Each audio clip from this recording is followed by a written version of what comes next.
Frankenstein. By Mary Shelley. Introduction.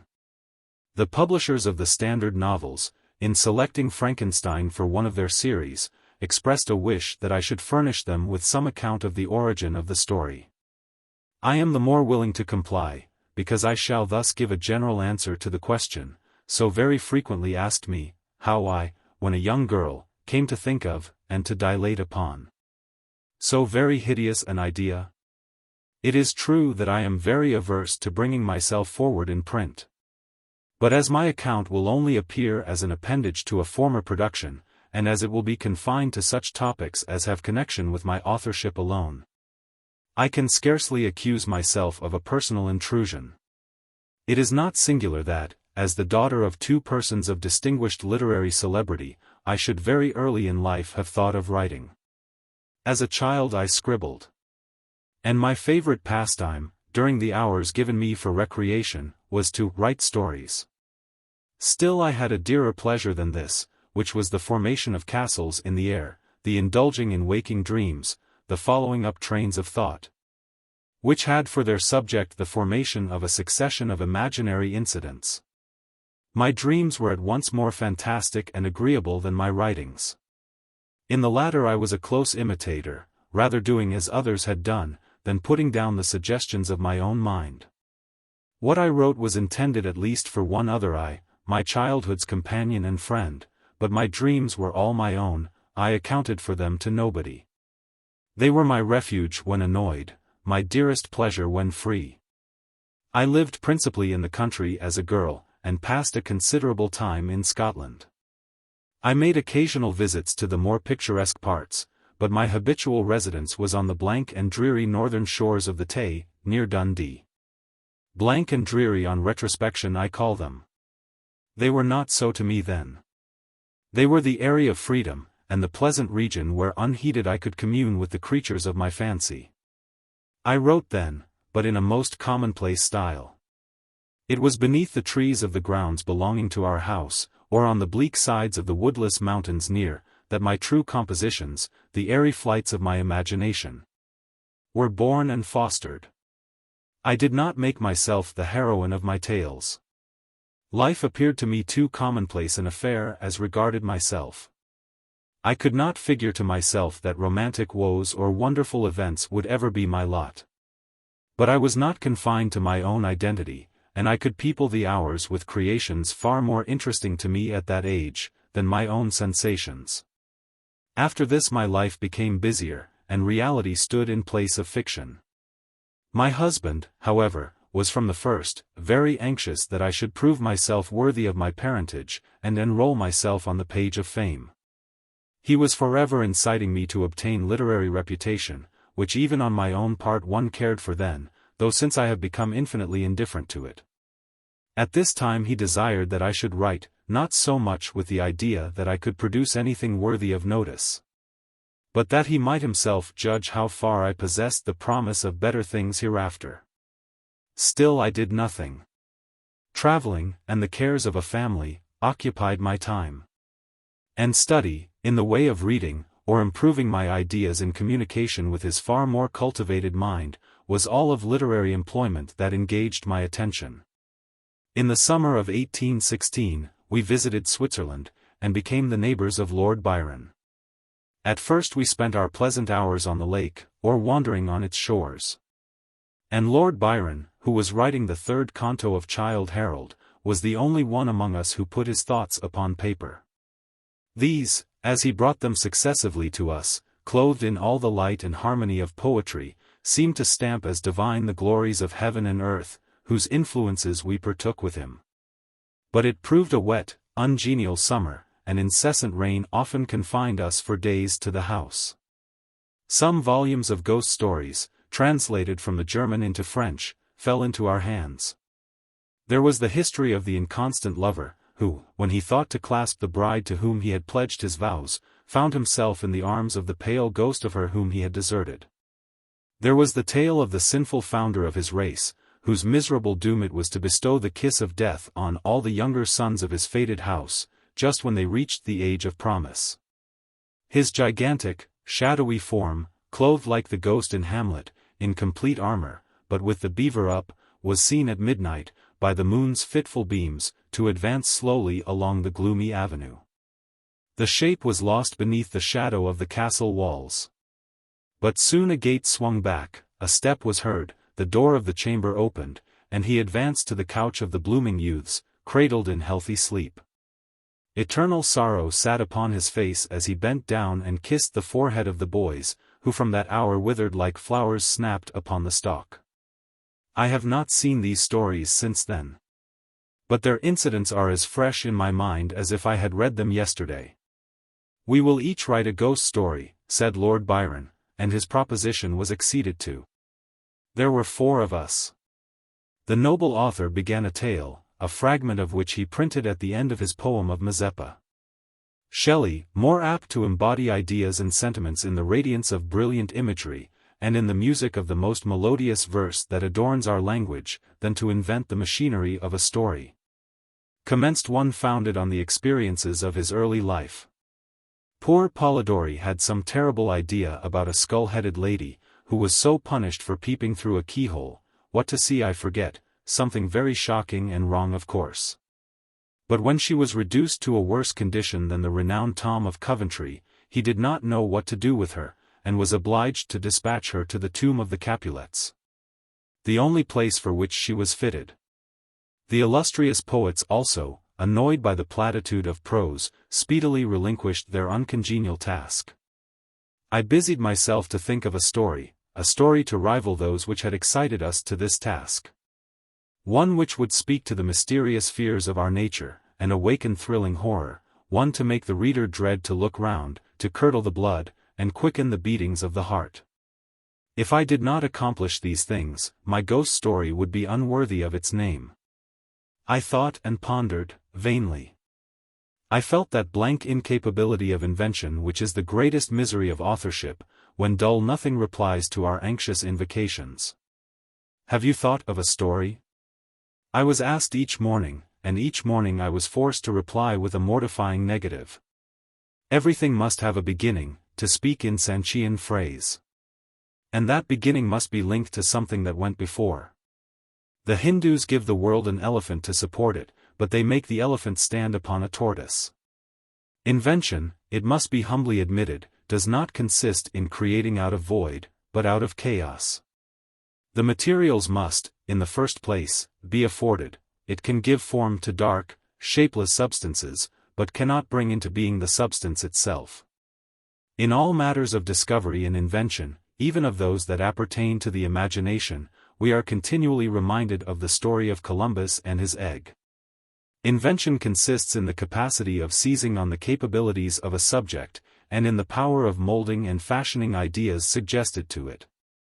Many and long were the conversations between Lord Byron and Shelley, to which I was a devout but nearly silent listener. During one of these, various philosophical doctrines were discussed, and among others the nature of the principle of life, and whether there was any probability of its ever being discovered and communicated. They talked of the experiments of Darwin. I speak not of what the doctor really did, or said that he did, but, as more to my purpose, of what was then spoken of as having been done by him, who preserved a piece of vermicelli in a glass case, till by some extraordinary means it began to move with voluntary motion. Not thus, after all, would life be given. Perhaps a corpse would be reanimated. Galvanism had given token of such things. Perhaps the component parts of a creature might be manufactured, brought together, and endued with vital warmth. Night waned upon this talk, and even the witching hour had gone by, before we retired to rest. When I placed my head on my pillow, I did not sleep, nor could I be said to think. My imagination, unbidden, possessed and guided me, gifting the successive images that arose in my mind with a vividness far beyond the usual bounds of reverie. I saw, with shut eyes, but acute mental vision, I saw the pale student of unhallowed arts kneeling beside the thing he had put together. I saw the hideous phantasm of a man stretched out, and then, on the working of some powerful engine, show signs of life, and stir with an uneasy, half-vital motion. Frightful must it be. For supremely frightful would be the effect of any human endeavor to mock the stupendous mechanism of the Creator of the world. His success would terrify the artist. He would rush away from his odious handiwork, horror-stricken. He would hope that, left to itself, the slight spark of life which he had communicated would fade. That this thing, which had received such imperfect animation, would subside into dead matter. And he might sleep in the belief that the silence of the grave would quench forever the transient existence of the hideous corpse which he had looked upon as the cradle of life. He sleeps. But he is awakened, he opens his eyes, behold the horrid thing stands at his bedside, opening his curtains, and looking on him with yellow, watery, but speculative eyes. I opened mine in terror. The idea so possessed my mind, that a thrill of fear ran through me, and I wished to exchange the ghastly image of my fancy for the realities around. I see them still. The very room, the dark parquet, the closed shutters, with the moonlight struggling through, and the sense I had that the glassy lake and white high Alps were beyond. I could not so easily get rid of my hideous phantom, still it haunted me. I must try to think of something else. I recurred to my ghost story, my tiresome unlucky ghost story. Oh! If I could only contrive one which would frighten my reader as I myself had been frightened that night. Swift as light and as cheering was the idea that broke in upon me. I have found it. What terrified me will terrify others, and I need only describe the spectre which had haunted my midnight pillow. On the morrow I announced that I had thought of a story. I began that day with the words, it was on a dreary night of November, making only a transcript of the grim terrors of my waking dream. At first I thought but of a few pages, of a short tale. But Shelley urged me to develop the idea at greater length. I certainly did not owe the suggestion of one incident, nor scarcely of one train of feeling, to my husband, and yet but for his incitement, it would never have taken the form in which it was presented to the world. From this declaration I must accept the preface.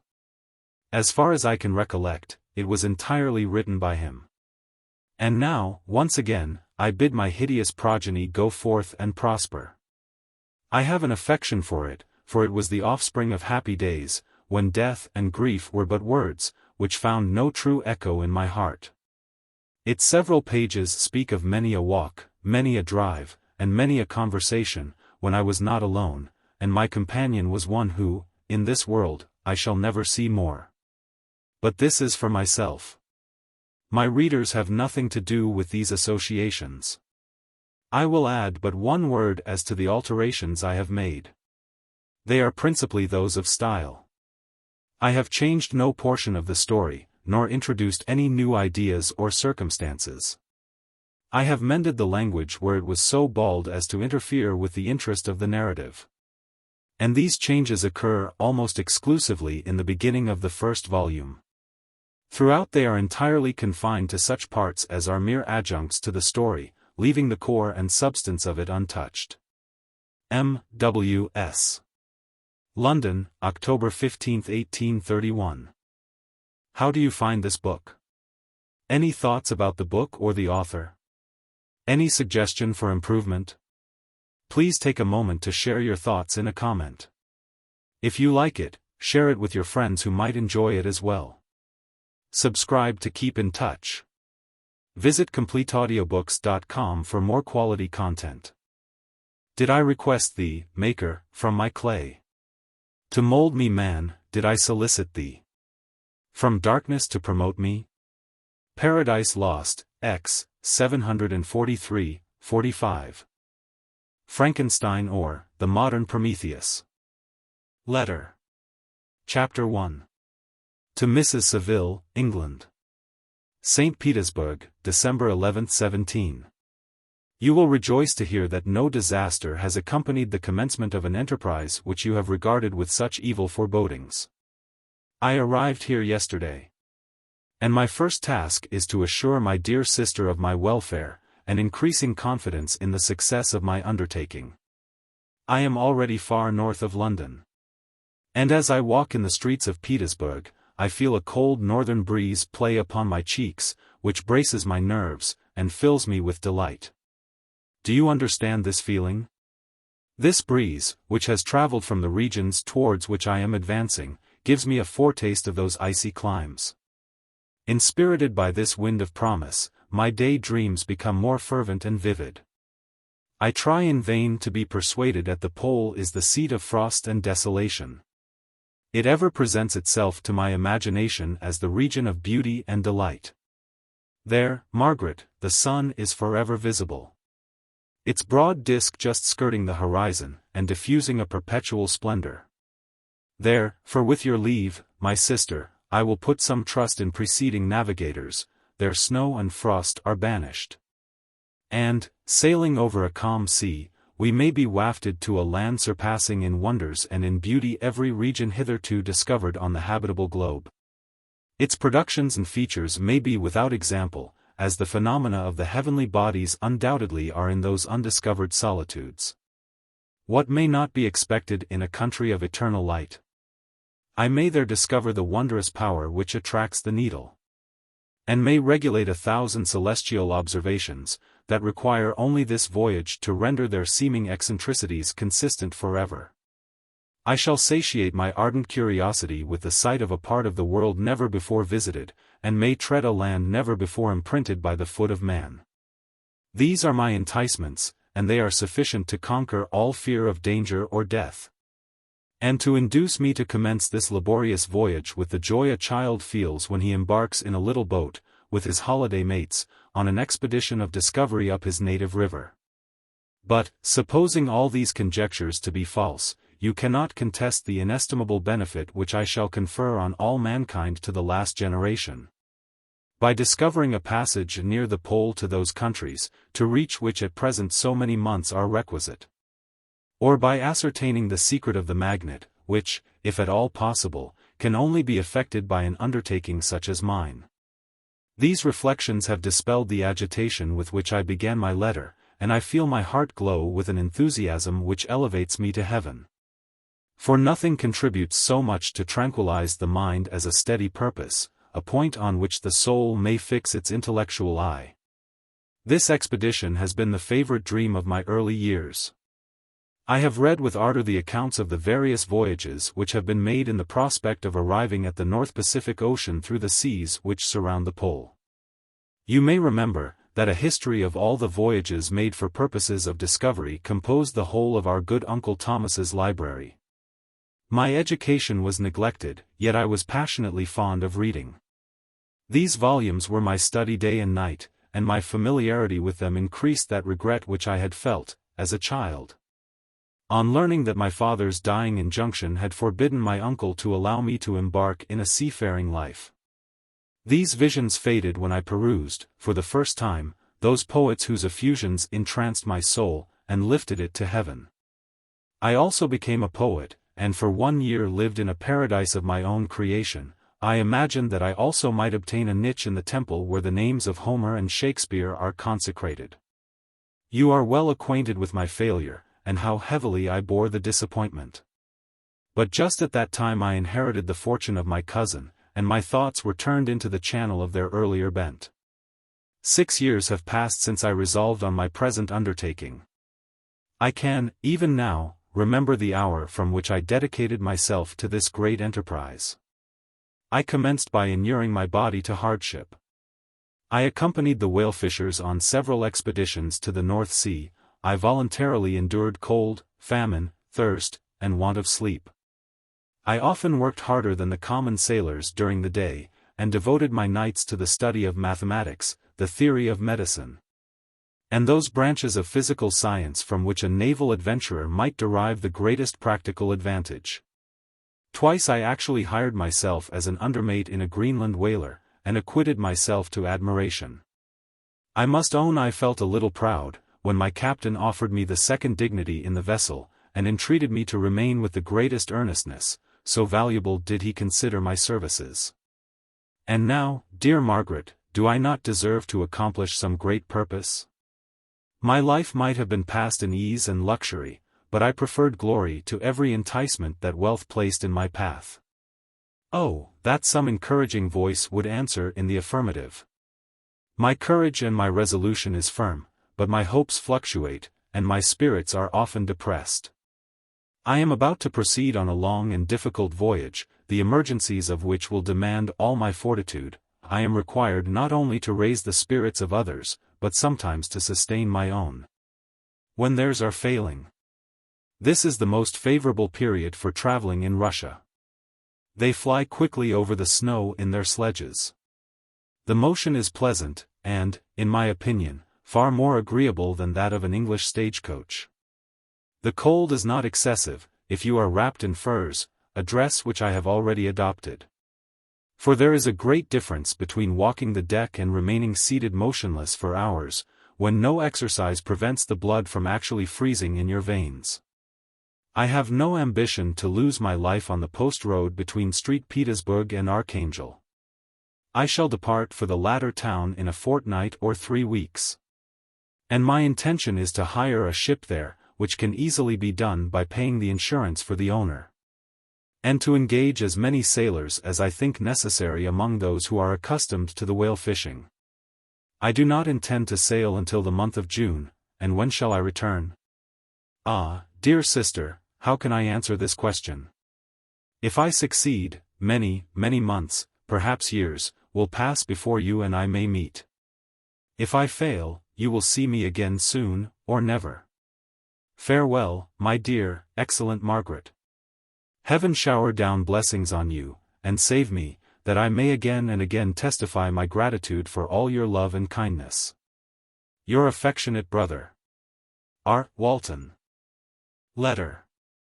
Chapter 2. To Mrs. Saville, England. Archangel, March 28, 17. How slowly the time passes here, encompassed as I am by frost and snow. Yet a second step is taken towards my enterprise. I have hired a vessel, and am occupied in collecting my sailors. Those whom I have already engaged, appear to be men on whom I can depend, and are certainly possessed of dauntless courage. But I have one want which I have never yet been able to satisfy, and the absence of the object of which I now feel as a most severe evil. I have no friend, Margaret. When I am glowing with the enthusiasm of success, there will be none to participate my joy. If I am assailed by disappointment, no one will endeavor to sustain me in dejection. I shall commit my thoughts to paper, it is true, but that is a poor medium for the communication of feeling. I desire the company of a man who could sympathize with me, whose eyes would reply to mine. You may deem me romantic, my dear sister, but I bitterly feel the want of a friend.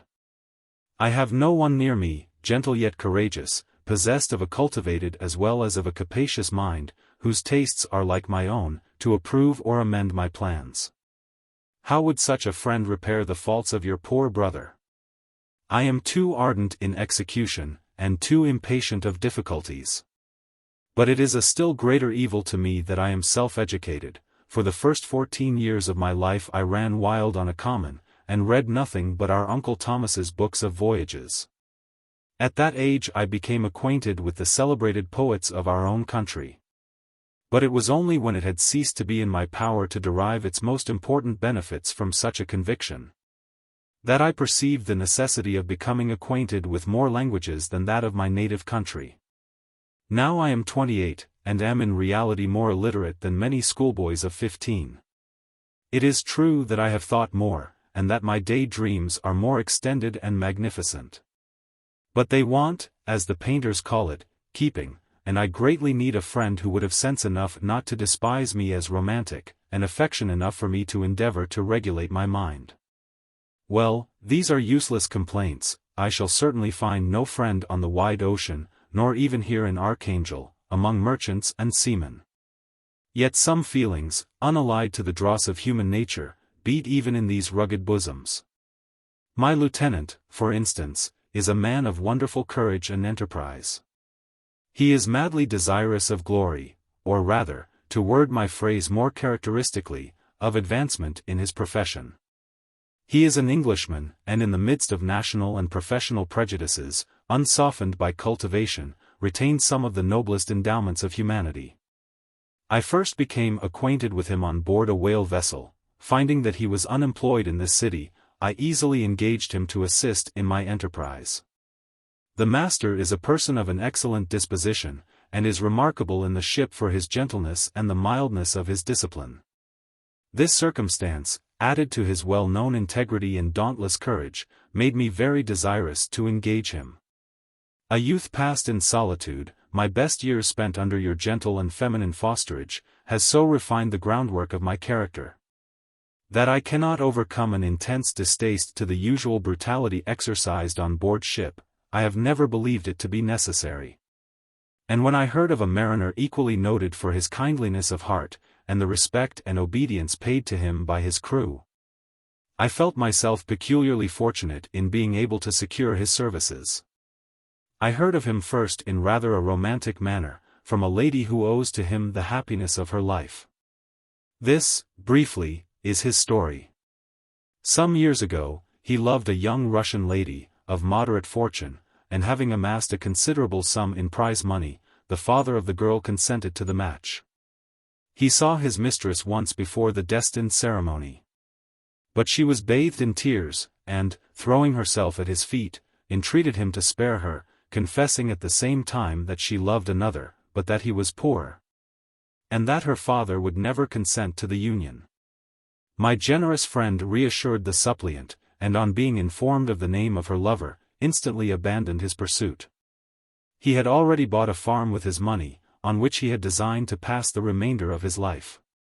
But he bestowed the whole on his rival, together with the remains of his prize money to purchase stock, and then himself solicited the young woman's father to consent to her marriage with her lover.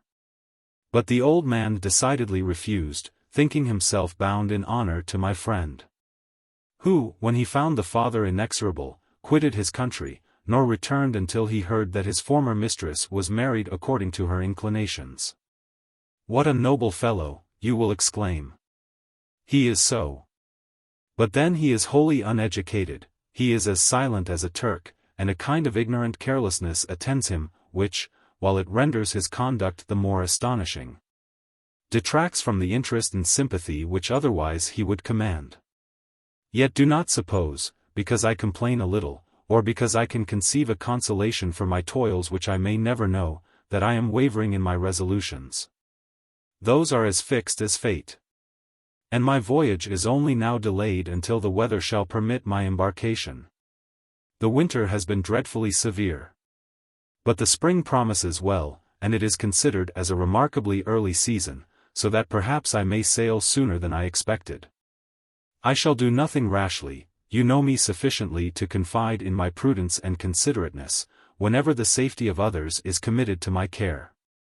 I cannot describe to you my sensations on the near prospect of my undertaking. It is impossible to communicate to you a conception of the trembling sensation, half pleasurable and half fearful, with which I am preparing to depart. I am going to unexplored regions, to the land of mist and snow. But I shall kill no albatross. Therefore do not be alarmed for my safety, or if I should come back to you as worn and woeful as the ancient mariner. You will smile at my illusion. But I will disclose a secret. I have often attributed my attachment to, my passionate enthusiasm for, the dangerous mysteries of ocean, to that production of the most imaginative of modern poets. There is something at work in my soul, which I do not understand. I am practically industrious, painstaking. A workman to execute with perseverance and labor, but besides this, there is a love for the marvelous, a belief in the marvelous, intertwined in all my projects, which hurries me out of the common pathways of men, even to the wild sea and unvisited regions I am about to explore. But to return to dearer considerations. Shall I meet you again, after having traversed immense seas, and returned by the most southern cape of Africa or America? I dare not expect such success, yet I cannot bear to look on the reverse of the picture. Continue for the present to write to me by every opportunity. I may receive your letters on some occasions when I need them most to support my spirits. I love you very tenderly. Remember me with affection, should you never hear from me again. Your affectionate brother, Robert Walton. Letter Chapter 3. To Mrs. Saville, England. July 7, 17. My dear sister, I write a few lines in haste, to say that I am safe, and well advanced on my voyage. This letter will reach England by a merchantman now on its homeward voyage from Archangel, more fortunate than I, who may not see my native land, perhaps, for many years. I am, however, in good spirits, my men are bold, and apparently firm of purpose. Nor do the floating sheets of ice that continually pass us, indicating the dangers of the region towards which we are advancing, appear to dismay them. We have already reached a very high latitude. But it is the height of summer, and although not so warm as in England, the southern gales, which blow us speedily towards those shores which I so ardently desire to attain, breathe a degree of renovating warmth which I had not expected. No incidents have hitherto befallen us that would make a figure in a letter. 1 or 2 stiff gales, and the springing of a leak, are accidents which experienced navigators scarcely remember to record. And I shall be well content if nothing worse happen to us during our voyage. Adieu, my dear Margaret. Be assured, that for my own sake, as well as yours, I will not rashly encounter danger. I will be cool, persevering, and prudent. But success shall crown my endeavors. Wherefore not? Thus far I have gone, tracing a secure way over the pathless seas, the very stars themselves being witnesses and testimonies of my triumph.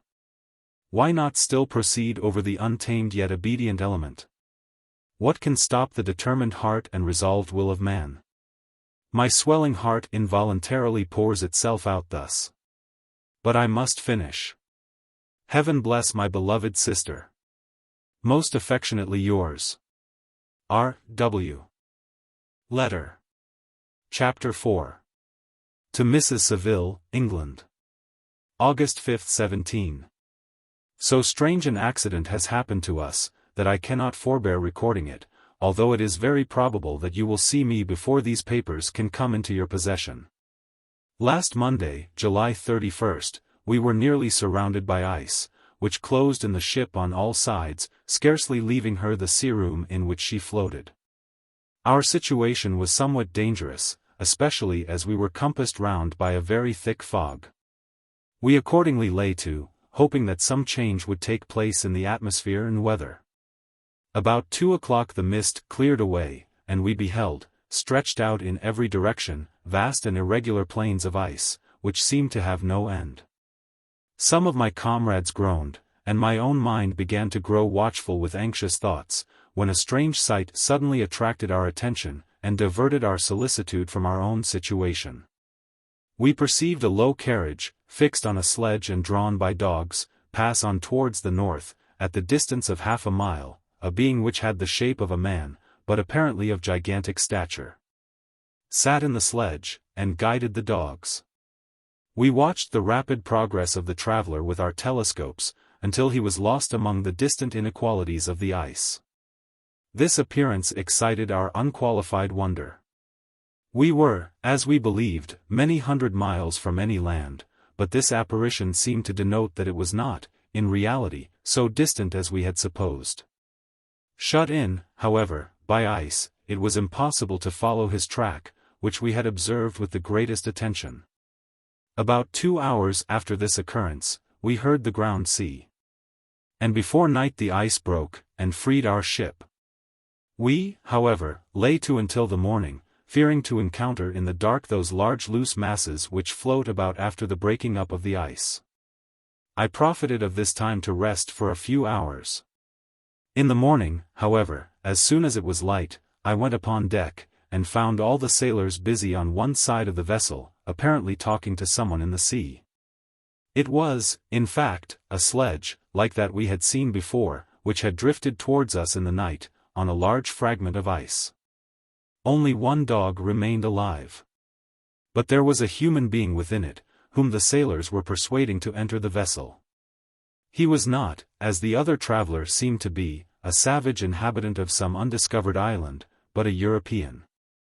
When I appeared on deck, the master said, "Here is our captain, and he will not allow you to perish on the open sea." On perceiving me, the stranger addressed me in English, although with a foreign accent. "Before I come on board your vessel," said he, "will you have the kindness to inform me whither you are bound?" You may conceive my astonishment on hearing such a question addressed to me from a man on the brink of destruction, and to whom I should have supposed that my vessel would have been a resource which he would not have exchanged for the most precious wealth the earth can afford. I replied, however, that we were on a voyage of discovery towards the northern pole. Upon hearing this he appeared satisfied, and consented to come on board. Good God! Margaret, if you had seen the man who thus capitulated for his safety, your surprise would have been boundless. His limbs were nearly frozen, and his body dreadfully emaciated by fatigue and suffering. I never saw a man in so wretched a condition. We attempted to carry him into the cabin, but as soon as he had quitted the fresh air, he fainted. We accordingly brought him back to the deck, and restored him to animation by rubbing him with brandy, and forcing him to swallow a small quantity. As soon as he showed signs of life we wrapped him up in blankets, and placed him near the chimney of the kitchen stove. By slow degrees he recovered, and ate a little soup, which restored him wonderfully. 2 days passed in this manner before he was able to speak, and I often feared that his sufferings had deprived him of understanding. When he had in some measure recovered, I removed him to my own cabin, and attended on him as much as my duty would permit. I never saw a more interesting creature. His eyes have generally an expression of wildness, and even madness.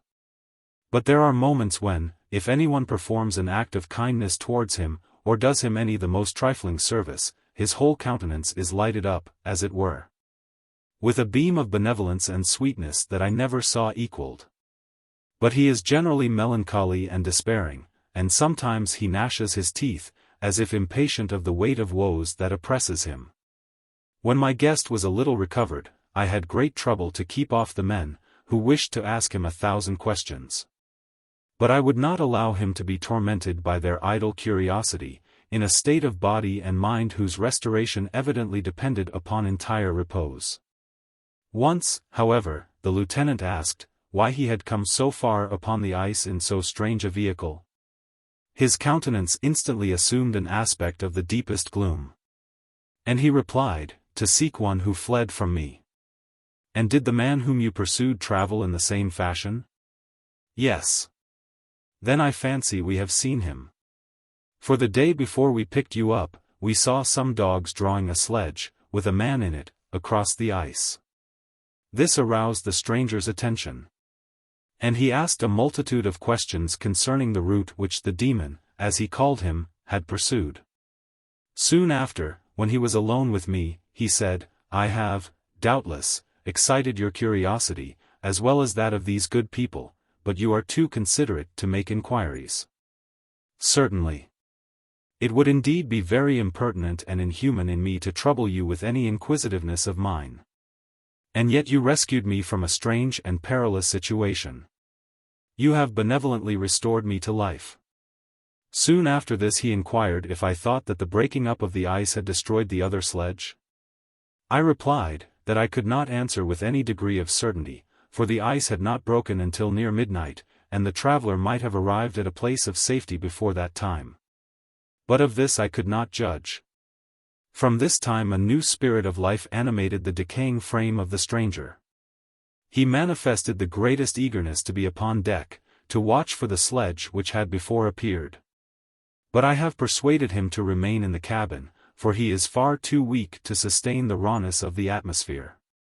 I have promised that someone should watch for him, and give him instant notice if any new object should appear in sight.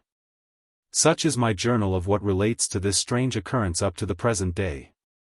The stranger has gradually improved in health, but is very silent, and appears uneasy when anyone except myself enters his cabin.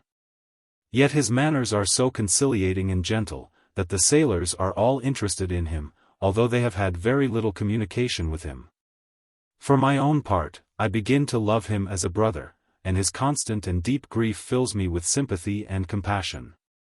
He must have been a noble creature in his better days, being even now in wreck so attractive and amiable.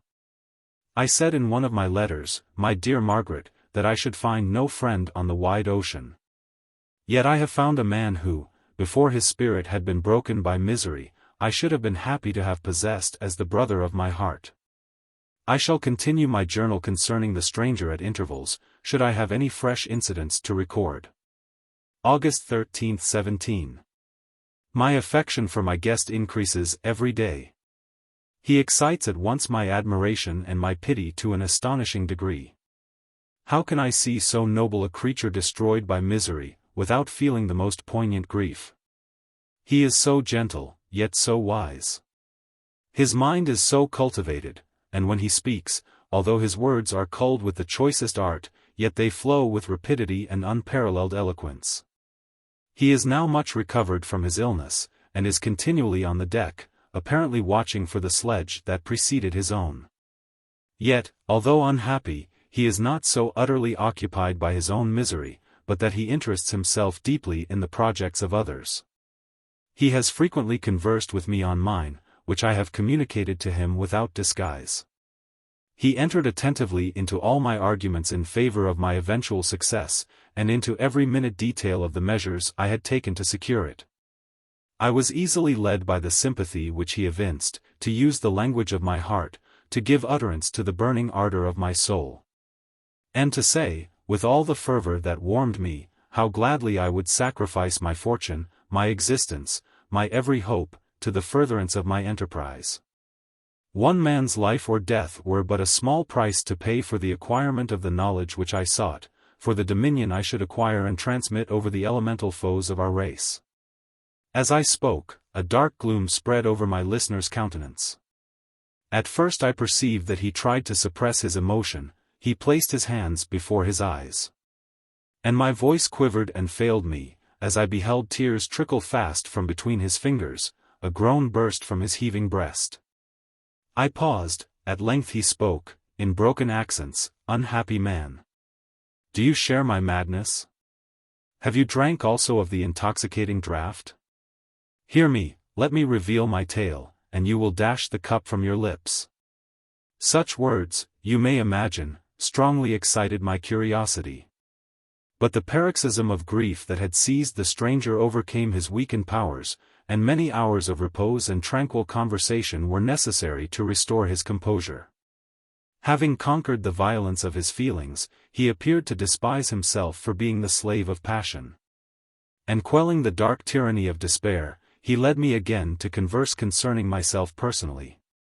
He asked me the history of my earlier years.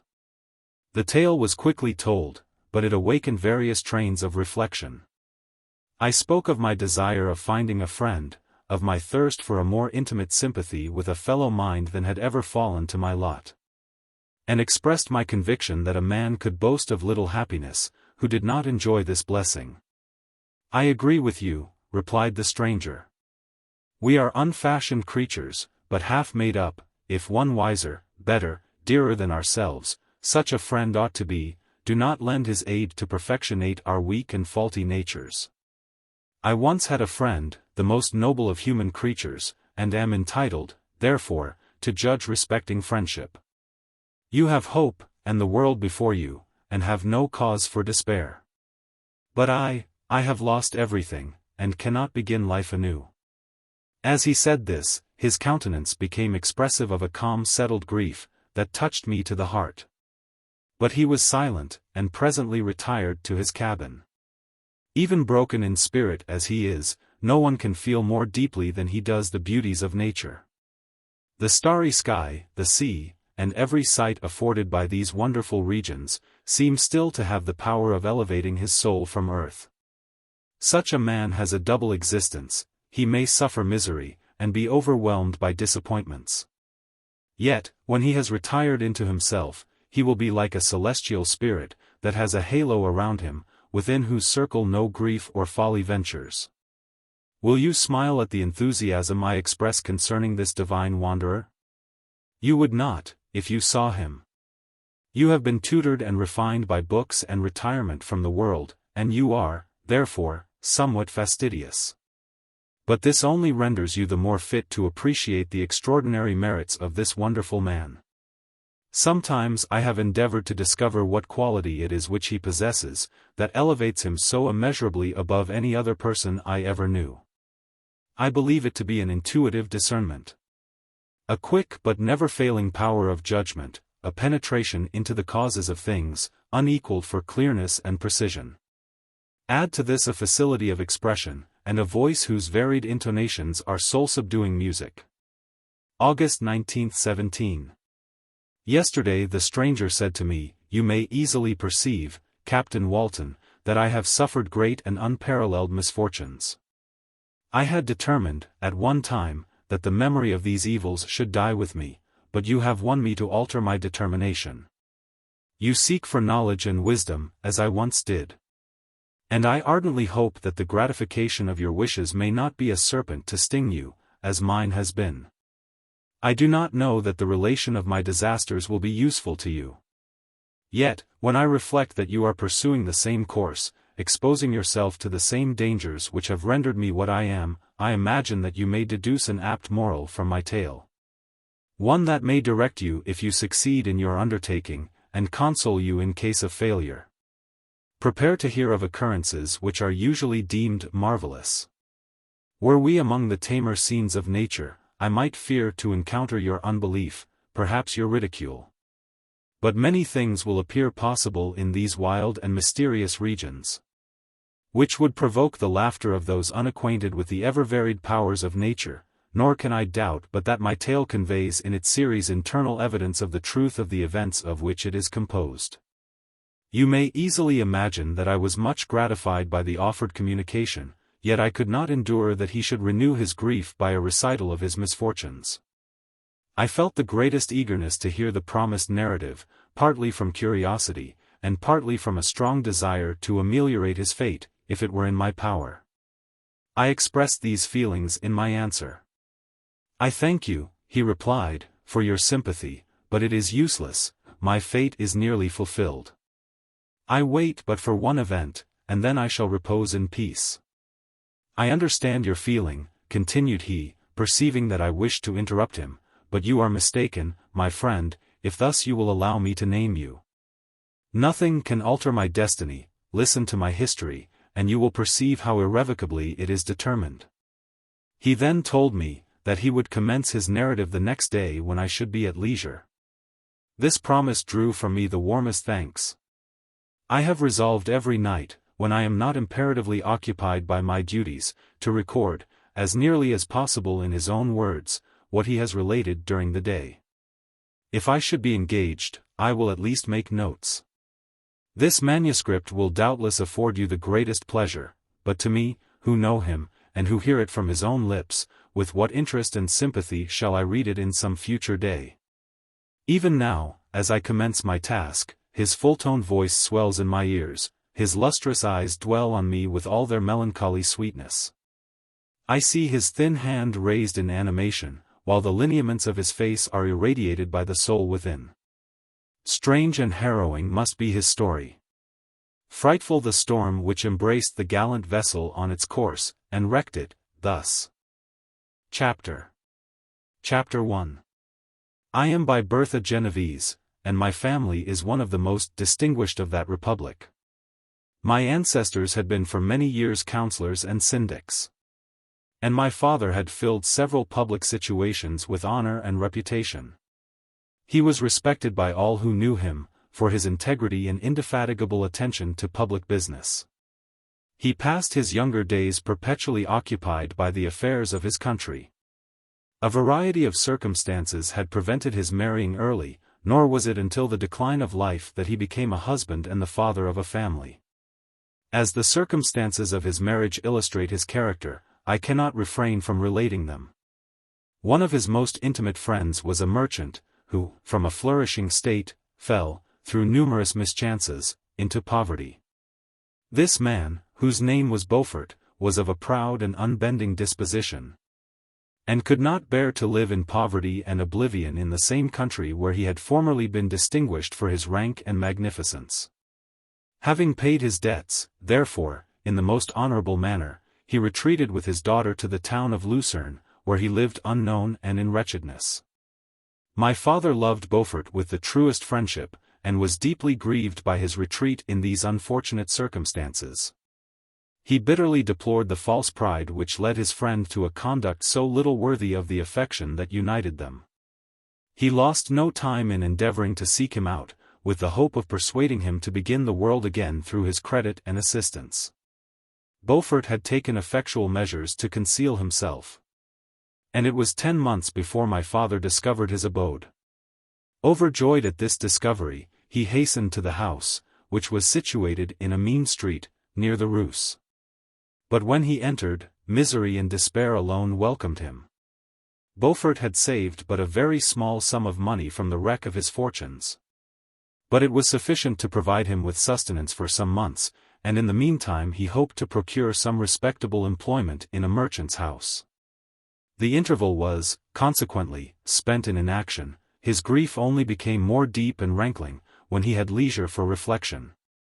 And at length it took so fast hold of his mind, that at the end of 3 months he lay on a bed of sickness, incapable of any exertion. His daughter attended him with the greatest tenderness. But she saw with despair that their little fund was rapidly decreasing, and that there was no other prospect of support. But Caroline Beaufort possessed a mind of an uncommon mould. And her courage rose to support her in her adversity. She procured plain work, she plaited straw, and by various means contrived to earn a pittance scarcely sufficient to support life. Several months passed in this manner. Her father grew worse, her time was more entirely occupied in attending him, her means of subsistence decreased. And in the 10th month her father died in her arms, leaving her an orphan and a beggar. This last blow overcame her. And she knelt by Beaufort's coffin, weeping bitterly, when my father entered the chamber. He came like a protecting spirit to the poor girl, who committed herself to his care. And after the interment of his friend, he conducted her to Geneva, and placed her under the protection of a relation. 2 years after this event Caroline became his wife. There was a considerable difference between the ages of my parents, but this circumstance seemed to unite them only closer in bonds of devoted affection. There was a sense of justice in my father's upright mind, which rendered it necessary that he should approve highly to love strongly. Perhaps during former years he had suffered from the late discovered unworthiness of one beloved, and so was disposed to set a greater value on tried worth. There was a show of gratitude and worship in his attachment to my mother, differing wholly from the doting fondness of age, for it was inspired by reverence for her virtues. And a desire to be the means of, in some degree, recompensing her for the sorrows she had endured, but which gave inexpressible grace to his behavior to her. Everything was made to yield to her wishes and her convenience. He strove to shelter her, as a fair exotic is sheltered by the gardener, from every rougher wind. And to surround her with all that could tend to excite pleasurable emotion in her soft and benevolent mind. Her health, and even the tranquility of her hitherto constant spirit, had been shaken by what she had gone through. During the 2 years that had elapsed previous to their marriage my father had gradually relinquished all his public functions. And immediately after their union they sought the pleasant climate of Italy, and the change of scene and interest attendant on a tour through that land of wonders, as a restorative for her weakened frame. From Italy they visited Germany and France. I, their eldest child, was born at Naples, and as an infant accompanied them in their rambles. I remained for several years their only child. Much as they were attached to each other, they seemed to draw inexhaustible stores of affection from a very mine of love to bestow them upon me. My mother's tender caresses, and my father's smile of benevolent pleasure while regarding me, are my first recollections. I was their plaything and their idol, and something better, their child, the innocent and helpless creature bestowed on them by heaven, whom to bring up to good, and whose future lot it was in their hands to direct to happiness or misery, according as they fulfilled their duties towards me. With this deep consciousness of what they owed towards the being to which they had given life, added to the active spirit of tenderness that animated both, it may be imagined that while during every hour of my infant life I received a lesson of patience, of charity, and of self-control, I was so guided by a silken cord. That all seemed but one train of enjoyment to me. For a long time I was their only care. My mother had much desired to have a daughter, but I continued their single offspring. When I was about 5 years old, while making an excursion beyond the frontiers of Italy, they passed a week on the shores of the Lake of Como. Their benevolent disposition often made them enter the cottages of the poor. This, to my mother, was more than a duty. It was a necessity, a passion, remembering what she had suffered, and how she had been relieved, for her to act in her turn the guardian angel to the afflicted. During one of their walks a poor cot in the foldings of a veil attracted their notice, as being singularly disconsolate, while the number of half-clothed children gathered about it spoke of penury in its worst shape. One day, when my father had gone by himself to Milan, my mother, accompanied by me, visited this abode. She found a peasant and his wife, hard-working, bent down by care and labor, distributing a scanty meal to 5 hungry babes. Among these there was one which attracted my mother far above all the rest. She appeared of a different stock. The 4 others were dark-eyed, hardy little vagrants. This child was thin, and very fair. Her hair was the brightest living gold, and, despite the poverty of her clothing, seemed to set a crown of distinction on her head. Her brow was clear and ample, her blue eyes cloudless, and her lips and the molding of her face so expressive of sensibility and sweetness, that none could behold her without looking on her as of a distinct species, a being heaven-sent, and bearing a celestial stamp in all her features. The peasant woman, perceiving that my mother fixed eyes of wonder and admiration on this lovely girl, eagerly communicated her history. She was not her child, but the daughter of a Milanese nobleman. Her mother was a German, and had died on giving her birth. The infant had been placed with these good people to nurse. They were better off then. They had not been long married, and their eldest child was but just born. The father of their charge was one of those Italians nursed in the memory of the antique glory of Italy, one among the Schiavi Ogni or Fermenti, who exerted himself to obtain the liberty of his country. He became the victim of its weakness. Whether he had died, or still lingered in the dungeons of Austria, was not known. His property was confiscated, his child became an orphan and a beggar. She continued with her foster parents, and bloomed in their rude abode, fairer than a garden rose among dark-leaved brambles. When my father returned from Milan, he found playing with me in the hall of our villa, a child fairer than pictured cherub, a creature who seemed to shed radiance from her looks, and whose form and motions were lighter than the chamois of the hills. The apparition was soon explained. With his permission my mother prevailed on her rustic guardians to yield their charge to her. They were fond of the sweet orphan. Her presence had seemed a blessing to them, but it would be unfair to her to keep her in poverty and want, when Providence afforded her such powerful protection. They consulted their village priest, and the result was that Elizabeth Lavenza became the inmate of my parents' house, my more than sister, the beautiful and adored companion of all my occupations and my pleasures. Everyone loved Elizabeth. The passionate and almost reverential attachment with which all regarded her became, while I shared it, my pride and my delight. On the evening previous to her being brought to my home, my mother had said playfully, "I have a pretty present for my Victor, tomorrow he shall have it." And when, on the morrow, she presented Elizabeth to me as her promised gift, with childish seriousness, interpreted her words literally, and looked upon Elizabeth as mine, mine to protect, love, and cherish. All praises bestowed on her, I received as made to a possession of my own. We called each other familiarly by the name of cousin. No word, no expression could body forth the kind of relation in which she stood to me, my more than sister, since till death she was to be mine only.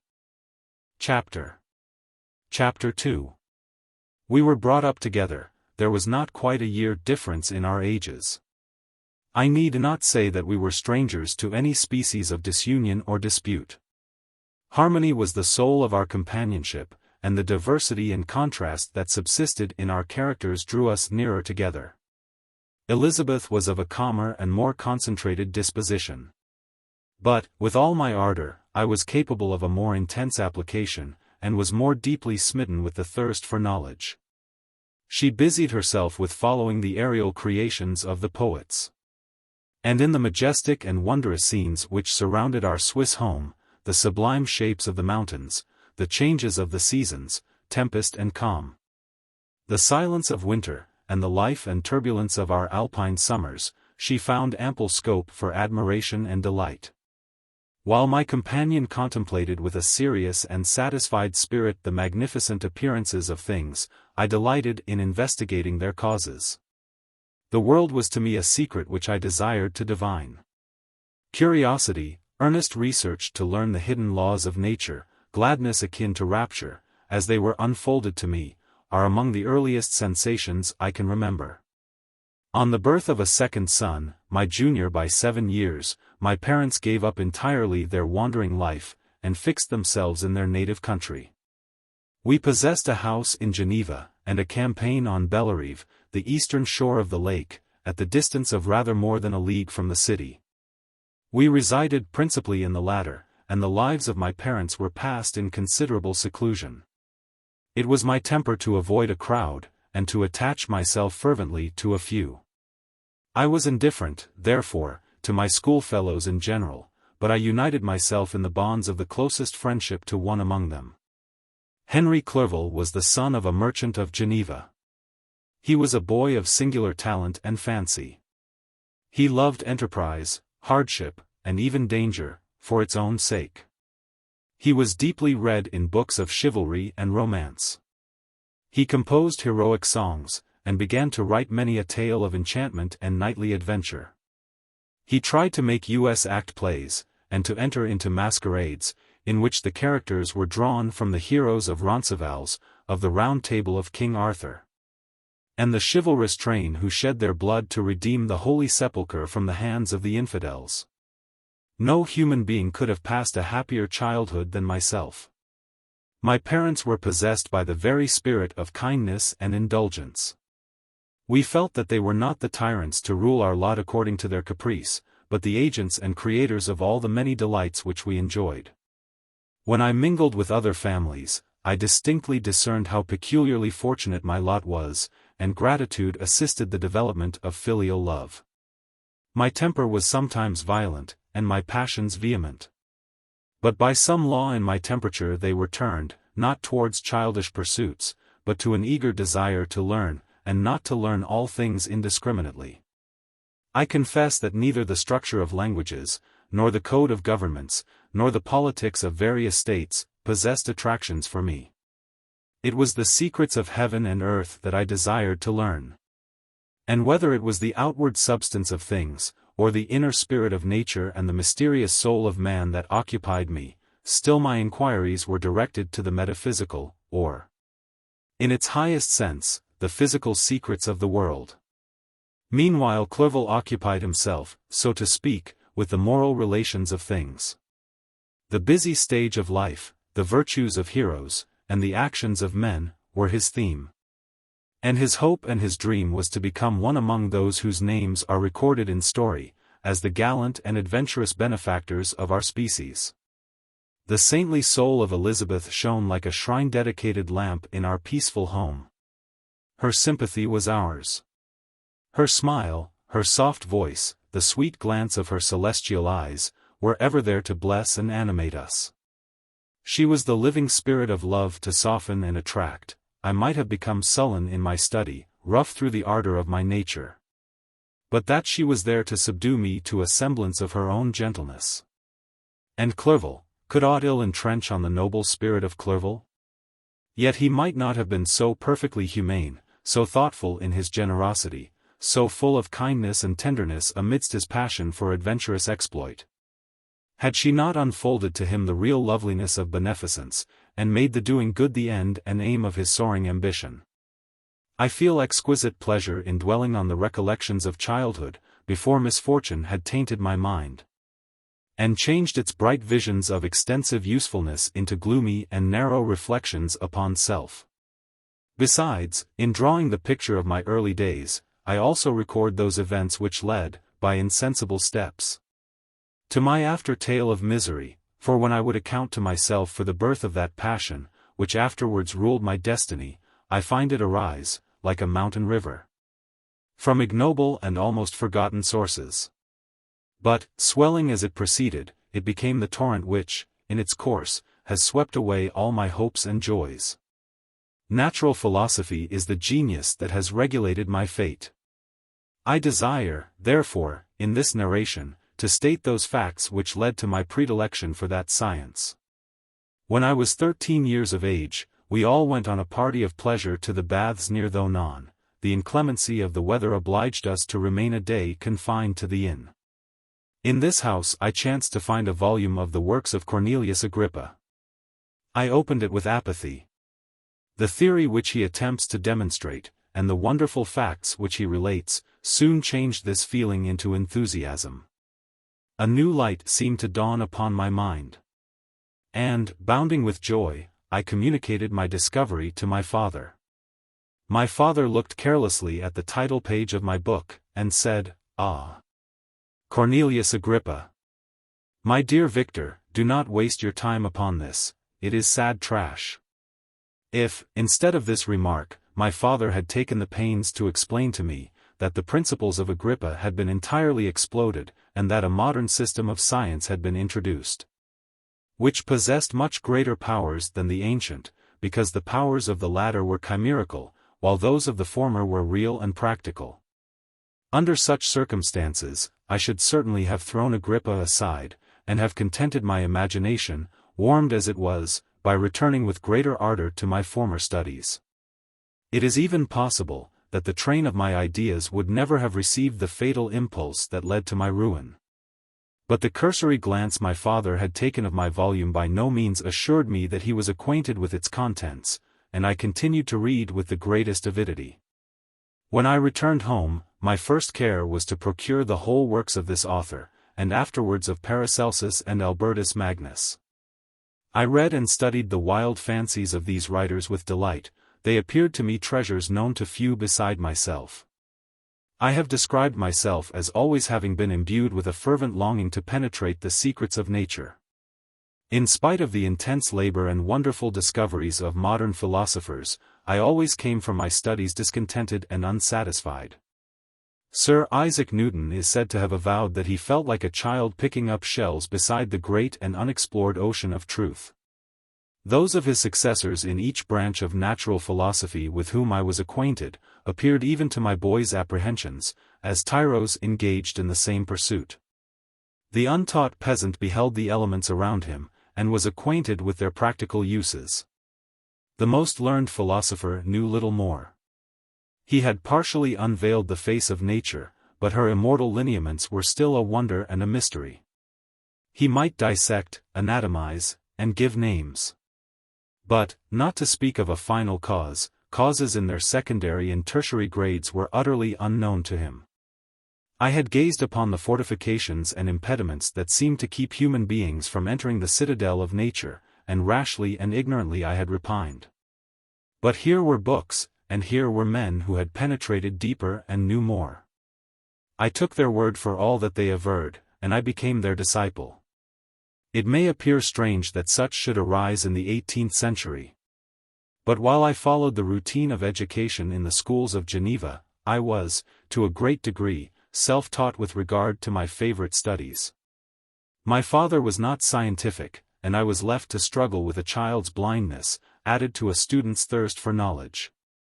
Under the guidance of my new preceptors, I entered with the greatest diligence into the search of the philosopher's stone and the elixir of life, but the latter soon obtained my undivided attention. Wealth was an inferior object, but what glory would attend the discovery, if I could banish disease from the human frame, and render man invulnerable to any but a violent death. Nor were these my only visions. The raising of ghosts or devils was a promise liberally accorded by my favorite authors, the fulfillment of which I most eagerly sought. And if my incantations were always unsuccessful, I attributed the failure rather to my own inexperience and mistake, than to a want of skill or fidelity in my instructors. And thus for a time I was occupied by exploded systems, mingling, like an unadept, 1,000 contradictory theories, and floundering desperately in a very slough of multifarious knowledge. Guided by an ardent imagination and childish reasoning, till an accident again changed the current of my ideas.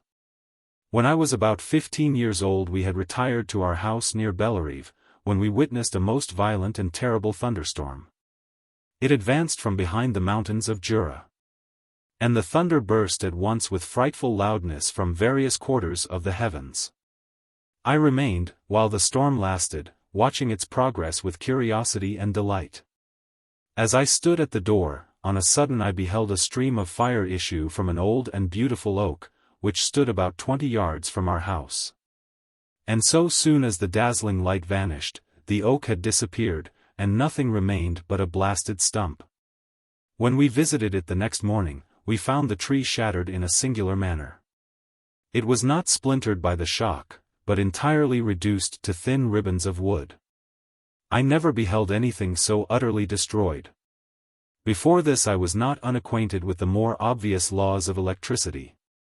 On this occasion a man of great research in natural philosophy was with us, and, excited by this catastrophe, he entered on the explanation of a theory which he had formed on the subject of electricity and galvanism, which was at once new and astonishing to me.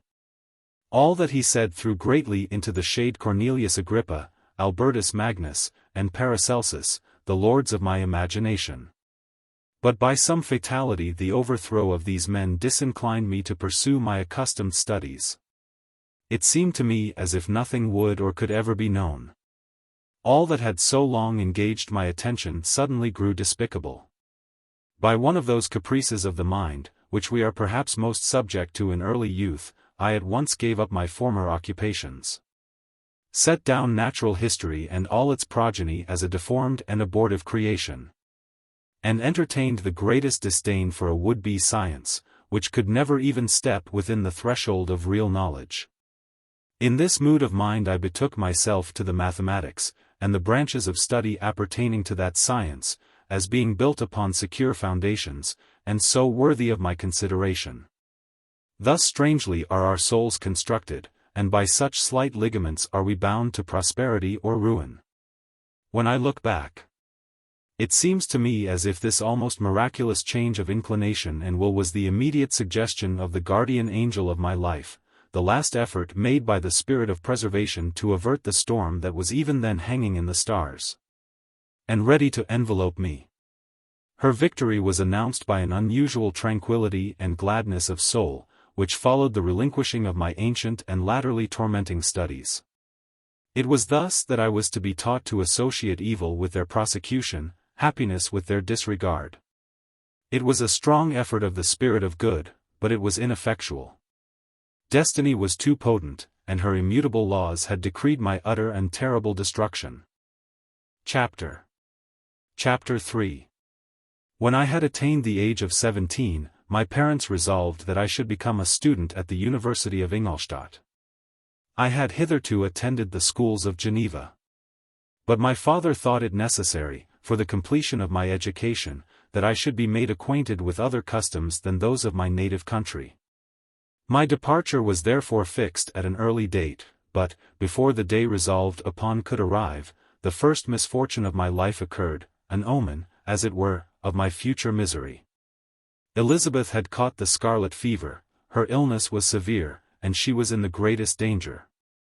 During her illness, many arguments had been urged to persuade my mother to refrain from attending upon her. She had, at first, yielded to our entreaties. But when she heard that the life of her favorite was menaced, she could no longer control her anxiety. She attended her sick bed, her watchful attentions triumphed over the malignity of the distemper. Elizabeth was saved, but the consequences of this imprudence were fatal to her preserver. On the third day my mother sickened, her fever was accompanied by the most alarming symptoms, and the looks of her medical attendants prognosticated the worst event. On her deathbed the fortitude and benignity of this best of women did not desert her. She joined the hands of Elizabeth and myself. My children, she said, my firmest hopes of future happiness were placed on the prospect of your union. This expectation will now be the consolation of your father. Elizabeth, my love, you must supply my place to my younger children. Alas! I regret that I am taken from you. And, happy and beloved as I have been, is it not hard to quit you all? But these are not thoughts befitting me. I will endeavor to resign myself cheerfully to death, and will indulge a hope of meeting you in another world.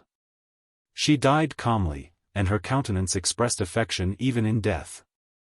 I need not describe the feelings of those whose dearest ties are rent by that most irreparable evil, the void that presents itself to the soul, and the despair that is exhibited on the countenance. It is so long before the mind can persuade itself that she, whom we saw every day, and whose very existence appeared a part of our own, can have departed forever, that the brightness of a beloved eye can have been extinguished, and the sound of a voice so familiar, and dear to the ear, can be hushed, never more to be heard. These are the reflections of the first days, but when the lapse of time proves the reality of the evil, then the actual bitterness of grief commences. Yet from whom has not that rude hand rent away some dear connection? And why should I describe a sorrow which all have felt, and must feel? The time at length arrives, when grief is rather an indulgence than a necessity, and the smile that plays upon the lips, although it may be deemed a sacrilege, is not banished. My mother was dead, but we had still duties which we ought to perform. We must continue our course with the rest, and learn to think ourselves fortunate, whilst one remains whom the spoiler has not seized. My departure for Ingolstadt, which had been deferred by these events, was now again determined upon. I obtained from my father a respite of some weeks. It appeared to me sacrilege so soon to leave the repose, akin to death, of the house of mourning, and to rush into the thick of life. I was new to sorrow, but it did not the less alarm me. I was unwilling to quit the sight of those that remained to me, and, above all, I desired to see my sweet Elizabeth in some degree consoled. She indeed veiled her grief, and strove to act the comforter to us all. She looked steadily on life, and assumed its duties with courage and zeal. She devoted herself to those whom she had been taught to call her uncle and cousins.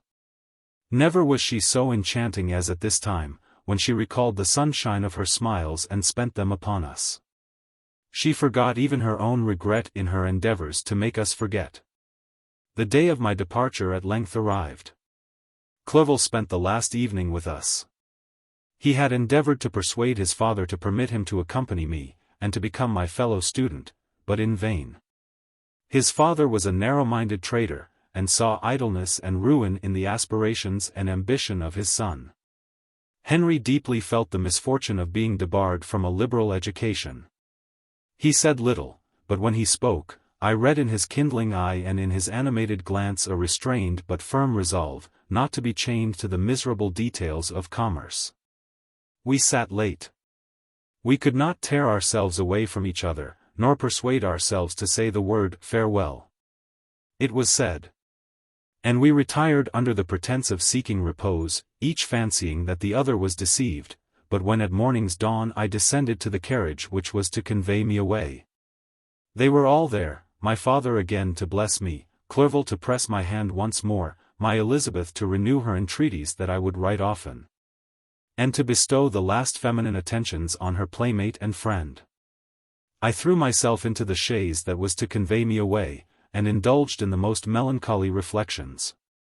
I, who had ever been surrounded by amiable companions, continually engaged in endeavoring to bestow mutual pleasure, I was now alone. In the university, whither I was going, I must form my own friends, and be my own protector.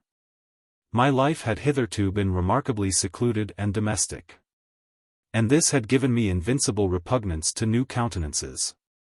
I loved my brothers, Elizabeth, and Clerval, these were old familiar faces. But I believed myself totally unfitted for the company of strangers. Such were my reflections as I commenced my journey, but as I proceeded, my spirits and hopes rose. I ardently desired the acquisition of knowledge. I had often, when at home, thought it hard to remain during my youth cooped up in one place, and had longed to enter the world, and take my station among other human beings. Now my desires were complied with, and it would, indeed, have been folly to repent. I had sufficient leisure for these and many other reflections during my journey to Ingolstadt, which was long and fatiguing. At length the high white steeple of the town met my eyes. I alighted, and was conducted to my solitary apartment, to spend the evening as I pleased. The next morning I delivered my letters of introduction, and paid a visit to some of the principal professors. Chance, or rather the evil influence, the angel of destruction, which asserted omnipotent sway over me from the moment I turned my reluctant steps from my father's door, led me first to Mr. Krempe, professor of natural philosophy. He was an uncouth man, but deeply imbued in the secrets of his science. He asked me several questions concerning my progress in the different branches of science appertaining to natural philosophy. I replied carelessly, and, partly in contempt, mentioned the names of my alchemists as the principal authors I had studied. The professor stared. "Have you," he said, "really spent your time in studying such nonsense?" I replied in the affirmative. "Every minute," continued Mr. Krempe with warmth, "every instant that you have wasted on those books is utterly and entirely lost. You have burdened your memory with exploded systems and useless names. Good God! In what desert land have you lived, where no one was kind enough to inform you that these fancies, which you have so greedily imbibed, are 1,000 years old, and as musty as they are ancient? I little expected, in this enlightened and scientific age, to find a disciple of Albertus Magnus and Paracelsus. My dear sir, you must begin your studies entirely anew." So saying, he stepped aside, and wrote down a list of several books treating of natural philosophy, which he desired me to procure, and dismissed me, after mentioning that in the beginning of the following week he intended to commence a course of lectures upon natural philosophy in its general relations, and that M. Waldman, a fellow professor, would lecture upon chemistry the alternate days that he omitted. I returned home, not disappointed, for I have said that I had long considered those authors useless whom the professor reprobated. But I returned, not at all the more inclined to recur to these studies in any shape. Mr. Krempe was a little squat man, with a gruff voice and a repulsive countenance. The teacher, therefore, did not prepossess me in favor of his pursuits. In rather a too philosophical and connected a strain, perhaps, I have given an account of the conclusions I had come to concerning them in my early years. As a child, I had not been content with the results promised by the modern professors of natural science. With a confusion of ideas only to be accounted for by my extreme youth, and my want of a guide on such matters, I had retrod the steps of knowledge along the paths of time, and exchanged the discoveries of recent inquirers for the dreams of forgotten alchemists. Besides, I had a contempt for the uses of modern natural philosophy. It was very different, when the masters of the science sought immortality and power. Such views, although futile, were grand, but now the scene was changed. The ambition of the inquirer seemed to limit itself to the annihilation of those visions on which my interest in science was chiefly founded. I was required to exchange chimeras of boundless grandeur for realities of little worth. Such were my reflections during the first 2 or 3 days of my residence at Ingolstadt, which were chiefly spent in becoming acquainted with the localities and the principal residents in my new abode. But as the ensuing week commenced, I thought of the information which Mr. Krempe had given me concerning the lectures. And although I could not consent to go and hear that little conceited fellow deliver sentences out of a pulpit, I recollected what he had said of M. Waldman, whom I had never seen, as he had hitherto been out of town. Partly from curiosity, and partly from idleness, I went into the lecturing room, which M. Waldman entered shortly after. This professor was very unlike his colleague. He appeared about 50 years of age, but with an aspect expressive of the greatest benevolence. A few grey hairs covered his temples, but those at the back of his head were nearly black. His person was short, but remarkably erect, and his voice the sweetest I had ever heard.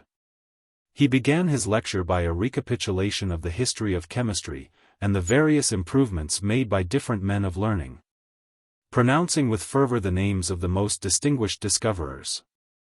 He then took a cursory view of the present state of the science, and explained many of its elementary terms. After having made a few preparatory experiments, he concluded with a panegyric upon modern chemistry, the terms of which I shall never forget. "The ancient teachers of this science," said he, "promised impossibilities, and performed nothing. The modern masters promise very little. They know that metals cannot be transmuted, and that the elixir of life is a chimera. But these philosophers, whose hands seem only made to dabble in dirt, and their eyes to pore over the microscope or crucible, have indeed performed miracles. They penetrate into the recesses of nature, and show how she works in her hiding places. They ascend into the heavens, they have discovered how the blood circulates, and the nature of the air we breathe. They have acquired new and almost unlimited powers. They can command the thunders of heaven, mimic the earthquake, and even mock the invisible world with its own shadows." Such were the professor's words, rather let me say such the words of fate, announced to destroy me. As he went on, I felt as if my soul were grappling with a palpable enemy. One by one the various keys were touched which formed the mechanism of my being, chord after chord was sounded, and soon my mind was filled with one thought, one conception, one purpose. "So much has been done," exclaimed the soul of Frankenstein, "more, far more, will I achieve, treading in the steps already marked, I will pioneer a new way, explore unknown powers, and unfold to the world the deepest mysteries of creation." I closed not my eyes that night. My internal being was in a state of insurrection and turmoil. I felt that order would thence arise, but I had no power to produce it. By degrees, after the morning's dawn, sleep came. I awoke, and my yesternight's thoughts were as a dream. There only remained a resolution to return to my ancient studies, and to devote myself to a science for which I believed myself to possess a natural talent. On the same day, I paid M. Waldman a visit. His manners in private were even more mild and attractive than in public. For there was a certain dignity in his mien during his lecture, which in his own house was replaced by the greatest affability and kindness. I gave him pretty nearly the same account of my former pursuits as I had given to his fellow professor. He heard with attention the little narration concerning my studies, and smiled at the names of Cornelius Agrippa and Paracelsus, but without the contempt that M. Krempe had exhibited. He said, that these were men to whose indefatigable zeal modern philosophers were indebted for most of the foundations of their knowledge. They had left to us, as an easier task, to give new names, and arrange in connected classifications, the facts which they in a great degree had been the instruments of bringing to light. The labors of men of genius, however erroneously directed, scarcely ever fail in ultimately turning to the solid advantage of mankind. I listened to his statement, which was delivered without any presumption or affectation, and then added, that his lecture had removed my prejudices against modern chemists. I expressed myself in measured terms, with the modesty and deference due from a youth to his instructor. Without letting escape, inexperience in life would have made me ashamed, any of the enthusiasm which stimulated my intended labors. I requested his advice concerning the books I ought to procure. "I am happy," said M. Waldman, "to have gained a disciple. And if your application equals your ability, I have no doubt of your success. Chemistry is that branch of natural philosophy in which the greatest improvements have been and may be made. It is on that account that I have made it my peculiar study. But at the same time I have not neglected the other branches of science. A man would make but a very sorry chemist if he attended to that department of human knowledge alone. If your wish is to become really a man of science, and not merely a petty experimentalist, I should advise you to apply to every branch of natural philosophy, including mathematics." He then took me into his laboratory, and explained to me the uses of his various machines. Instructing me as to what I ought to procure, and promising me the use of his own when I should have advanced far enough in the science not to derange their mechanism. He also gave me the list of books which I had requested, and I took my leave. Thus ended a day memorable to me. It decided my future destiny. Chapter 4. From this day natural philosophy, and particularly chemistry, in the most comprehensive sense of the term, became nearly my sole occupation. I read with ardor those works, so full of genius and discrimination, which modern inquirers have written on these subjects. I attended the lectures, and cultivated the acquaintance, of the men of science of the university, and I found even in M. Krempe a great deal of sound sense and real information, combined, it is true, with a repulsive physiognomy and manners, but not on that account the less valuable. In M. Waldman I found a true friend.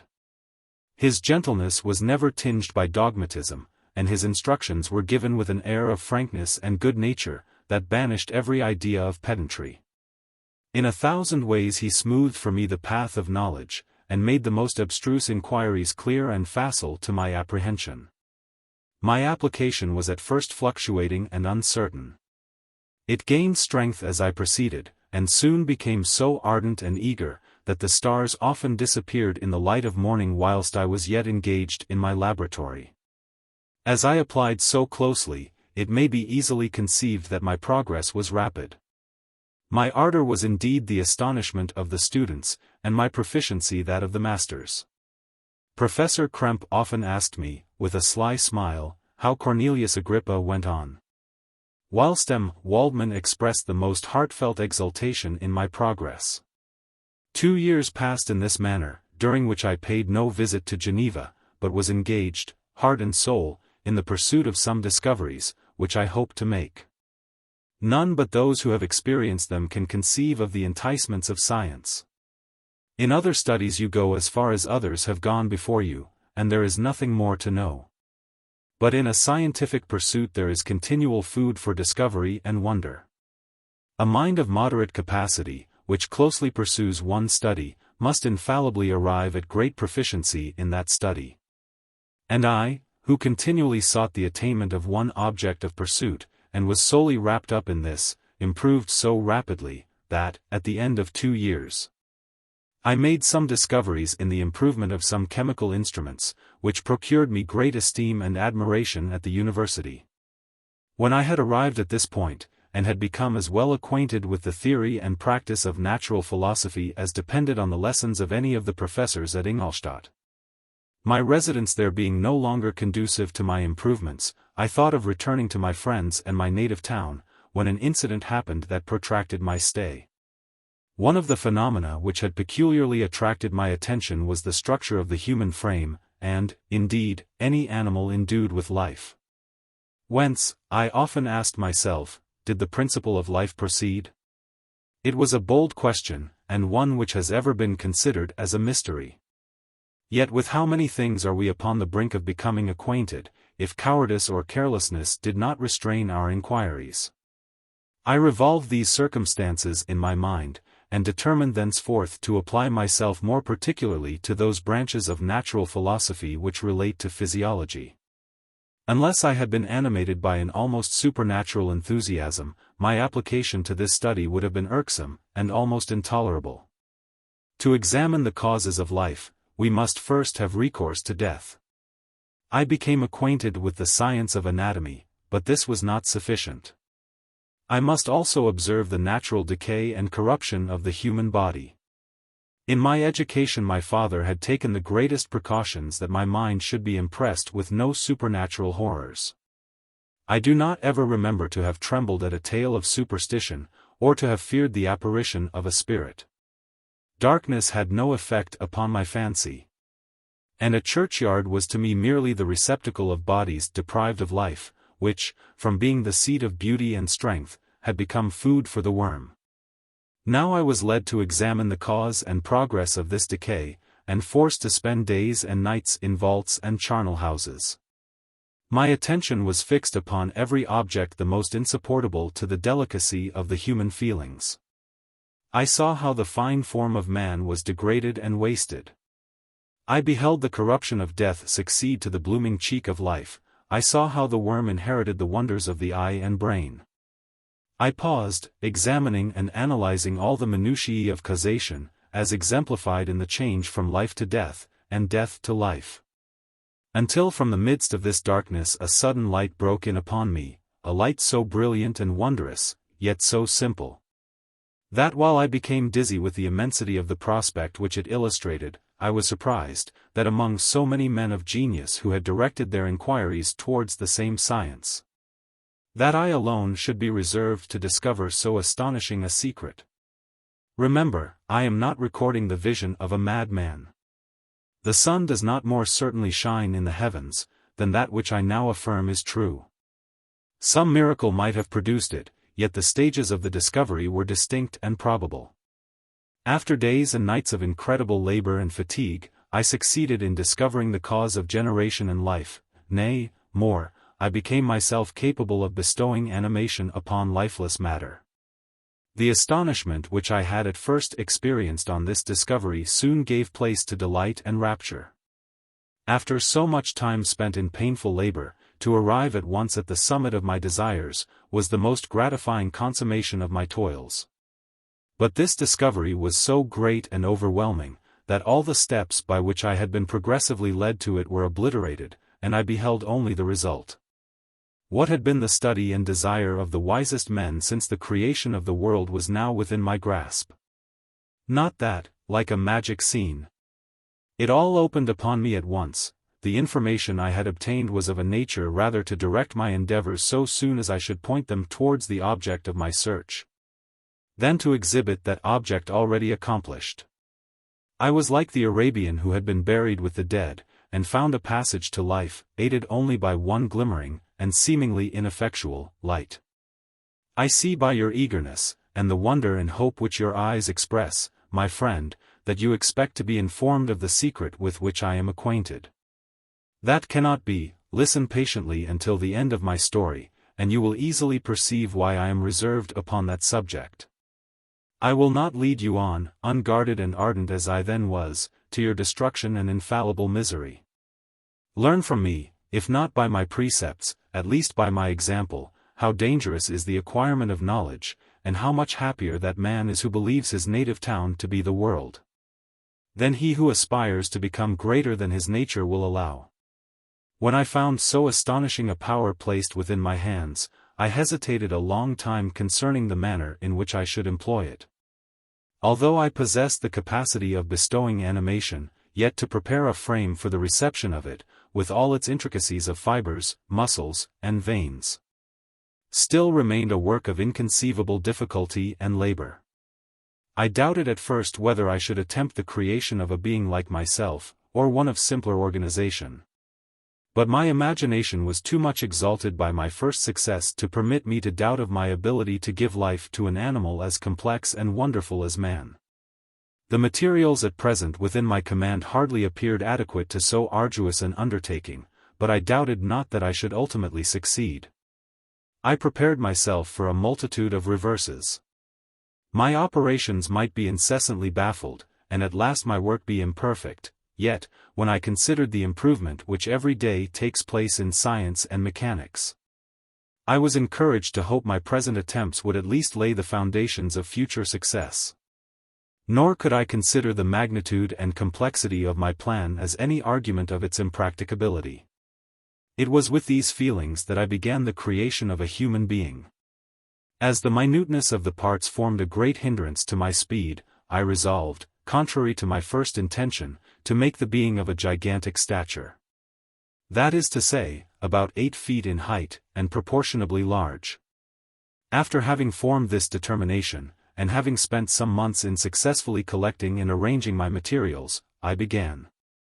No one can conceive the variety of feelings which bore me onwards, like a hurricane, in the first enthusiasm of success. Life and death appeared to me ideal bounds, which I should first break through, and pour a torrent of light into our dark world. A new species would bless me as its creator and source. Many happy and excellent natures would owe their being to me. No father could claim the gratitude of his child so completely as I should deserve theirs. Pursuing these reflections, I thought, that if I could bestow animation upon lifeless matter, I might in process of time, although I now found it impossible, renew life where death had apparently devoted the body to corruption. These thoughts supported my spirits, while I pursued my undertaking with unremitting ardor. My cheek had grown pale with study, and my person had become emaciated with confinement. Sometimes, on the very brink of certainty, I failed, yet still I clung to the hope which the next day or the next hour might realize. One secret which I alone possessed was the hope to which I had dedicated myself. And the moon gazed on my midnight labors, while, with unrelaxed and breathless eagerness, I pursued nature to her hiding places. Who shall conceive the horrors of my secret toil, as I dabbled among the unhallowed damps of the grave, or tortured the living animal to animate the lifeless clay? My limbs now tremble, and my eyes swim with the remembrance, but then a resistless, and almost frantic, impulse urged me forward. I seemed to have lost all soul or sensation but for this one pursuit. It was indeed but a passing trance, that only made me feel with renewed acuteness so soon as, the unnatural stimulus ceasing to operate, I had returned to my old habits. I collected bones from charnel houses, and disturbed, with profane fingers, the tremendous secrets of the human frame. In a solitary chamber, or rather cell, at the top of the house, and separated from all the other apartments by a gallery and staircase, I kept my workshop of filthy creation. My eyeballs were starting from their sockets in attending to the details of my employment. The dissecting room and the slaughterhouse furnished many of my materials. And often did my human nature turn with loathing from my occupation, whilst, still urged on by an eagerness which perpetually increased, I brought my work near to a conclusion. The summer months passed while I was thus engaged, heart and soul, in one pursuit. It was a most beautiful season. Never did the fields bestow a more plentiful harvest, or the vines yield a more luxuriant vintage, but my eyes were insensible to the charms of nature. And the same feelings which made me neglect the scenes around me caused me also to forget those friends who were so many miles absent, and whom I had not seen for so long a time. I knew my silence disquieted them. And I well remembered the words of my father, "I know that while you are pleased with yourself, you will think of us with affection, and we shall hear regularly from you. You must pardon me if I regard any interruption in your correspondence as a proof that your other duties are equally neglected." I knew well therefore what would be my father's feelings. But I could not tear my thoughts from my employment, loathsome in itself, but which had taken an irresistible hold of my imagination. I wished, as it were, to procrastinate all that related to my feelings of affection until the great object, which swallowed up every habit of my nature, should be completed. I then thought that my father would be unjust if he ascribed my neglect to vice, or faultiness on my part. But I am now convinced that he was justified in conceiving that I should not be altogether free from blame. A human being in perfection ought always to preserve a calm and peaceful mind, and never to allow passion or a transitory desire to disturb his tranquility. I do not think that the pursuit of knowledge is an exception to this rule.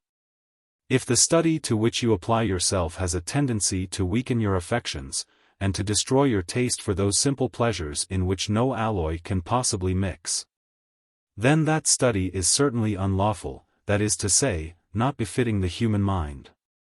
If this rule were always observed, if no man allowed any pursuit whatsoever to interfere with the tranquility of his domestic affections, Greece had not been enslaved. Caesar would have spared his country, America would have been discovered more gradually, and the empires of Mexico and Peru had not been destroyed. But I forget that I am moralising in the most interesting part of my tale, and your looks remind me to proceed.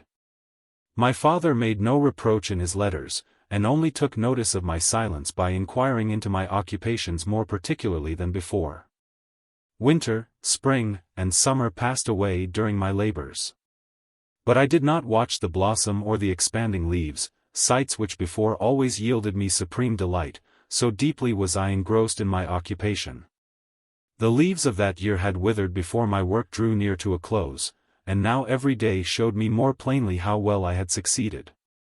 But my enthusiasm was checked by my anxiety, and I appeared rather like one doomed by slavery to toil in the mines, or any other unwholesome trade, than an artist occupied by his favorite employment.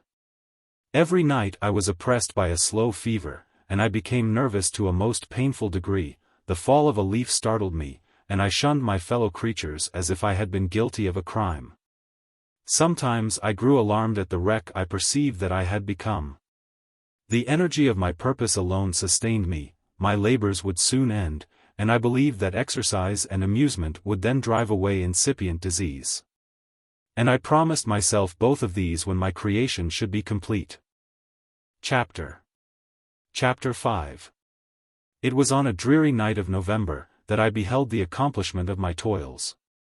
With an anxiety that almost amounted to agony, I collected the instruments of life around me, that I might infuse a spark of being into the lifeless thing that lay at my feet. It was already 1 in the morning. The rain pattered dismally against the panes, and my candle was nearly burnt out, when, by the glimmer of the half-extinguished light, I saw the dull yellow eye of the creature open. It breathed hard, and a convulsive motion agitated its limbs. How can I describe my emotions at this catastrophe, or how delineate the wretch whom with such infinite pains and care I had endeavored to form? His limbs were in proportion, and I had selected his features as beautiful. Beautiful, great God! His yellow skin scarcely covered the work of muscles and arteries beneath. His hair was of a lustrous black, and flowing, his teeth of a pearly whiteness. But these luxuriances only formed a more horrid contrast with his watery eyes, that seemed almost of the same color as the dun white sockets in which they were set. His shriveled complexion and straight black lips. The different accidents of life are not so changeable as the feelings of human nature. I had worked hard for nearly 2 years, for the sole purpose of infusing life into an inanimate body. For this I had deprived myself of rest and health. I had desired it with an ardor that far exceeded moderation. But now that I had finished, the beauty of the dream vanished, and breathless horror and disgust filled my heart. Unable to endure the aspect of the being I had created, I rushed out of the room, and continued a long time traversing my bedchamber, unable to compose my mind to sleep. At length lassitude succeeded to the tumult I had before endured, and I threw myself on the bed in my clothes, endeavoring to seek a few moments of forgetfulness. But it was in vain. I slept, indeed, but I was disturbed by the wildest dreams. I thought I saw Elizabeth, in the bloom of health, walking in the streets of Ingolstadt. Delighted and surprised, I embraced her, but as I imprinted the first kiss on her lips, they became livid with the hue of death. Her features appeared to change, and I thought that I held the corpse of my dead mother in my arms. A shroud enveloped her form, and I saw the grave worms crawling in the folds of the flannel. I started from my sleep with horror. A cold dew covered my forehead, my teeth chattered, and every limb became convulsed, when, by the dim and yellow light of the moon, as it forced its way through the window shutters, I beheld the wretch, the miserable monster whom I had created. He held up the curtain of the bed, and his eyes, if eyes they may be called, were fixed on me. His jaws opened, and he muttered some inarticulate sounds, while a grin wrinkled his cheeks. He might have spoken, but I did not hear. One hand was stretched out, seemingly to detain me, but I escaped, and rushed downstairs. I took refuge in the courtyard belonging to the house which I inhabited, where I remained during the rest of the night, walking up and down in the greatest agitation, listening attentively, catching and fearing each sound as if it were to announce the approach of the demoniacal corpse to which I had so miserably given life. Oh! No mortal could support the horror of that countenance. A mummy again endued with animation could not be so hideous as that wretch. I had gazed on him while unfinished. He was ugly then. But when those muscles and joints were rendered capable of motion, it became a thing such as even Dante could not have conceived. I passed the night wretchedly. Sometimes my pulse beat so quickly and hardly, that I felt the palpitation of every artery. At others, I nearly sank to the ground through languor and extreme weakness. Mingled with this horror, I felt the bitterness of disappointment. Dreams that had been my food and pleasant rest for so long a space were now become a hell to me.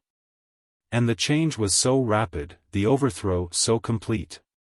Morning, dismal and wet, at length dawned, and discovered to my sleepless and aching eyes the church of Ingolstadt, its white steeple and clock, which indicated the 6th hour. The porter opened the gates of the court, which had that night been my asylum, and I issued into the streets, pacing them with quick steps, as if I sought to avoid the wretch whom I feared every turning of the street would present to my view.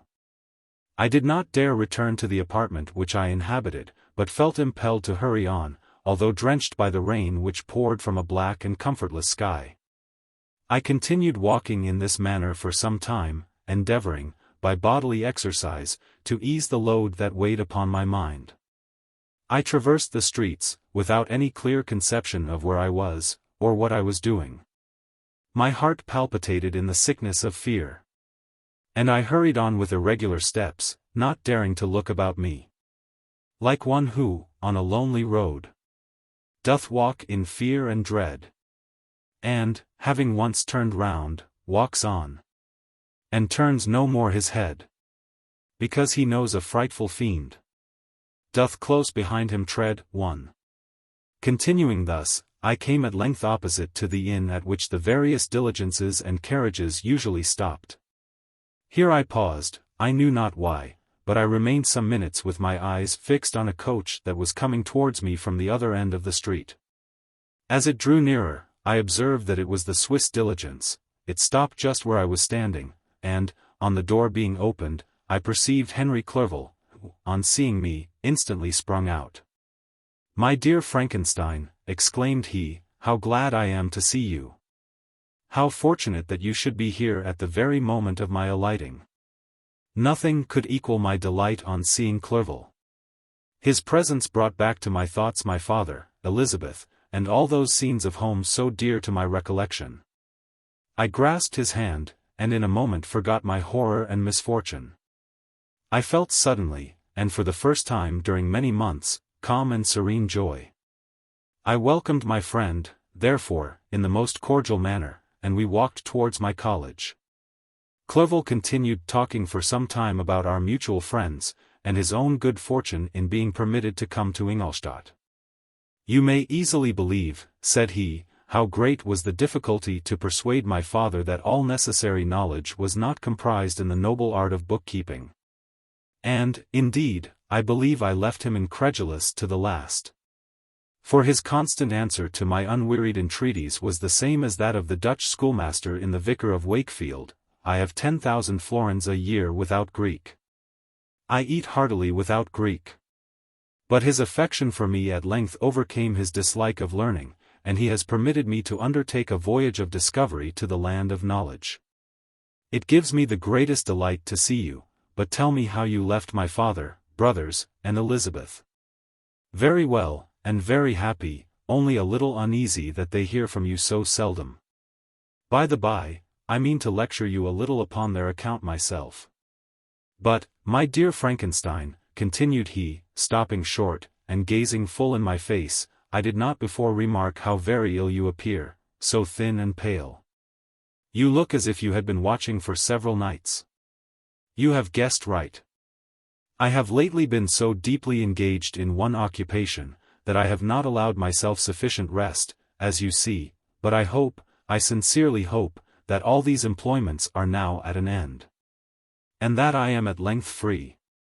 I trembled excessively. I could not endure to think of, and far less to allude to, the occurrences of the preceding night.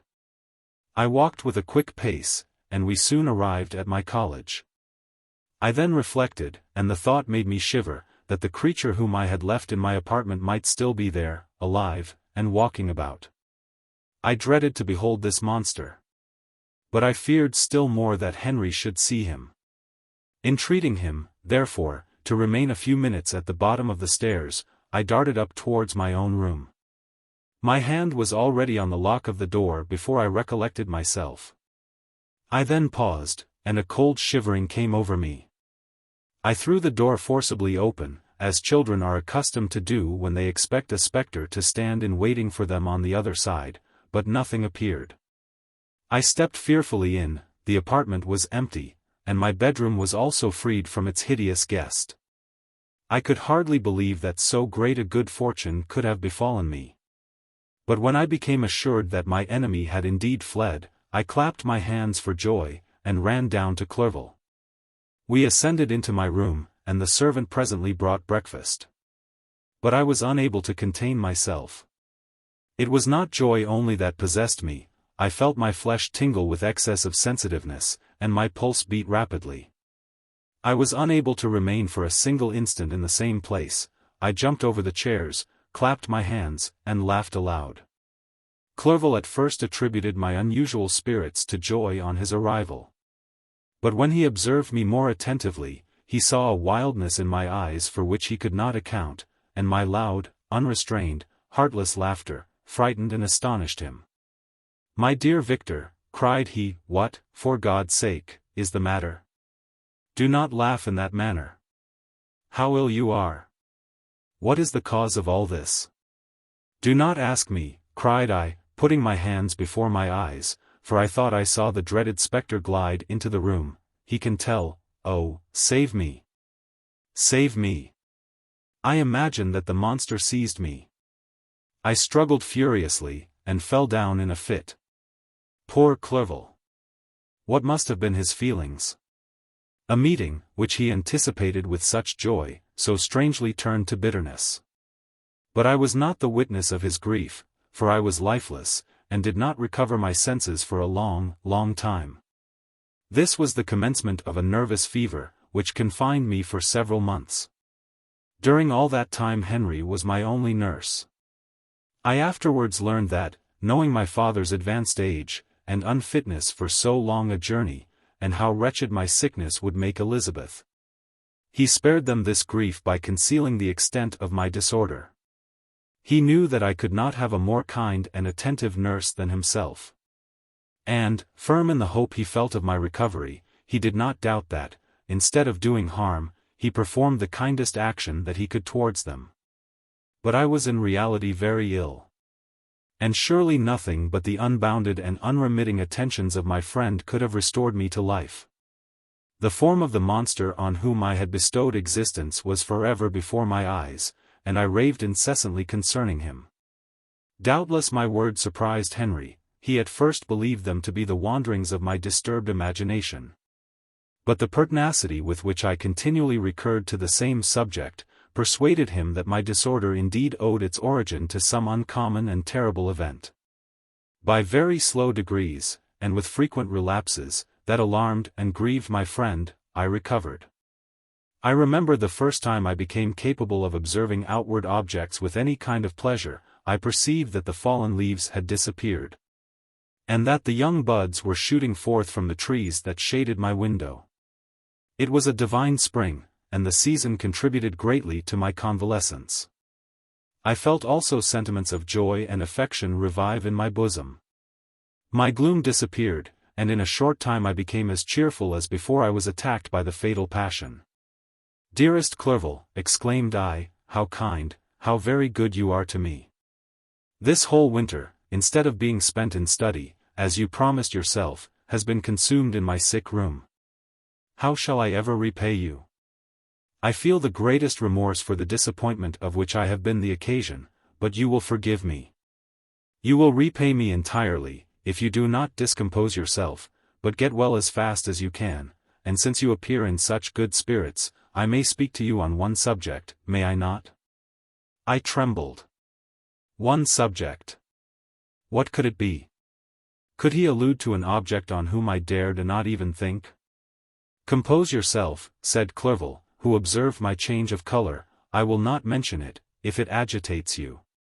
But your father and cousin would be very happy if they received a letter from you in your own handwriting. They hardly know how ill you have been, and are uneasy at your long silence. Is that all, my dear Henry? How could you suppose that my first thought would not fly towards those dear, dear friends whom I love, and who are so deserving of my love? If this is your present temper, my friend, you will perhaps be glad to see a letter that has been lying here some days for you. It is from your cousin, I believe." Chapter VI. Clerval then put the following letter into my hands. It was from my own Elizabeth. "My dearest cousin, you have been ill, very ill, and even the constant letters of dear kind Henry are not sufficient to reassure me on your account. You are forbidden to write, to hold a pen, yet one word from you, dear Victor, is necessary to calm our apprehensions. For a long time I have thought that each post would bring this line, and my persuasions have restrained my uncle from undertaking a journey to Ingolstadt. I have prevented his encountering the inconveniences and perhaps dangers of so long a journey, yet how often have I regretted not being able to perform it myself. I figure to myself that the task of attending on your sick bed has devolved on some mercenary old nurse, who could never guess your wishes, nor minister to them with the care and affection of your poor cousin. Yet that is over now. Clerval writes that indeed you are getting better. I eagerly hope that you will confirm this intelligence soon in your own handwriting. Get well, and return to us. You will find a happy, cheerful home, and friends who love you dearly. Your father's health is vigorous, and he asks but to see you, but to be assured that you are well. And not a care will ever cloud his benevolent countenance. How pleased you would be to remark the improvement of our Ernest. He is now 16, and full of activity and spirit. He is desirous to be a true Swiss, and to enter into foreign service, but we cannot part with him, at least until his elder brother return to us. My uncle is not pleased with the idea of a military career in a distant country, but Ernest never had your powers of application.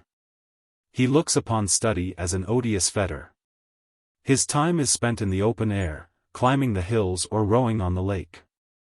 I fear that he will become an idler, unless we yield the point, and permit him to enter on the profession which he has selected. Little alteration, except the growth of our dear children, has taken place since you left us.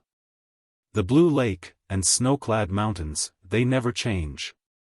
And I think our placid home, and our contented hearts are regulated by the same immutable laws. My trifling occupations take up my time and amuse me, and I am rewarded for any exertions by seeing none but happy, kind faces around me. Since you left us, but one change has taken place in our little household. Do you remember on what occasion Justine Moritz entered our family? Probably you do not. I will relate her history, therefore, in a few words. Madame Moritz, her mother, was a widow with 4 children, of whom Justine was the third. This girl had always been the favorite of her father. But, through a strange perversity, her mother could not endure her, and, after the death of M. Moritz, treated her very ill. My aunt observed this, and, when Justine was 12 years of age, prevailed on her mother to allow her to live at our house. The republican institutions of our country have produced simpler and happier manners than those which prevail in the great monarchies that surround it. Hence there is less distinction between the several classes of its inhabitants, and the lower orders, being neither so poor nor so despised, their manners are more refined and moral. A servant in Geneva does not mean the same thing as a servant in France and England. Justine, thus received in our family, learned the duties of a servant. A condition which, in our fortunate country, does not include the idea of ignorance, and a sacrifice of the dignity of a human being. Justine, you may remember, was a great favorite of yours. And I recollect you once remarked, that if you were in an ill humor, one glance from Justine could dissipate it. For the same reason that Ariosto gives concerning the beauty of Angelica, she looked so frank-hearted and happy. My aunt conceived a great attachment for her, by which she was induced to give her an education superior to that which she had at first intended. This benefit was fully repaid. Justine was the most grateful little creature in the world. I do not mean that she made any professions, I never heard one pass her lips. But you could see by her eyes that she almost adored her protectress. Although her disposition was gay, and in many respects inconsiderate, yet she paid the greatest attention to every gesture of my aunt. She thought her the model of all excellence, and endeavored to imitate her phraseology and manners, so that even now she often reminds me of her. When my dearest aunt died, everyone was too much occupied in their own grief to notice poor Justine, who had attended her during her illness with the most anxious affection. Poor Justine was very ill, but other trials were reserved for her. One by one, her brothers and sister died, and her mother, with the exception of her neglected daughter, was left childless. The conscience of the woman was troubled. She began to think that the deaths of her favorites was a judgment from heaven to chastise her partiality. She was a Roman Catholic. And I believe her confessor confirmed the idea which she had conceived. Accordingly, a few months after your departure for Ingolstadt, Justine was called home by her repentant mother. Poor girl! She wept when she quitted our house. She was much altered since the death of my aunt. Grief had given softness and a winning mildness to her manners, which had before been remarkable for vivacity. Nor was her residence at her mother's house of a nature to restore her gaiety. The poor woman was very vacillating in her repentance. She sometimes begged Justine to forgive her unkindness, but much oftener accused her of having caused the deaths of her brothers and sister. Perpetual fretting at length threw Madame Moritz into a decline, which at first increased her irritability, but she is now at peace forever. She died on the first approach of cold weather, at the beginning of this last winter. Justine has returned to us, and I assure you I love her tenderly. She is very clever and gentle, and extremely pretty. As I mentioned before, her mien and her expressions continually remind me of my dear aunt. I must say also a few words to you, my dear cousin, of little darling William. I wish you could see him. He is very tall of his age, with sweet laughing blue eyes, dark eyelashes, and curling hair. When he smiles, 2 little dimples appear on each cheek, which are rosy with health. He has already had 1 or 2 little wives, but Louisa Byron is his favorite, a pretty little girl of 5 years of age. Now, dear Victor, I dare say you wish to be indulged in a little gossip concerning the good people of Geneva. The pretty Miss Mansfield has already received the congratulatory visits on her approaching marriage with a young Englishman, John Melbourne, esq. Her ugly sister, Manon, married M. de Villard, the rich banker, last autumn. Your favorite schoolfellow, Louis Manoyer, has suffered several misfortunes since the departure of Clerval from Geneva. But he has already recovered his spirits, and is reported to be on the point of marrying a very lively pretty Frenchwoman, Madame Tavernier. She is a widow, and much older than Manoyer. But she is very much admired, and a favorite with everybody. I have written myself into better spirits, dear cousin, but my anxiety returns upon me as I conclude. Write, dearest Victor, 1 line, 1 word will be a blessing to us. 10,000 thanks to Henry for his kindness, his affection, and his many letters. We are sincerely grateful. Adieu. My cousin. Take care of yourself, and, I entreat you, write. Elizabeth Lavenza. Geneva, March 18, 17. Dear, dear Elizabeth. I exclaimed, when I had read her letter, I will write instantly, and relieve them from the anxiety they must feel. I wrote, and this exertion greatly fatigued me. But my convalescence had commenced, and proceeded regularly. In another fortnight I was able to leave my chamber. One of my first duties on my recovery was to introduce Clerval to the several professors of the university. In doing this, I underwent a kind of rough usage, ill-befitting the wounds that my mind had sustained. Ever since the fatal night, the end of my labors, and the beginning of my misfortunes, I had conceived a violent antipathy even to the name of natural philosophy. When I was otherwise quite restored to health, the sight of a chemical instrument would renew all the agony of my nervous symptoms. Henry saw this, and had removed all my apparatus from my view. He had also changed my apartment, for he perceived that I had acquired a dislike for the room which had previously been my laboratory. But these cares of Clerval were made of no avail when I visited the professors. M.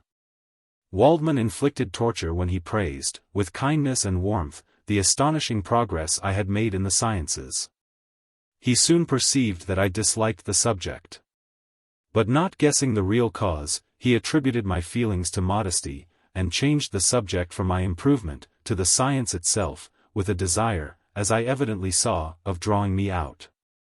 What could I do? He meant to please, and he tormented me. I felt as if he had placed carefully, one by one, in my view those instruments which were to be afterwards used in putting me to a slow and cruel death.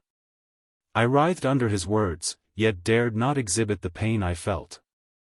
Clerval, whose eyes and feelings were always quick in discerning the sensations of others, declined the subject, alleging, in excuse, his total ignorance. And the conversation took a more general turn. I thanked my friend from my heart, but I did not speak. I saw plainly that he was surprised, but he never attempted to draw my secret from me. And although I loved him with a mixture of affection and reverence that knew no bounds, yet I could never persuade myself to confide to him that event which was so often present to my recollection, but which I feared the detail to another would only impress more deeply. Kremp was not equally docile, and in my condition at that time, of almost insupportable sensitiveness, his harsh blunt encomiums gave me even more pain than the benevolent approbation of Waldman. "D.N. the fellow," cried he, "why, Clerval, I assure you he has outstripped us all. I stare if you please, but it is nevertheless true. A youngster who, but a few years ago, believed in Cornelius Agrippa as firmly as in the Gospel, has now set himself at the head of the university. And if he is not soon pulled down, we shall all be out of countenance. I, continued he, observing my face expressive of suffering, Frankenstein is modest. An excellent quality in a young man. Young men should be diffident of themselves, you know, Clerval. I was myself when young, but that wears out in a very short time."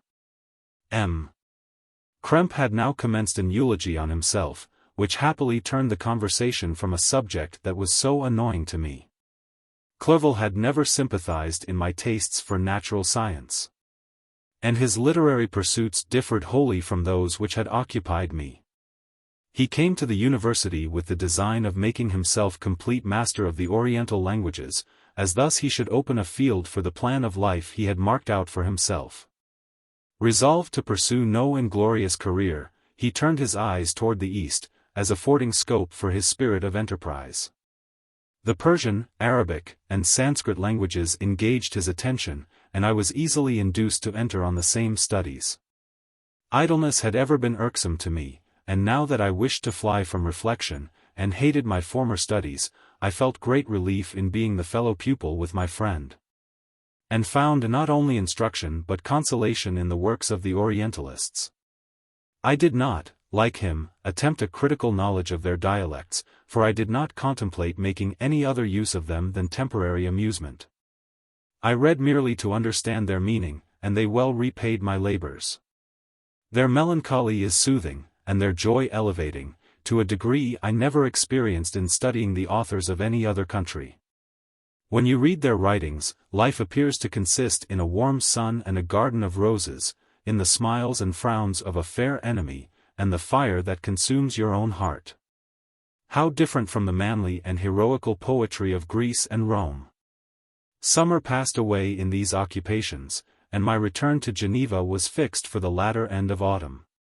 But being delayed by several accidents, winter and snow arrived, the roads were deemed impassable, and my journey was retarded until the ensuing spring. I felt this delay very bitterly, for I longed to see my native town and my beloved friends. My return had only been delayed so long, from an unwillingness to leave Clerval in a strange place, before he had become acquainted with any of its inhabitants. The winter, however, was spent cheerfully, and although the spring was uncommonly late, when it came its beauty compensated for its dilatoriness. The month of May had already commenced, and I expected the letter daily which was to fix the date of my departure, when Henry proposed a pedestrian tour in the environs of Ingolstadt, that I might bid a personal farewell to the country I had so long inhabited. I acceded with pleasure to this proposition. I was fond of exercise, and Clerval had always been my favorite companion in the rambles of this nature that I had taken among the scenes of my native country. We passed a fortnight in these perambulations. My health and spirits had long been restored, and they gained additional strength from the salubrious air I breathed, the natural incidents of our progress, and the conversation of my friend. Study had before secluded me from the intercourse of my fellow creatures, and rendered me unsocial, but Clerval called forth the better feelings of my heart. He again taught me to love the aspect of nature, and the cheerful faces of children. Excellent friend! How sincerely did you love me, and endeavor to elevate my mind until it was on a level with your own. A selfish pursuit had cramped and narrowed me, until your gentleness and affection warmed and opened my senses. I became the same happy creature who, a few years ago, loved and beloved by all, had no sorrow or care. When happy, inanimate nature had the power of bestowing on me the most delightful sensations. A serene sky and verdant fields filled me with ecstasy. The present season was indeed divine. The flowers of spring bloomed in the hedges, while those of summer were already in bud. I was undisturbed by thoughts which during the preceding year had pressed upon me, notwithstanding my endeavors to throw them off, with an invincible burden. Henry rejoiced in my gaiety, and sincerely sympathized in my feelings. He exerted himself to amuse me, while he expressed the sensations that filled his soul. The resources of his mind on this occasion were truly astonishing. His conversation was full of imagination. And very often, in imitation of the Persian and Arabic writers, he invented tales of wonderful fancy and passion. At other times he repeated my favorite poems, or drew me out into arguments, which he supported with great ingenuity. We returned to our college on a Sunday afternoon. The peasants were dancing, and everyone we met appeared gay and happy. My own spirits were high, and I bounded along with feelings of unbridled joy and hilarity. Chapter VII. On my return, I found the following letter from my father. My dear Victor, you have probably waited impatiently for a letter to fix the date of your return to us. And I was at first tempted to write only a few lines, merely mentioning the day on which I should expect you. But that would be a cruel kindness, and I dare not do it.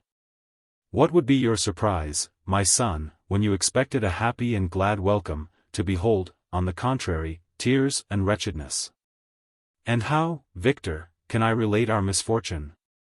Absence cannot have rendered you callous to our joys and griefs, and how shall I inflict pain on my long-absent son? I wish to prepare you for the woeful news, but I know it is impossible. Even now your eye schemes over the page, to seek the words which are to convey to you the horrible tidings. William is dead. That sweet child, whose smiles delighted and warmed my heart, who was so gentle, yet so gay. Victor, he is murdered. I will not attempt to console you, but will simply relate the circumstances of the transaction. Last Thursday, May 7th, I, my niece, and your two brothers, went to walk in Plainpalais. The evening was warm and serene, and we prolonged our walk farther than usual. It was already dusk before we thought of returning. And then we discovered that William and Ernest, who had gone on before, were not to be found. We accordingly rested on a seat until they should return. Presently Ernest came, and inquired if we had seen his brother. He said, that he had been playing with him, that William had run away to hide himself, and that he vainly sought for him. And afterwards waited for him a long time, but that he did not return. This account rather alarmed us, and we continued to search for him until night fell, when Elizabeth conjectured that he might have returned to the house. He was not there. We returned again, with torches, for I could not rest, when I thought that my sweet boy had lost himself, and was exposed to all the damps and dews of night. Elizabeth also suffered extreme anguish. About 5 in the morning I discovered my lovely boy, whom the night before I had seen blooming and active in health. Stretched on the grass livid and motionless, the print of the murderer's finger was on his neck. He was conveyed home, and the anguish that was visible in my countenance betrayed the secret to Elizabeth. She was very earnest to see the corpse. At first I attempted to prevent her. But she persisted, and entering the room where it lay, hastily examined the neck of the victim, and clasping her hands exclaimed, "O God! I have murdered my darling child." She fainted, and was restored with extreme difficulty. When she again lived, it was only to weep and sigh. She told me, that same evening William had teased her to let him wear a very valuable miniature that she possessed of your mother. This picture is gone, and was doubtless the temptation which urged the murderer to the deed. We have no trace of him at present, although our exertions to discover him are unremitted. But they will not restore my beloved William. Come, dearest Victor, you alone can console Elizabeth. She weeps continually, and accuses herself unjustly as the cause of his death. Her words pierce my heart. We are all unhappy, but will not that be an additional motive for you, my son, to return and be our comforter? Your dear mother. Alas, Victor! I now say, thank God she did not live to witness the cruel, miserable death of her youngest darling. Come, Victor. Not brooding thoughts of vengeance against the assassin, but with feelings of peace and gentleness, that will heal, instead of festering, the wounds of our minds. Enter the house of mourning, my friend, but with kindness and affection for those who love you, and not with hatred for your enemies. Your affectionate and afflicted father. Alphonse Frankenstein. Geneva, May 12, 17. Clerval, who had watched my countenance as I read this letter, was surprised to observe the despair that succeeded to the joy I at first expressed on receiving news from my friends. I threw the letter on the table, and covered my face with my hands. My dear Frankenstein, exclaimed Henry, when he perceived me weep with bitterness, are you always to be unhappy? My dear friend, what has happened? I motioned to him to take up the letter, while I walked up and down the room in the extremest agitation. Tears also gushed from the eyes of Clerval, as he read the account of my misfortune. I can offer you no consolation, my friend, said he, your disaster is irreparable. What do you intend to do? To go instantly to Geneva. Come with me, Henry, to order the horses. During our walk, Clerval endeavored to say a few words of consolation, he could only express his heartfelt sympathy. Poor William, said he, dear lovely child, he now sleeps with his angel mother. Who that had seen him bright and joyous in his young beauty, but must weep over his untimely loss. To die so miserably, to feel the murderer's grasp. How much more a murderer, that could destroy such radiant innocence. Poor little fellow. One only consolation have we. His friends mourn and weep, but he is at rest. The pang is over, his sufferings are at an end forever. A sod covers his gentle form, and he knows no pain. He can no longer be a subject for pity. We must reserve that for his miserable survivors. Clerval spoke thus as we hurried through the streets. The words impressed themselves on my mind, and I remembered them afterwards in solitude. But now, as soon as the horses arrived, I hurried into a cabriolet, and bade farewell to my friend. My journey was very melancholy.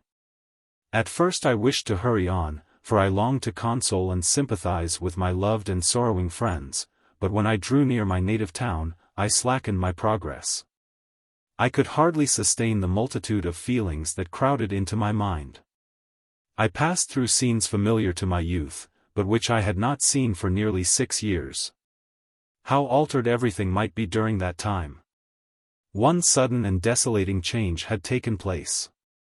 But 1,000 little circumstances might have by degrees worked other alterations, which, although they were done more tranquilly, might not be the less decisive.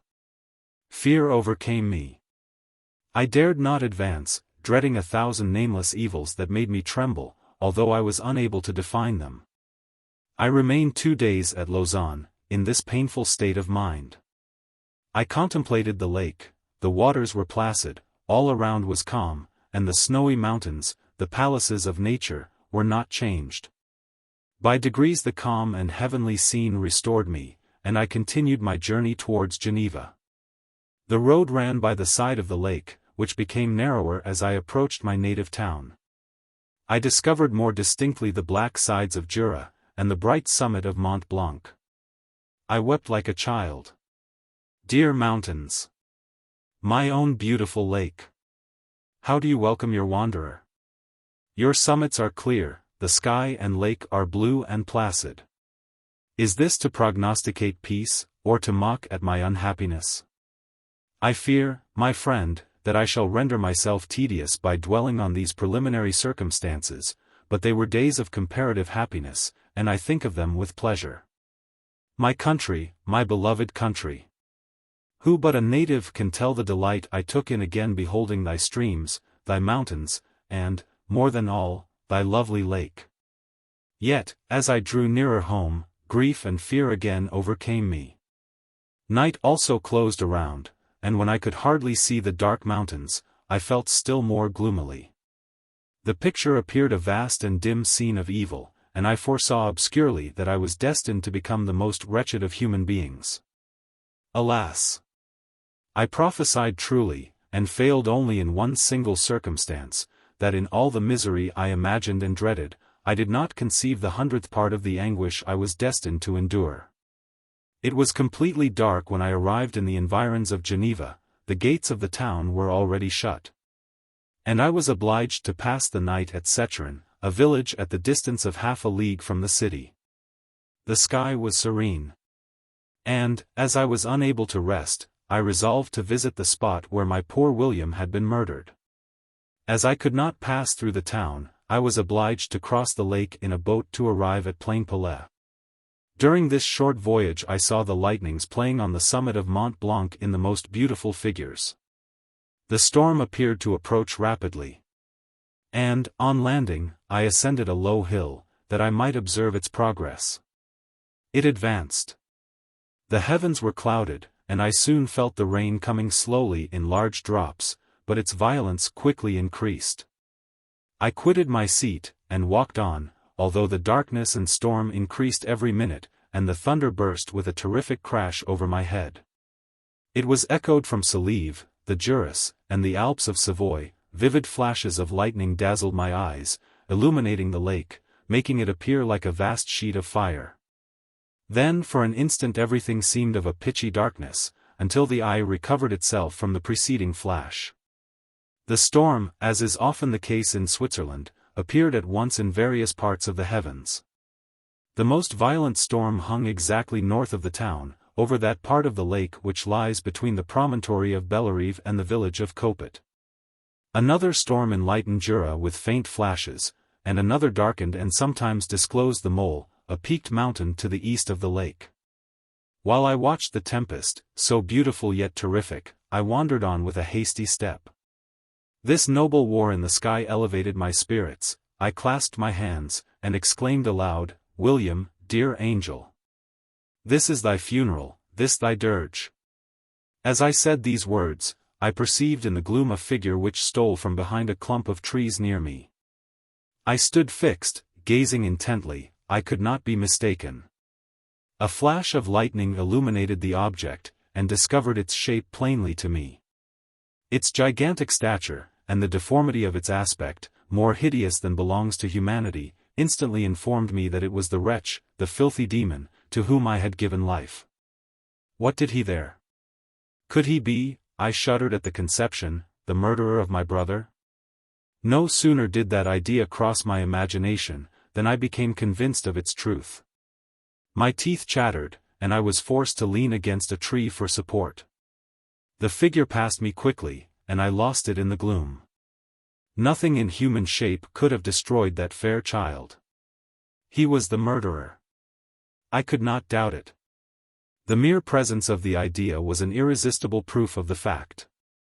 I thought of pursuing the devil. But it would have been in vain, for another flash discovered him to me hanging among the rocks of the nearly perpendicular ascent of Mont Sèvres, a hill that bounds Plainpalais on the south. He soon reached the summit, and disappeared. I remained motionless. The thunder ceased, but the rain still continued, and the scene was enveloped in an impenetrable darkness. I revolved in my mind the events which I had until now sought to forget, the whole train of my progress towards the creation, the appearance of the work of my own hands alive at my bedside. Its departure. 2 years had now nearly elapsed since the night on which he first received life, and was this his first crime? Alas! I had turned loose into the world a depraved wretch, whose delight was in carnage and misery. Had he not murdered my brother? No one can conceive the anguish I suffered during the remainder of the night, which I spent, cold and wet, in the open air. But I did not feel the inconvenience of the weather. My imagination was busy in scenes of evil and despair. I considered the being whom I had cast among mankind, and endowed with the will and power to effect purposes of horror, such as the deed which he had now done, nearly in the light of my own vampire. My own spirit let loose from the grave, and forced to destroy all that was dear to me. Day dawned, and I directed my steps towards the town. The gates were open, and I hastened to my father's house. My first thought was to discover what I knew of the murderer, and cause instant pursuit to be made. But I paused when I reflected on the story that I had to tell. A being whom I myself had formed, and endued with life, had met me at midnight among the precipices of an inaccessible mountain. I remembered also the nervous fever with which I had been seized just at the time that I dated my creation, and which would give an air of delirium to a tale otherwise so utterly improbable. I well knew that if any other had communicated such a relation to me, I should have looked upon it as the ravings of insanity. Besides, the strange nature of the animal would elude all pursuit, even if I were so far credited as to persuade my relatives to commence it. And then of what use would be pursuit? Who could arrest a creature capable of scaling the overhanging sides of Mont Saleve? These reflections determined me, and I resolved to remain silent. It was about 5 in the morning when I entered my father's house. I told the servants not to disturb the family, and went into the library to attend their usual hour of rising. 6 years had elapsed, passed as a dream but for one indelible trace, and I stood in the same place where I had last embraced my father before my departure for Ingolstadt. Beloved and venerable parent! He still remained to me. I gazed on the picture of my mother, which stood over the mantelpiece. It was an historical subject, painted at my father's desire, and represented Caroline Beaufort in an agony of despair, kneeling by the coffin of her dead father. Her garb was rustic, and her cheek pale, but there was an air of dignity and beauty, that hardly permitted the sentiment of pity. Below this picture was a miniature of William. And my tears flowed when I looked upon it. While I was thus engaged, Ernest entered. He had heard me arrive, and hastened to welcome me. He expressed a sorrowful delight to see me. "Welcome, my dearest Victor," said he. "Ah! I wish you had come 3 months ago, and then you would have found us all joyous and delighted. You come to us now to share a misery which nothing can alleviate, yet your presence will, I hope, revive our father, who seems sinking under his misfortune. And your persuasions will induce poor Elizabeth to cease her vain and tormenting self-accusations. Poor William! He was our darling and our pride." Tears, unrestrained, fell from my brother's eyes. A sense of mortal agony crept over my frame.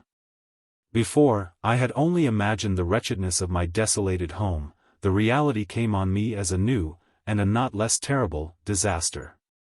I tried to calm Ernest. I inquired more minutely concerning my father, and her I named my cousin. "She most of all," said Ernest, "requires consolation. She accused herself of having caused the death of my brother, and that made her very wretched. But since the murderer has been discovered." "The murderer discovered? Good God! How can that be? Who could attempt to pursue him? It is impossible. One might as well try to overtake the winds, or confine a mountain stream with a straw." "I saw him too. He was free last night." "I do not know what you mean," replied my brother, in accents of wonder, "but to us the discovery we have made completes our misery. No one would believe it at first. And even now Elizabeth will not be convinced, notwithstanding all the evidence. Indeed, who would credit that Justine Moritz, who was so amiable, and fond of all the family, could suddenly become capable of so frightful, so appalling a crime? Justine Moritz. Poor girl, is she the accused? But it is wrongfully, everyone knows that. No one believes it, surely, Ernest? No one did at first. But several circumstances came out, that have almost forced conviction upon us. And her own behavior has been so confused, as to add to the evidence of facts a weight that, I fear, leaves no hope for doubt.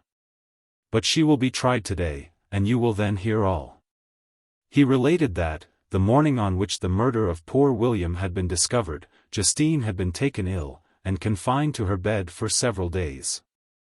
During this interval, one of the servants, happening to examine the apparel she had worn on the night of the murder, had discovered in her pocket the picture of my mother, which had been judged to be the temptation of the murderer. The servant instantly showed it to one of the others, who, without saying a word to any of the family, went to a magistrate, and, upon their deposition, Justine was apprehended. On being charged with the fact, the poor girl confirmed the suspicion in a great measure by her extreme confusion of manner. This was a strange tale, but it did not shake my faith. And I replied earnestly, "You are all mistaken, I know the murderer. Justine, poor, good Justine, is innocent." At that instant my father entered. I saw unhappiness deeply impressed on his countenance, but he endeavored to welcome me cheerfully. And, after we had exchanged our mournful greeting, would have introduced some other topic than that of our disaster, had not Ernest exclaimed, "Good God, Papa! Victor says that he knows who was the murderer of poor William." "We do also, unfortunately," replied my father. For indeed I had rather have been forever ignorant than have discovered so much depravity and ingratitude in one I valued so highly. "My dear father, you are mistaken, Justine is innocent. If she is, God forbid that she should suffer as guilty. She is to be tried today, and I hope, I sincerely hope, that she will be acquitted." This speech calmed me. I was firmly convinced in my own mind that Justine, and indeed every human being, was guiltless of this murder. I had no fear, therefore, that any circumstantial evidence could be brought forward strong enough to convict her. My tale was not one to announce publicly. Its astounding horror would be looked upon as madness by the vulgar. Did anyone indeed exist, except I, the Creator, who would believe, unless his senses convinced him, in the existence of the living monument of presumption and rash ignorance which I had let loose upon the world? We were soon joined by Elizabeth. Time had altered her since I last beheld her. It had endowed her with loveliness surpassing the beauty of her childish years. There was the same candor, the same vivacity, but it was allied to an expression more full of sensibility and intellect. She welcomed me with the greatest affection. "Your arrival, my dear cousin," said she, "fills me with hope. You perhaps will find some means to justify my poor guiltless Justine. Alas! Who is safe, if she be convicted of crime? I rely on her innocence as certainly as I do upon my own. Our misfortune is doubly hard to us. We have not only lost that lovely darling boy, but this poor girl, whom I sincerely love, is to be torn away by even a worse fate. If she is condemned, I never shall know joy more. But she will not, I am sure she will not, and then I shall be happy again, even after the sad death of my little William. She is innocent, my Elizabeth," said I, "and that shall be proved. Fear nothing, but let your spirits be cheered by the assurance of her acquittal. How kind and generous you are! Everyone else believes in her guilt, and that made me wretched, for I knew that it was impossible, and to see everyone else prejudiced in so deadly a manner rendered me hopeless and despairing." She wept. "Dearest niece," said my father, "dry your tears. If she is, as you believe, innocent, rely on the justice of our laws, and the activity with which I shall prevent the slightest shadow of partiality." Chapter VIII. We passed a few sad hours, until 11 o'clock, when the trial was to commence. My father and the rest of the family being obliged to attend as witnesses, I accompanied them to the court. During the whole of this wretched mockery of justice I suffered living torture. It was to be decided, whether the result of my curiosity and lawless devices would cause the death of two of my fellow beings, one a smiling babe, full of innocence and joy, the other far more dreadfully murdered, with every aggravation of infamy that could make the murder memorable in horror. Justine also was a girl of merit, and possessed qualities which promised to render her life happy. Now all was to be obliterated in an ignominious grave, and I the cause. 1,000 times rather would I have confessed myself guilty of the crime ascribed to Justine. But I was absent when it was committed, and such a declaration would have been considered as the ravings of a madman, and would not have exculpated her who suffered through me. The appearance of Justine was calm. She was dressed in mourning, and her countenance, always engaging, was rendered, by the solemnity of her feelings, exquisitely beautiful. Yet she appeared confident in innocence, and did not tremble, although gazed on and execrated by thousands. For all the kindness which her beauty might otherwise have excited, was obliterated in the minds of the spectators by the imagination of the enormity she was supposed to have committed. She was tranquil, yet her tranquillity was evidently constrained, and as her confusion had before been adduced as a proof of her guilt, she worked up her mind to an appearance of courage. When she entered the court, she threw her eyes round it, and quickly discovered where we were seated. A tear seemed to dim her eye when she saw us. But she quickly recovered herself, and a look of sorrowful affection seemed to attest her utter guiltlessness. The trial began. And, after the advocate against her had stated the charge, several witnesses were called. Several strange facts combined against her, which might have staggered anyone who had not such proof of her innocence as I had. She had been out the whole of the night on which the murder had been committed, and towards morning had been perceived by a market woman not far from the spot where the body of the murdered child had been afterwards found. The woman asked her what she did there, but she looked very strangely, and only returned a confused and unintelligible answer. She returned to the house about 8 o'clock. And, when one inquired where she had passed the night, she replied that she had been looking for the child, and demanded earnestly if anything had been heard concerning him. When shown the body, she fell into violent hysterics, and kept her bed for several days. The picture was then produced, which the servant had found in her pocket. And when Elizabeth, in a faltering voice, proved that it was the same which, an hour before the child had been missed, she had placed round his neck, a murmur of horror and indignation filled the court. Justine was called on for her defense. As the trial had proceeded, her countenance had altered. Surprise, horror, and misery were strongly expressed. Sometimes she struggled with her tears. But, when she was desired to plead, she collected her powers, and spoke, in an audible, although variable voice. God knows, she said, how entirely I am innocent. But I do not pretend that my protestations should acquit me. I rest my innocence on a plain and simple explanation of the facts which have been adduced against me.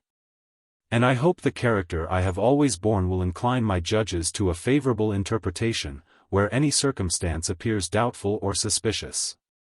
She then related that, by the permission of Elizabeth, she had passed the evening of the night on which the murder had been committed at the house of an aunt at XVIII, a village situated at about a league from Geneva. On her return, at about 9 o'clock, she met a man, who asked her if she had seen anything of the child who was lost. She was alarmed by this account, and passed several hours in looking for him, when the gates of Geneva were shut. And she was forced to remain several hours of the night in a barn belonging to a cottage, being unwilling to call up the inhabitants, to whom she was well known. Most of the night she spent here watching. Towards morning she believed that she slept for a few minutes. Some steps disturbed her, and she awoke. It was dawn, and she quitted her asylum, that she might again endeavor to find my brother. If she had gone near the spot where his body lay, it was without her knowledge. That she had been bewildered when questioned by the market woman was not surprising, since she had passed a sleepless night, and the fate of poor William was yet uncertain. Concerning the picture she could give no account. I know, continued the unhappy victim, how heavily and fatally this one circumstance weighs against me, but I have no power of explaining it. And when I have expressed my utter ignorance, I am only left to conjecture concerning the probabilities by which it might have been placed in my pocket. But here also I am checked. I believe that I have no enemy on earth, and none surely would have been so wicked as to destroy me wantonly. Did the murderer place it there? I know of no opportunity afforded him for so doing. Or, if I had, why should he have stolen the jewel, to part with it again so soon? I commit my cause to the justice of my judges, yet I see no room for hope. I beg permission to have a few witnesses examined concerning my character. And if their testimony shall not overweigh my supposed guilt, I must be condemned, although I would pledge my salvation on my innocence. Several witnesses were called, who had known her for many years, and they spoke well of her. But fear, and hatred of the crime of which they supposed her guilty, rendered them timorous, and unwilling to come forward. Elizabeth saw even this last resource, her excellent dispositions and irreproachable conduct, about to fail the accused, when, although violently agitated, she desired permission to address the court. "I am," said she, "the cousin of the unhappy child who was murdered, or rather his sister, for I was educated by, and have lived with his parents ever since and even long before, his birth. It may therefore be judged indecent in me to come forward on this occasion. But when I see a fellow creature about to perish through the cowardice of her pretended friends, I wish to be allowed to speak, that I may say what I know of her character. I am well acquainted with the accused. I have lived in the same house with her, at one time for 5, and at another for nearly 2 years. During all that period she appeared to me the most amiable and benevolent of human creatures. She nursed Madame Frankenstein, my aunt, in her last illness, with the greatest affection and care, and afterwards attended her own mother during a tedious illness, in a manner that excited the admiration of all who knew her. After which she again lived in my uncle's house, where she was beloved by all the family. She was warmly attached to the child who is now dead, and acted towards him like a most affectionate mother. For my own part, I do not hesitate to say, that, notwithstanding all the evidence produced against her, I believe and rely on her perfect innocence. She had no temptation for such an action. As to the bauble on which the chief proof rests, if she had earnestly desired it, I should have willingly given it to her. So much do I esteem and value her." A murmur of approbation followed Elizabeth's simple and powerful appeal. But it was excited by her generous interference, and not in favor of poor Justine, on whom the public indignation was turned with renewed violence, charging her with the blackest ingratitude. She herself wept as Elizabeth spoke, but she did not answer. My own agitation and anguish was extreme during the whole trial. I believed in her innocence, I knew it. Could the demon, who had, I did not for a minute doubt, murdered my brother, also in his hellish sport have betrayed the innocent to death and ignominy? I could not sustain the horror of my situation. And when I perceived that the popular voice, and the countenances of the judges, had already condemned my unhappy victim, I rushed out of the court in agony. The tortures of the accused did not equal mine, she was sustained by innocence, but the fangs of remorse tore my bosom, and would not forego their hold. I passed a night of unmingled wretchedness. In the morning I went to the court, my lips and throat were parched. I dared not ask the fatal question, but I was known, and the officer guessed the cause of my visit. The ballots had been thrown. They were all black, and Justine was condemned. I cannot pretend to describe what I then felt. I had before experienced sensations of horror, and I have endeavored to bestow upon them adequate expressions, but words cannot convey an idea of the heart-sickening despair that I then endured. The person to whom I addressed myself added, that Justine had already confessed her guilt. That evidence, he observed, was hardly required in so glaring a case, but I am glad of it. And, indeed, none of our judges like to condemn a criminal upon circumstantial evidence, be it ever so decisive. This was strange and unexpected intelligence. What could it mean? Had my eyes deceived me? And was I really as mad as the whole world would believe me to be, if I disclosed the object of my suspicions? I hastened to return home, and Elizabeth eagerly demanded the result. "My cousin," replied I, "it is decided as you may have expected. All judges had rather that 10 innocent should suffer, than that 1 guilty should escape. But she has confessed." This was a dire blow to poor Elizabeth, who had relied with firmness upon Justine's innocence. "Alas," said she, "how shall I ever again believe in human goodness? Justine, whom I loved and esteemed as my sister, how could she put on those smiles of innocence only to betray? Her mild eyes seemed incapable of any severity or guile, and yet she has committed a murder." Soon after we heard that the poor victim had expressed a desire to see my cousin. My father wished her not to go, but said, that he left it to her own judgment and feelings to decide. "Yes," said Elizabeth, "I will go, although she is guilty. And you, Victor, shall accompany me. I cannot go alone." The idea of this visit was torture to me, yet I could not refuse. We entered the gloomy prison chamber, and beheld Justine sitting on some straw at the farther end. Her hands were manacled, and her head rested on her knees. She rose on seeing us enter. And when we were left alone with her, she threw herself at the feet of Elizabeth, weeping bitterly. My cousin wept also. "Oh, Justine," said she, "why did you rob me of my last consolation? I relied on your innocence, and although I was then very wretched, I was not so miserable as I am now. And do you also believe that I am so very, very wicked? Do you also join with my enemies to crush me, to condemn me as a murderer?" Her voice was suffocated with sobs. "Rise, my poor girl," said Elizabeth, "why do you kneel, if you are innocent? I am not one of your enemies. I believed you guiltless, notwithstanding every evidence, until I heard that you had yourself declared your guilt. That report, you say, is false. And be assured, dear Justine, that nothing can shake my confidence in you for a moment, but your own confession. I did confess, but I confessed a lie. I confessed, that I might obtain absolution. But now that falsehood lies heavier at my heart than all my other sins. The God of heaven forgive me. Ever since I was condemned, my confessor has besieged me. He threatened and menaced, until I almost began to think that I was the monster that he said I was. He threatened excommunication and hell fire in my last moments, if I continued obdurate. Dear lady, I had none to support me, all looked on me as a wretch doomed to ignominy and perdition. What could I do? In an evil hour I subscribed to a lie, and now only am I truly miserable."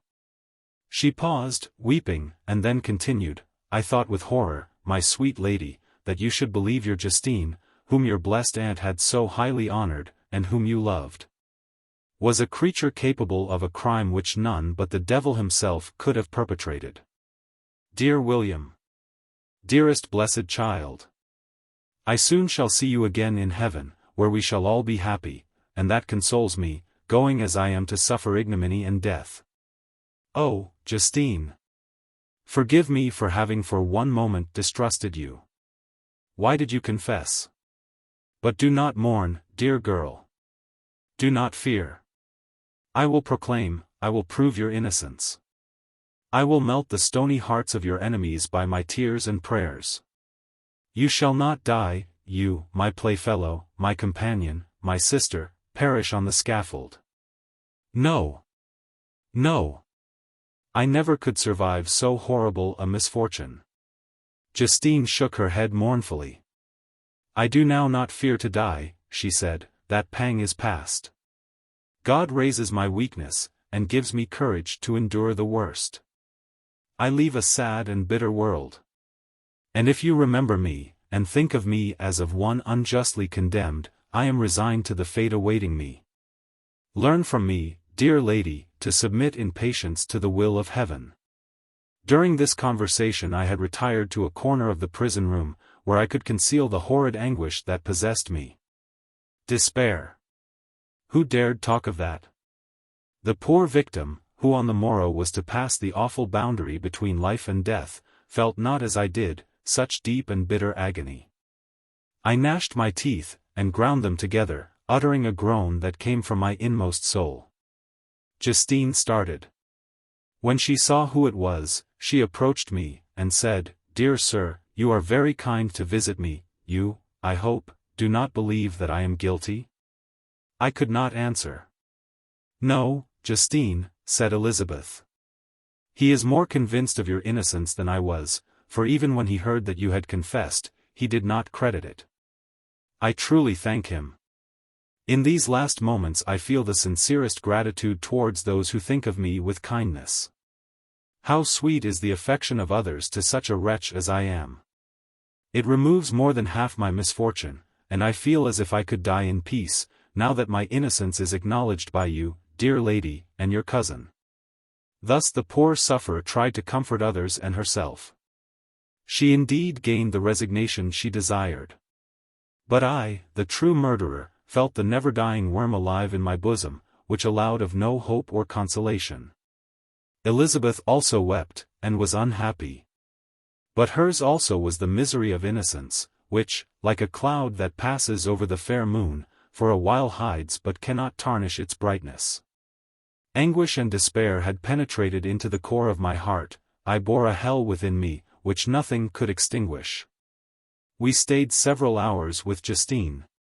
And it was with great difficulty that Elizabeth could tear herself away. "I wish," cried she, "that I were to die with you. I cannot live in this world of misery."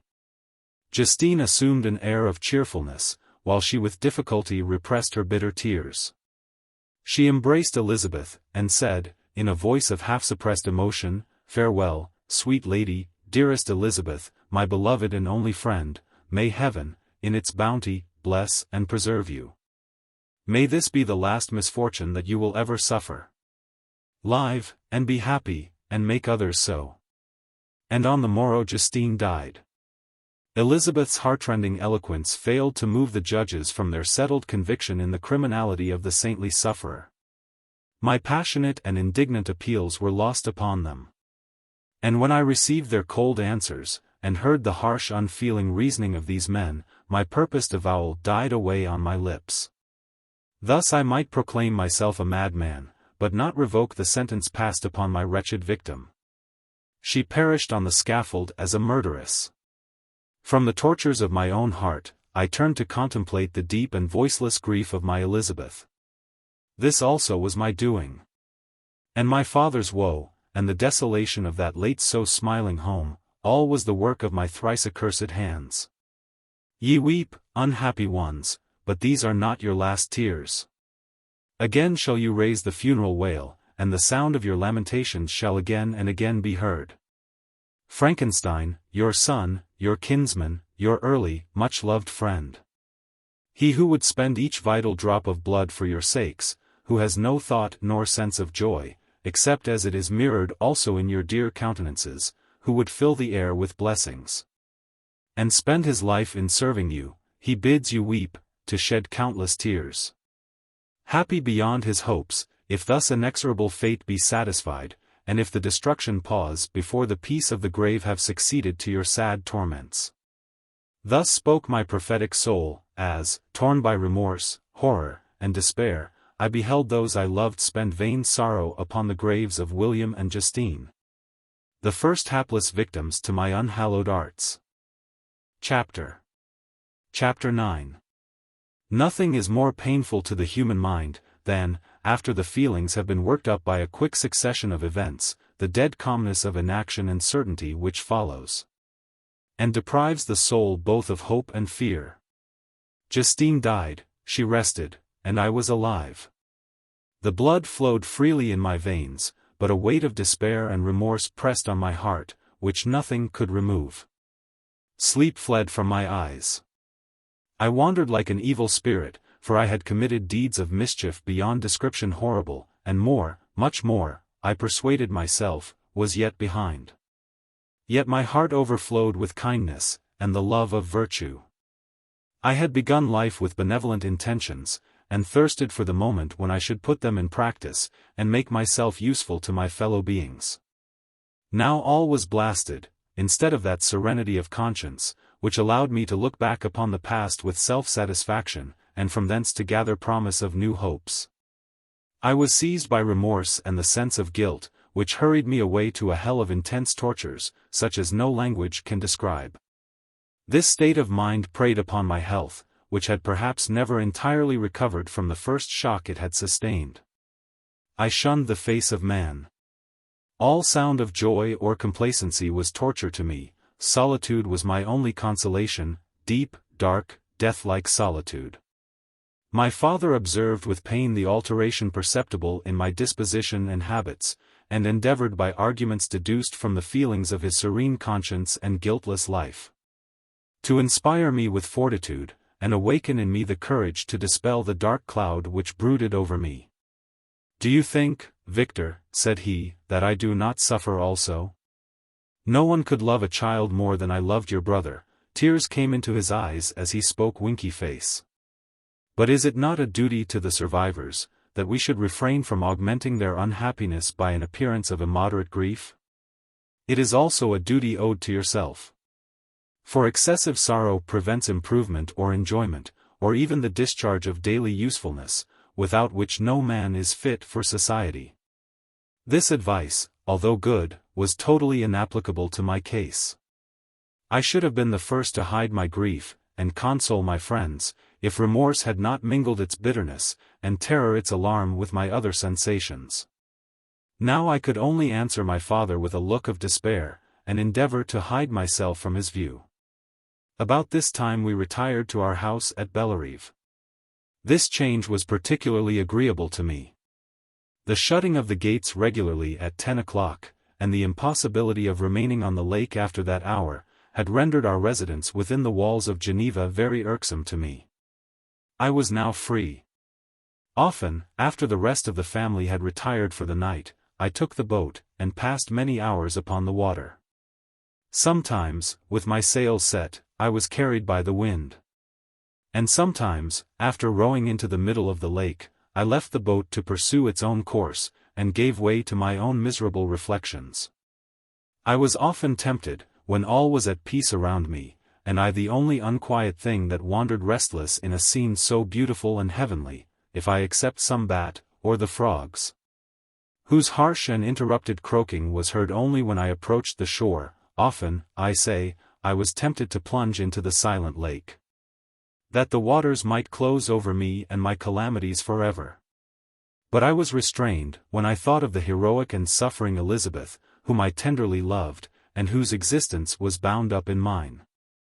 I thought also of my father, and surviving brother. Should I by my base desertion leave them exposed and unprotected to the malice of the fiend whom I had let loose among them?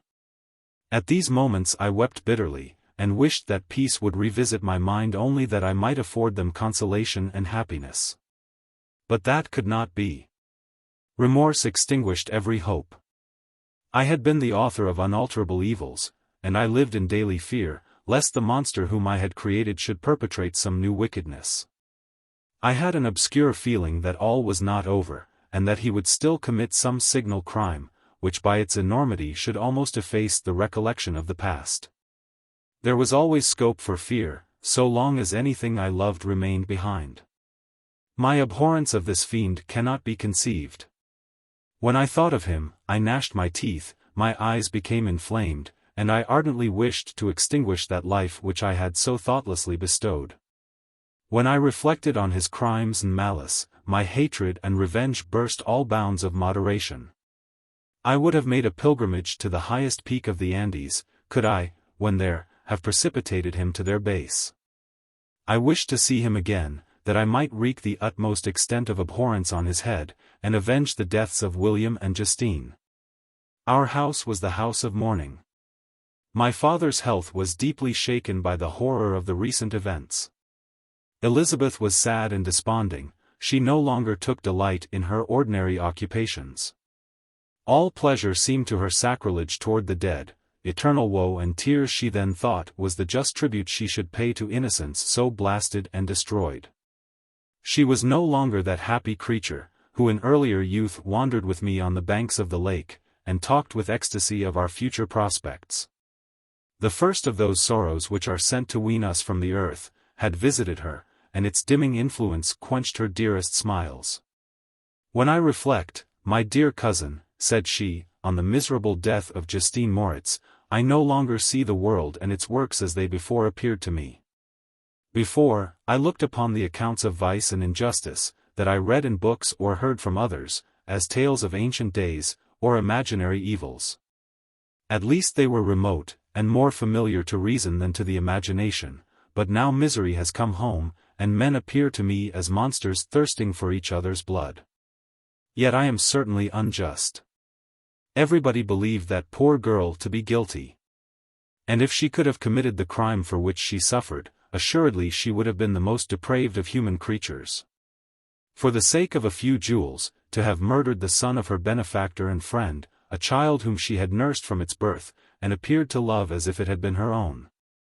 I could not consent to the death of any human being, but certainly I should have thought such a creature unfit to remain in the society of men. But she was innocent. I know, I feel she was innocent. You are of the same opinion, and that confirms me. Alas! Victor, when falsehood can look so like the truth, who can assure themselves of certain happiness? I feel as if I were walking on the edge of a precipice, towards which thousands are crowding, and endeavoring to plunge me into the abyss. William and Justine were assassinated, and the murderer escapes. He walks about the world free, and perhaps respected. But even if I were condemned to suffer on the scaffold for the same crimes, would not change places with such a wretch. I listened to this discourse with the extremest agony. I, not indeed, but in effect, was the true murderer. Elizabeth read my anguish in my countenance, and kindly taking my hand, said, "My dearest friend, you must calm yourself. These events have affected me, God knows how deeply, but I am not so wretched as you are. There is an expression of despair, and sometimes of revenge, in your countenance, that makes me tremble. Dear Victor, banish these dark passions. Remember the friends around you, who center all their hopes in you. Have we lost the power of rendering you happy? Ah! While we love, while we are true to each other, here in this land of peace and beauty, your native country, we may reap every tranquil blessing. What can disturb our peace? And could not such words from her whom I fondly prized before every other gift of fortune, suffice to chase away the fiend that lurked in my heart? Even as she spoke I drew near to her, as if in terror, lest at that very moment the destroyer had been near to rob me of her. Thus not the tenderness of friendship, nor the beauty of earth, nor of heaven, could redeem my soul from woe. The very accents of love were ineffectual. I was encompassed by a cloud which no beneficial influence could penetrate. The wounded deer dragging its fainting limbs to some untrodden brake, there to gaze upon the arrow which had pierced it, and to die, was but a type of me. Sometimes I could cope with the sullen despair that overwhelmed me, but sometimes the whirlwind passions of my soul drove me to seek, by bodily exercise and by change of place, some relief from my intolerable sensations. It was during an access of this kind that I suddenly left my home, and bending my steps towards the near alpine valleys, sought in the magnificence, the eternity of such scenes, to forget myself and my ephemeral, because human, sorrows. My wanderings were directed towards the valley of Chamonix. I had visited it frequently during my boyhood. 6 years had passed since then. I was a wreck, but not had changed in those savage and enduring scenes. I performed the first part of my journey on horseback. I afterwards hired a mule, as the more sure-footed, and least liable to receive injury on these rugged roads. The weather was fine. It was about the middle of the month of August, nearly 2 months after the death of Justine, that miserable epoch from which I dated all my woe.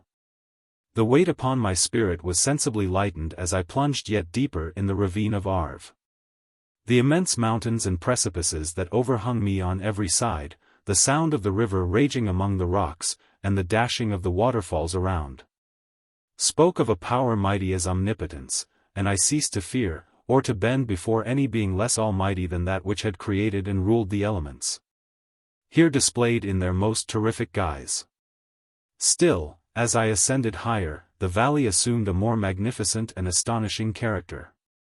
Ruined castles hanging on the precipices of piny mountains, the impetuous Arve, and cottages every here and there peeping forth from among the trees, formed a scene of singular beauty. But it was augmented and rendered sublime by the mighty Alps, whose white and shining pyramids and domes towered above all, as belonging to another earth, the habitations of another race of beings. I passed the bridge of Pelissier, where the ravine, which the river forms, opened before me, and I began to ascend the mountain that overhangs it. Soon after I entered the valley of Chamonix. This valley is more wonderful and sublime, but not so beautiful and picturesque, as that of Servox, through which I had just passed. The high and snowy mountains were its immediate boundaries. But I saw no more ruined castles and fertile fields. Immense glaciers approached the road, I heard the rumbling thunder of the falling avalanche, and marked the smoke of its passage. Mont Blanc, the supreme and magnificent Mont Blanc, raised itself from the surrounding aiguilles, and its tremendous dome overlooked the valley. A tingling long-lost sense of pleasure often came across me during this journey. Some turn in the road, some new object suddenly perceived and recognized, reminded me of days gone by, and were associated with the light-hearted gaiety of boyhood. The very winds whispered in soothing accents, and maternal nature bade me weep no more. Then again the kindly influence ceased to act, I found myself fettered again to grief, and indulging in all the misery of reflection. Then I spurred on my animal, striving so to forget the world, my fears, and, more than all, myself, or, in a more desperate fashion, I alighted, and threw myself on the grass. Weighed down by horror and despair. At length I arrived at the village of Chamonix. Exhaustion succeeded to the extreme fatigue both of body and of mind which I had endured. For a short space of time I remained at the window, watching the pallid lightnings that played above Mont Blanc, and listening to the rushing of the Arve, which pursued its noisy way beneath. The same lulling sounds acted as a lullaby to my too keen sensations. When I placed my head upon my pillow, sleep crept over me, I felt it as it came, and blessed the giver of oblivion. Chapter X. I spent the following day roaming through the valley. I stood beside the sources of the Arverne, which take their rise in a glacier, that with slow pace is advancing down from the summit of the hills, to barricade the valley. The abrupt sides of vast mountains were before me, the icy wall of the glacier overhung me, a few shattered pines were scattered around. And the solemn silence of this glorious presence chamber of imperial nature was broken only by the brawling waves, or the fall of some vast fragment, the thunder sound of the avalanche. Or the cracking, reverberated along the mountains of the accumulated ice, which, through the silent working of immutable laws, was ever and anon rent and torn, as if it had been but a plaything in their hands. These sublime and magnificent scenes afforded me the greatest consolation that I was capable of receiving. They elevated me from all littleness of feeling. And although they did not remove my grief, they subdued and tranquilized it. In some degree, also, they diverted my mind from the thoughts over which it had brooded for the last month. I retired to rest at night, my slumbers, as it were, waited on and ministered to by the assemblance of grand shapes which I had contemplated during the day. They congregated round me. The unstained snowy mountaintop, the glittering pinnacle, the pine woods, and ragged bare ravine, the eagle, soaring amidst the clouds, they all gathered round me, and bade me be at peace. Where had they fled when the next morning I awoke? All of soul inspiriting fled with sleep, and dark melancholy clouded every thought. The rain was pouring in torrents, and thick mists hid the summits of the mountains, so that I even saw not the faces of those mighty friends. Still I would penetrate their misty veil, and seek them in their cloudy retreats. What were rain and storm to me? My mule was brought to the door, and I resolved to ascend to the summit of Montanvert. I remembered the effect that the view of the tremendous and ever-moving glacier had produced upon my mind when I first saw it. It had then filled me with a sublime ecstasy, that gave wings to the soul, and allowed it to soar from the obscure world to light and joy. The sight of the awful and majestic in nature had indeed always the effect of solemnizing my mind, and causing me to forget the passing cares of life. I determined to go without a guide, for I was well acquainted with the path, and the presence of another would destroy the solitary grandeur of the scene. The ascent is precipitous, but the path is cut into continual and short windings, which enable you to surmount the perpendicularity of the mountain. It is a scene terrifically desolate. In 1,000 spots the traces of the winter avalanche may be perceived, where trees lie broken and strewed on the ground. Some entirely destroyed, others bent, leaning upon the jutting rocks of the mountain, or transversely upon other trees. The path, as you ascend higher, is intersected by ravines of snow, down which stones continually roll from above. One of them is particularly dangerous, as the slightest sound, such as even speaking in a loud voice, produces a concussion of air sufficient to draw destruction upon the head of the speaker. The pines are not tall or luxuriant, but they are somber, and add an air of severity to the scene. I looked on the valley beneath. Vast mists were rising from the rivers which ran through it, and curling in thick wreaths around the opposite mountains, whose summits were hid in the uniform clouds. While rain poured from the dark sky, and added to the melancholy impression I received from the objects around me. Alas! Why does man boast of sensibilities superior to those apparent in the brute? It only renders them more necessary beings. If our impulses were confined to hunger, thirst, and desire, we might be nearly free, but now we are moved by every wind that blows, and a chance word or scene that word may convey to us. We rest, a dream has power to poison sleep. We rise, one wandering thought pollutes the day. We feel, conceive, or reason, laugh or weep. Embrace fond woe, or cast our cares away. It is the same, for, be it joy or sorrow, the path of its departure still is free. Man's yesterday may ne'er be like his morrow. Naught may endure but mutability. It was nearly noon when I arrived at the top of the ascent. For some time I sat upon the rock that overlooks the sea of ice. A mist covered both that and the surrounding mountains. Presently a breeze dissipated the cloud, and I descended upon the glacier. The surface is very uneven, rising like the waves of a troubled sea, descending low, and interspersed by rifts that sink deep. The field of ice is almost a league in width, but I spent nearly 2 hours in crossing it. The opposite mountain is a bare perpendicular rock. From the side where I now stood Montanvert was exactly opposite, at the distance of a league, and above it rose Mont Blanc, in awful majesty. I remained in a recess of the rock, gazing on this wonderful and stupendous scene.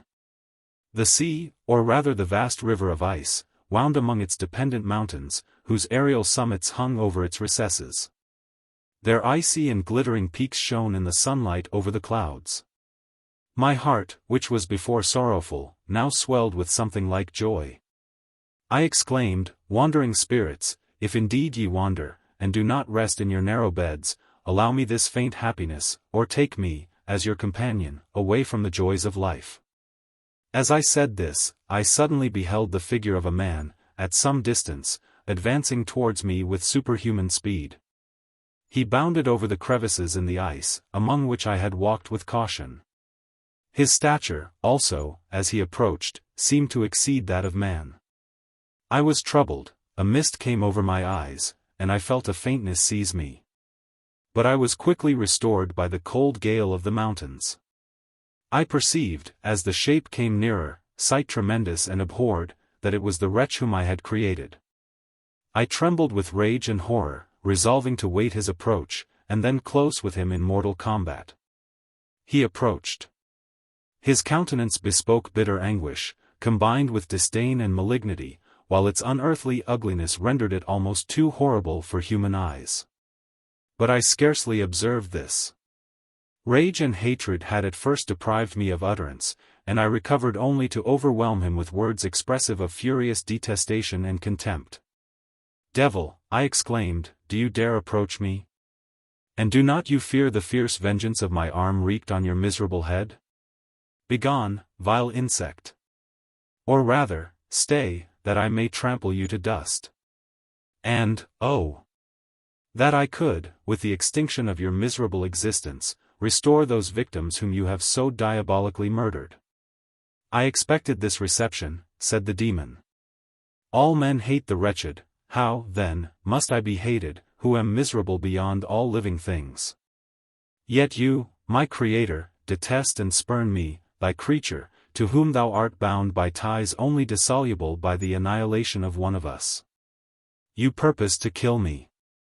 How dare you sport thus with life? Do your duty towards me, and I will do mine towards you and the rest of mankind. If you will comply with my conditions, I will leave them and you at peace. But if you refuse, I will glut the maw of death, until it be satiated with the blood of your remaining friends. Abhorred monster! Fiend that thou art! The tortures of hell are too mild a vengeance for thy crimes. Wretched devil! You reproach me with your creation. Come on, then, that I may extinguish the spark which I so negligently bestowed. My rage was without bounds. I sprang on him, impelled by all the feelings which can arm one being against the existence of another. He easily eluded me, and said, "Be calm.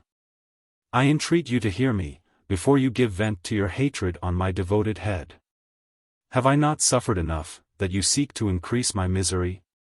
Life, although it may only be an accumulation of anguish, is dear to me, and I will defend it.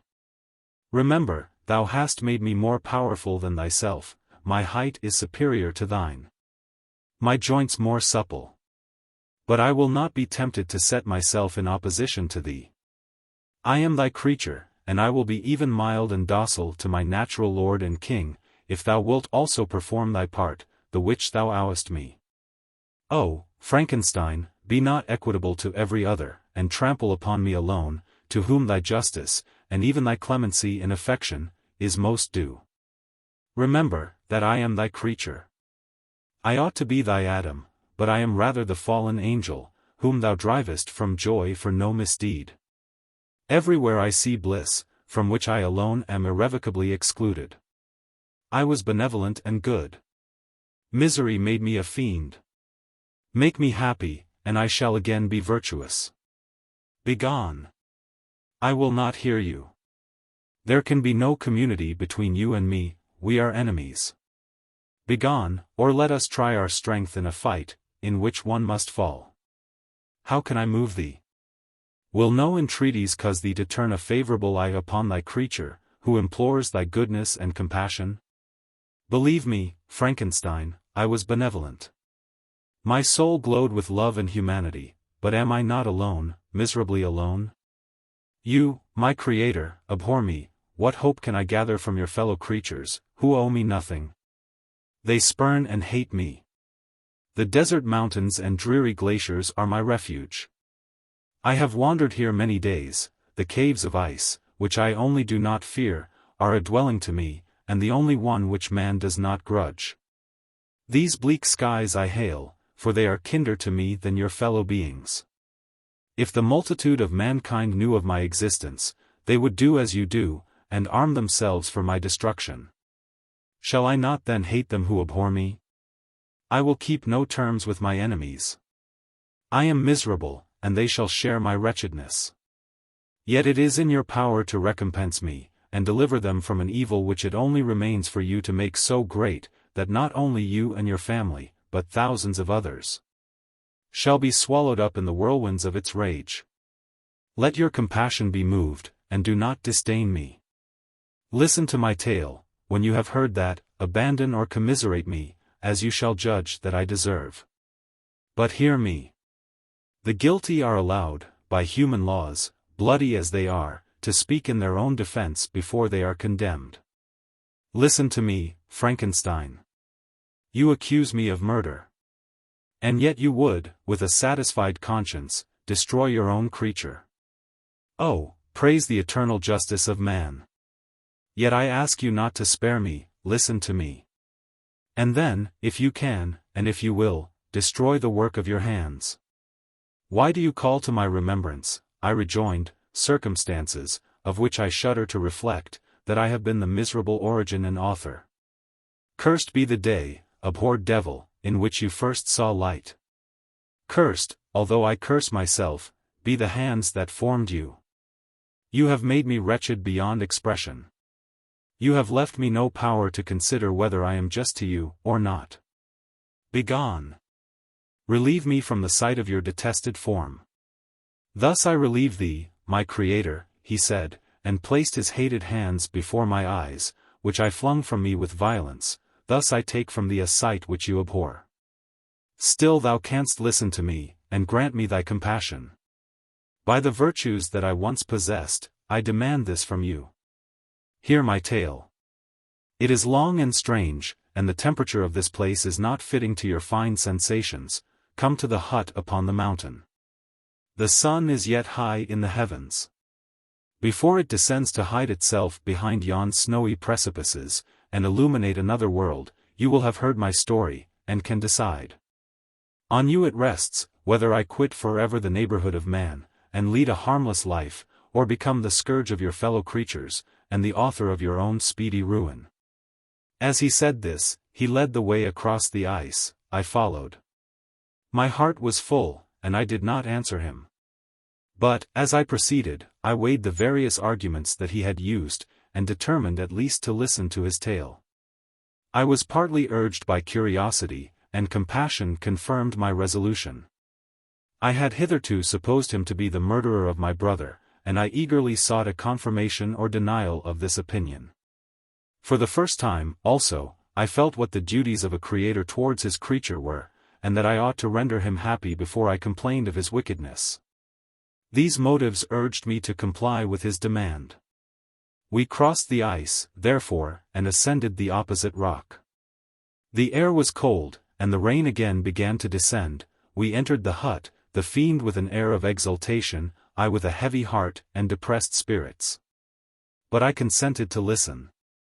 And, seating myself by the fire which my odious companion had lighted, he thus began his tale. Chapter XI. It is with considerable difficulty that I remember the original era of my being. All the events of that period appear confused and indistinct. A strange multiplicity of sensations seized me, and I saw, felt, heard, and smelt, at the same time. And it was, indeed, a long time before I learned to distinguish between the operations of my various senses. By degrees, I remember, a stronger light pressed upon my nerves, so that I was obliged to shut my eyes. Darkness then came over me, and troubled me. But hardly had I felt this, when, by opening my eyes, as I now suppose, the light poured in upon me again. I walked, and, I believe, descended. But I presently found a great alteration in my sensations. Before, dark and opaque bodies had surrounded me, impervious to my touch or sight. But I now found that I could wander on at liberty, with no obstacles which I could not either surmount or avoid. The light became more and more oppressive to me. And, the heat wearying me as I walked, I sought a place where I could receive shade. This was the forest near Ingolstadt. And here I lay by the side of a brook resting from my fatigue, until I felt tormented by hunger and thirst. This roused me from my nearly dormant state, and I ate some berries which I found hanging on the trees, or lying on the ground. I slaked my thirst at the brook. And then lying down, was overcome by sleep. It was dark when I awoke. I felt cold also, and half frightened, as it were instinctively, finding myself so desolate. Before I had quitted your apartment, on a sensation of cold, I had covered myself with some clothes, but these were insufficient to secure me from the dews of night. I was a poor, helpless, miserable wretch, I knew, and could distinguish, nothing, but feeling pain invade me on all sides, I sat down and wept. Soon a gentle light stole over the heavens, and gave me a sensation of pleasure. I started up, and beheld a radiant form rise from among the trees. 2 I gazed with a kind of wonder. It moved slowly, but it enlightened my path, and I again went out in search of berries. I was still cold, when under one of the trees I found a huge cloak, with which I covered myself, and sat down upon the ground. No distinct ideas occupied my mind, all was confused. I felt light, and hunger, and thirst, and darkness. Innumerable sounds rung in my ears, and on all sides various scents saluted me. The only object that I could distinguish was the bright moon, and I fixed my eyes on that with pleasure. Several changes of day and night passed, and the orb of night had greatly lessened, when I began to distinguish my sensations from each other. I gradually saw plainly the clear stream that supplied me with drink, and the trees that shaded me with their foliage. I was delighted when I first discovered that a pleasant sound, which often saluted my ears, proceeded from the throats of the little winged animals who had often intercepted the light from my eyes. I began also to observe, with greater accuracy, the forms that surrounded me, and to perceive the boundaries of the radiant roof of light which canopied me. Sometimes I tried to imitate the pleasant songs of the birds, but was unable. Sometimes I wished to express my sensations in my own mode, but the uncouth and inarticulate sounds which broke from me frightened me into silence again. The moon had disappeared from the night, and again, with a lessened form, showed itself, while I still remained in the forest. My sensations had, by this time, become distinct, and my mind received every day additional ideas. My eyes became accustomed to the light, and to perceive objects in their right forms. I distinguished the insect from the herb, and, by degrees, one herb from another. I found that the sparrow uttered none but harsh notes, whilst those of the blackbird and thrush were sweet and enticing. One day, when I was oppressed by cold, I found a fire which had been left by some wandering beggars, and was overcome with delight at the warmth I experienced from it. In my joy I thrust my hand into the live embers, but quickly drew it out again with a cry of pain. How strange, I thought, that the same cause should produce such opposite effects. I examined the materials of the fire, and to my joy found it to be composed of wood. I quickly collected some branches, but they were wet, and would not burn. I was pained at this, and sat still watching the operation of the fire. The wet wood which I had placed near the heat dried, and itself became inflamed. I reflected on this. And, by touching the various branches, I discovered the cause, and busied myself in collecting a great quantity of wood, that I might dry it, and have a plentiful supply of fire. When night came on, and brought sleep with it, I was in the greatest fear lest my fire should be extinguished. I covered it carefully with dry wood and leaves, and placed wet branches upon it. And then, spreading my cloak, I lay on the ground, and sunk into sleep. It was morning when I awoke, and my first care was to visit the fire. I uncovered it, and a gentle breeze quickly fanned it into a flame. I observed this also, and contrived a fan of branches, which roused the embers when they were nearly extinguished. When night came again, I found, with pleasure, that the fire gave light as well as heat, and that the discovery of this element was useful to me in my food. For I found some of the offals that the travelers had left had been roasted, and tasted much more savory than the berries I gathered from the trees. I tried, therefore, to dress my food in the same manner, placing it on the live embers. I found that the berries were spoiled by this operation, and the nuts and roots much improved. Food, however, became scarce, and I often spent the whole day searching in vain for a few acorns to assuage the pangs of hunger. When I found this, I resolved to quit the place that I had hitherto inhabited, to seek for one where the few wants I experienced would be more easily satisfied. In this emigration, I exceedingly lamented the loss of the fire which I had obtained through accident, and knew not how to reproduce it. I gave several hours to the serious consideration of this difficulty, but I was obliged to relinquish all attempt to supply it. And, wrapping myself up in my cloak, I struck across the wood towards the setting sun. I passed 3 days in these rambles, and at length discovered the open country. A great fall of snow had taken place the night before, and the fields were of one uniform white. The appearance was disconsolate, and I found my feet chilled by the cold damp substance that covered the ground. It was about 7 in the morning, and I longed to obtain food and shelter. At length I perceived a small hut, on a rising ground, which had doubtless been built for the convenience of some shepherd. This was a new sight to me. And I examined the structure with great curiosity. Finding the door open, I entered. An old man sat in it, near a fire, over which he was preparing his breakfast. He turned on hearing a noise. And, perceiving me, shrieked loudly, and, quitting the hut, ran across the fields with a speed of which his debilitated form hardly appeared capable. His appearance, different from any I had ever before seen, and his flight, somewhat surprised me. But I was enchanted by the appearance of the hut. Here the snow and rain could not penetrate. The ground was dry, and it presented to me then as exquisite and divine a retreat as pandemonium appeared to the demons of hell after their sufferings in the lake of fire. I greedily devoured the remnants of the shepherd's breakfast, which consisted of bread, cheese, milk, and wine. The latter, however, I did not like. Then, overcome by fatigue, I lay down among some straw, and fell asleep. It was noon when I awoke. And, allured by the warmth of the sun, which shone brightly on the white ground, I determined to recommence my travels.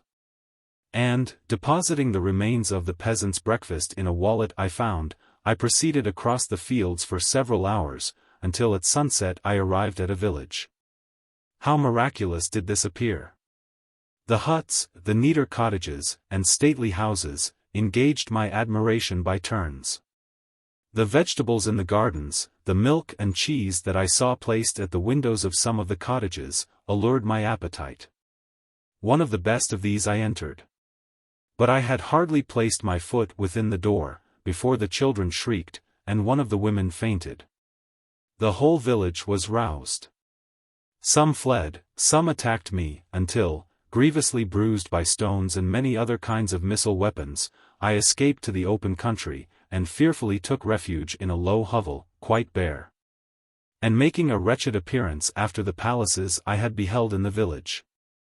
This hovel, however, joined a cottage of a neat and pleasant appearance, but, after my late dearly bought experience, I dared not enter it. My place of refuge was constructed of wood, but so low, that I could with difficulty sit upright in it. No wood, however, was placed on the earth, which formed the floor, but it was dry. And although the wind entered it by innumerable chinks, I found it an agreeable asylum from the snow and rain. Here then I retreated, and lay down happy to have found a shelter, however miserable, from the inclemency of the season, and still more from the barbarity of man. As soon as morning dawned, I crept from my kennel, that I might view the adjacent cottage, and discover if I could remain in the habitation I had found. It was situated against the back of the cottage, and surrounded on the sides which were exposed by a pigsty and a clear pool of water. One part was open, and by that I had crept in. But now I covered every crevice by which I might be perceived with stones and wood, yet in such a manner that I might move them on occasion to pass out. All the light I enjoyed came through the sty. And that was sufficient for me. Having thus arranged my dwelling, and carpeted it with clean straw, I retired. For I saw the figure of a man at a distance, and I remembered too well my treatment the night before, to trust myself in his power. I had first, however, provided for my sustenance for that day, by a loaf of coarse bread, which I purloined, and a cup with which I could drink, more conveniently than from my hand, of the pure water which flowed by my retreat. The floor was a little raised, so that it was kept perfectly dry, and by its vicinity to the chimney of the cottage it was tolerably warm. Being thus provided, I resolved to reside in this hovel, until something should occur which might alter my determination. It was indeed a paradise, compared to the bleak forest, my former residence, the rain-dropping branches, and dank earth. I ate my breakfast with pleasure, and was about to remove a plank to procure myself a little water, when I heard a step, and looking through a small chink, I beheld a young creature, with a pail on her head, passing before my hovel. The girl was young, and of gentle demeanor, unlike what I have since found cottagers and farmhouse servants to be. Yet she was meanly dressed, a coarse blue petticoat and a linen jacket being her only garb. Her fair hair was plaited, but not adorned. She looked patient, yet sad. I lost sight of her. And in about a quarter of an hour she returned, bearing the pail, which was now partly filled with milk. As she walked along, seemingly incommoded by the burden, a young man met her, whose countenance expressed a deeper despondence. Uttering a few sounds with an air of melancholy, he took the pail from her head, and bore it to the cottage himself. She followed, and they disappeared. Presently I saw the young man again, with some tools in his hand, cross the field behind the cottage, and the girl was also busied, sometimes in the house, and sometimes in the yard. On examining my dwelling, I found that one of the windows of the cottage had formerly occupied a part of it, but the panes had been filled up with wood. In one of these was a small and almost imperceptible chink, through which the eye could just penetrate. Through this crevice a small room was visible, whitewashed and clean, but very bare of furniture. In one corner, near a small fire, sat an old man, leaning his head on his hands in a disconsolate attitude. The young girl was occupied in arranging the cottage. But presently she took something out of a drawer, which employed her hands, and she sat down beside the old man, who, taking up an instrument, began to play. And to produce sounds sweeter than the voice of the thrush or the nightingale. It was a lovely sight, even to me, poor wretch, who had never beheld aught beautiful before. The silver hair and benevolent countenance of the aged Catager won my reverence, while the gentle manners of the girl enticed my love. He played a sweet mournful air, which I perceived drew tears from the eyes of his amiable companion, of which the old man took no notice, until she sobbed audibly. He then pronounced a few sounds, and the fair creature, leaving her work, knelt at his feet. He raised her, and smiled with such kindness and affection, that I felt sensations of a peculiar and overpowering nature. They were a mixture of pain and pleasure, such as I had never before experienced, either from hunger or cold, warmth or food. And I withdrew from the window, unable to bear these emotions. Soon after this the young man returned, bearing on his shoulders a load of wood. The girl met him at the door, helped to relieve him of his burden, and, taking some of the fuel into the cottage, placed it on the fire. Then she and the youth went apart into a nook of the cottage, and he showed her a large loaf and a piece of cheese. She seemed pleased, and went into the garden for some roots and plants, which she placed in water, and then upon the fire. She afterwards continued her work, whilst the young man went into the garden, and appeared busily employed in digging and pulling up roots. After he had been employed thus about an hour, the young woman joined him, and they entered the cottage together. The old man had, in the meantime, been pensive. But, on the appearance of his companions, he assumed a more cheerful air, and they sat down to eat. The meal was quickly dispatched. The young woman was again occupied in arranging the cottage. The old man walked before the cottage in the sun for a few minutes, leaning on the arm of the youth. Nothing could exceed in beauty the contrast between these two excellent creatures. One was old, with silver hairs and a countenance beaming with benevolence and love. The younger was slight and graceful in his figure, and his features were molded with the finest symmetry. Yet his eyes and attitude expressed the utmost sadness and despondency. The old man returned to the cottage. And the youth, with tools different from those he had used in the morning, directed his steps across the fields. Night quickly shut in. But, to my extreme wonder, I found that the cottagers had a means of prolonging light by the use of tapers. And was delighted to find that the setting of the sun did not put an end to the pleasure I experienced in watching my human neighbors. In the evening, the young girl and her companion were employed in various occupations which I did not understand. And the old man again took up the instrument which produced the divine sounds that had enchanted me in the morning. So soon as he had finished, the youth began, not to play, but to utter sounds that were monotonous, and neither resembling the harmony of the old man's instrument nor the songs of the birds. I since found that he read aloud, but at that time I knew nothing of the science of words or letters. The family, after having been thus occupied for a short time, extinguished their lights, and retired, as I conjectured, to rest. Chapter XII. I lay on my straw, but I could not sleep. I thought of the occurrences of the day. What chiefly struck me was the gentle manners of these people. And I longed to join them, but dared not. I remembered too well the treatment I had suffered the night before from the barbarous villagers, and resolved, whatever course of conduct I might hereafter think it right to pursue, that for the present I would remain quietly in my hovel, watching, and endeavoring to discover the motives which influenced their actions. The cottagers arose the next morning before the sun. The young woman arranged the cottage, and prepared the food, and the youth departed after the first meal. This day was passed in the same routine as that which preceded it. The young man was constantly employed out of doors, and the girl in various laborious occupations within. The old man, whom I soon perceived to be blind, employed his leisure hours on his instrument or in contemplation. Nothing could exceed the love and respect which the younger cottagers exhibited towards their venerable companion. They performed towards him every little office of affection and duty with gentleness, and he rewarded them by his benevolent smiles. They were not entirely happy. The young man and his companion often went apart, and appeared to weep. I saw no cause for their unhappiness, but I was deeply affected by it. If such lovely creatures were miserable, it was less strange that I, an imperfect and solitary being, should be wretched. Yet why were these gentle beings unhappy? They possessed a delightful house, for such it was in my eyes, and every luxury. They had a fire to warm them when chill, and delicious viands when hungry. They were dressed in excellent clothes. And, still more, they enjoyed one another's company in speech, interchanging each day looks of affection and kindness. What did their tears imply? Did they really express pain? I was at first unable to solve these questions, but perpetual attention and time explained to me many appearances which were at first enigmatic.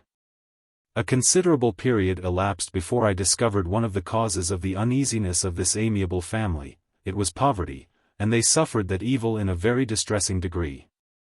Their nourishment consisted entirely of the vegetables of their garden, and the milk of one cow, which gave very little during the winter, when its masters could scarcely procure food to support it. They often, I believe, suffered the pangs of hunger very poignantly, especially the two younger cottagers. For several times they placed food before the old man, when they reserved none for themselves. This trait of kindness moved me sensibly. I had been accustomed, during the night, to steal a part of their store for my own consumption. But when I found that in doing this I inflicted pain on the cottagers, I abstained, and satisfied myself with berries, nuts, and roots, which I gathered from a neighboring wood. I discovered also another means through which I was enabled to assist their labors.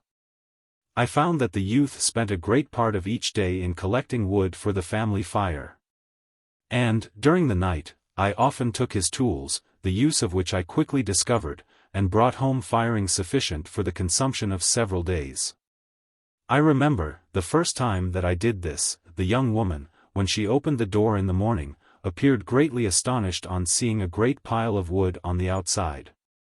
She uttered some words in a loud voice, and the youth joined her, who also expressed surprise. I observed, with pleasure, that he did not go to the forest that day, but spent it in repairing the cottage, and cultivating the garden. By degrees I made a discovery of still greater moment. I found that these people possessed a method of communicating their experience and feelings to one another by articulate sounds. I perceived that the words they spoke sometimes produced pleasure or pain, smiles or sadness, in the minds and countenances of the hearers. This was indeed a godlike science, and I ardently desired to become acquainted with it. But I was baffled in every attempt I made for this purpose. Their pronunciation was quick. And the words they uttered, not having any apparent connection with visible objects, I was unable to discover any clue by which I could unravel the mystery of their reference. By great application, however, and after having remained during the space of several revolutions of the moon in my hovel, I discovered the names that were given to some of the most familiar objects of discourse.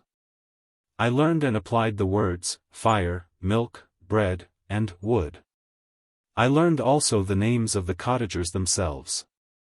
The youth and his companion had each of them several names, but the old man had only one, which was father. The girl was called sister, or Agatha, and the youth Felix, brother, or son. I cannot describe the delight I felt when I learned the ideas appropriated to each of these sounds, and was able to pronounce them.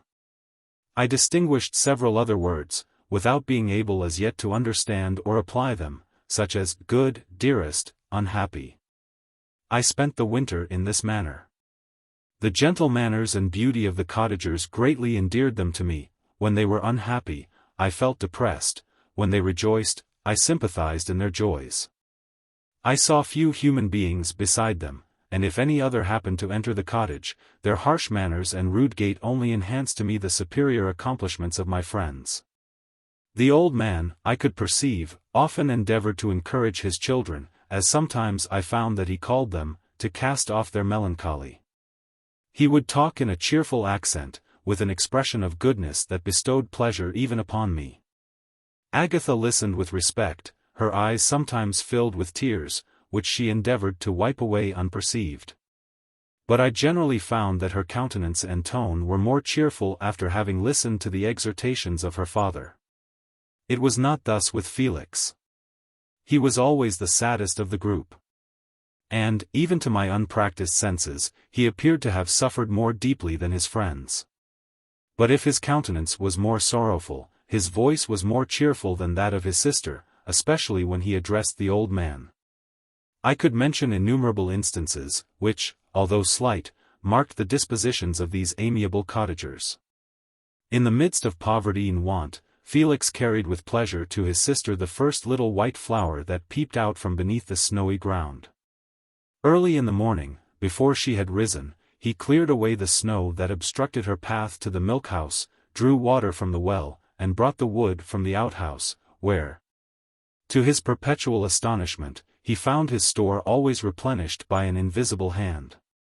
In the day, I believe, he worked sometimes for a neighboring farmer, because he often went forth, and did not return until dinner, yet brought no wood with him. At other times he worked in the garden, but, as there was little to do in the frosty season, he read to the old man and Agatha. This reading had puzzled me extremely at first. But, by degrees, I discovered that he uttered many of the same sounds when he read, as when he talked. I conjectured, therefore, that he found on the paper signs for speech which he understood, and I ardently longed to comprehend these also. But how was that possible, when I did not even understand the sounds for which they stood as signs? I improved, however, sensibly in this science, but not sufficiently to follow up any kind of conversation, although I applied my whole mind to the endeavor, for I easily perceived that, although I eagerly longed to discover myself to the cottagers, I ought not to make the attempt until I had first become master of their language. Which knowledge might enable me to make them overlook the deformity of my figure, for with this also the contrast perpetually presented to my eyes had made me acquainted. I had admired the perfect forms of my cottagers, their grace, beauty, and delicate complexions, but how was I terrified, when I viewed myself in a transparent pool. At first I started back, unable to believe that it was indeed I who was reflected in the mirror. And when I became fully convinced that I was in reality the monster that I am, I was filled with the bitterest sensations of despondence and mortification. Alas! I did not yet entirely know the fatal effects of this miserable deformity. As the sun became warmer, and the light of day longer, the snow vanished, and I beheld the bare trees and the black earth. From this time Felix was more employed, and the heart-moving indications of impending famine disappeared. Their food, as I afterwards found, was coarse, but it was wholesome. And they procured a sufficiency of it. Several new kinds of plants sprung up in the garden, which they dressed, and these signs of comfort increased daily as the season advanced. The old man, leaning on his son, walked each day at noon, when it did not rain, as I found it was called when the heavens poured forth its waters. This frequently took place. But a high wind quickly dried the earth, and the season became far more pleasant than it had been. My mode of life in my hovel was uniform. During the morning, I attended the motions of the cottagers, and when they were dispersed in various occupations, I slept. The remainder of the day was spent in observing my friends. When they had retired to rest, if there was any moon, or the night was starlight, I went into the woods, and collected my own food and fuel for the cottage. When I returned, as often as it was necessary, I cleared their path from the snow, and performed those offices that I had seen done by Felix. I afterwards found that these labors, performed by an invisible hand, greatly astonished them, and once or twice I heard them, on these occasions, utter the words, "Good Spirit, wonderful." But I did not then understand the signification of these terms. My thoughts now became more active, and I longed to discover the motives and feelings of these lovely creatures. I was inquisitive to know why Felix appeared so miserable, and Agatha so sad. I thought, foolish wretch, that it might be in my power to restore happiness to these deserving people. When I slept, or was absent, the forms of the venerable blind father, the gentle Agatha, and the excellent Felix, flitted before me. I looked upon them as superior beings, who would be the arbiters of my future destiny. I formed in my imagination 1,000 pictures of presenting myself to them, and their reception of me. I imagined that they would be disgusted, until, by my gentle demeanor and conciliating words, I should first win their favor, and afterwards their love. These thoughts exhilarated me, and led me to apply with fresh ardor to the acquiring the art of language. My organs were indeed harsh, but supple. And although my voice was very unlike the soft music of their tones, yet I pronounced such words as I understood with tolerable ease. It was as the ass and the lapdog. Yet surely the gentle ass, whose intentions were affectionate, although his manners were rude, deserved better treatment than blows and execration. The pleasant showers and genial warmth of spring greatly altered the aspect of the earth. Men, who before this change seemed to have been hid in caves, dispersed themselves, and were employed in various arts of cultivation. The birds sang in more cheerful notes, and the leaves began to bud forth on the trees. Happy, happy earth! Fit habitation for gods, which, so short a time before, was bleak, damp, and unwholesome. My spirits were elevated by the enchanting appearance of nature.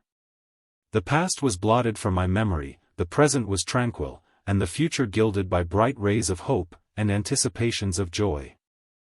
Chapter XIII. I now hasten to the more moving part of my story. I shall relate events that impressed me with feelings which, from what I had been, have made me what I am. Spring advanced rapidly, the weather became fine, and the skies cloudless. It surprised me that what before was desert and gloomy should now bloom with the most beautiful flowers and verdure. My senses were gratified and refreshed by 1,000 scents of delight, and 1,000 sights of beauty. It was on one of these days, when my cottagers periodically rested from labor, the old man played on his guitar, and the children listened to him, that I observed the countenance of Felix was melancholy beyond expression. He sighed frequently, and once his father paused in his music, and I conjectured by his manner that he inquired the cause of his son's sorrow. Felix replied in a cheerful accent, and the old man was recommencing his music, when someone tapped at the door.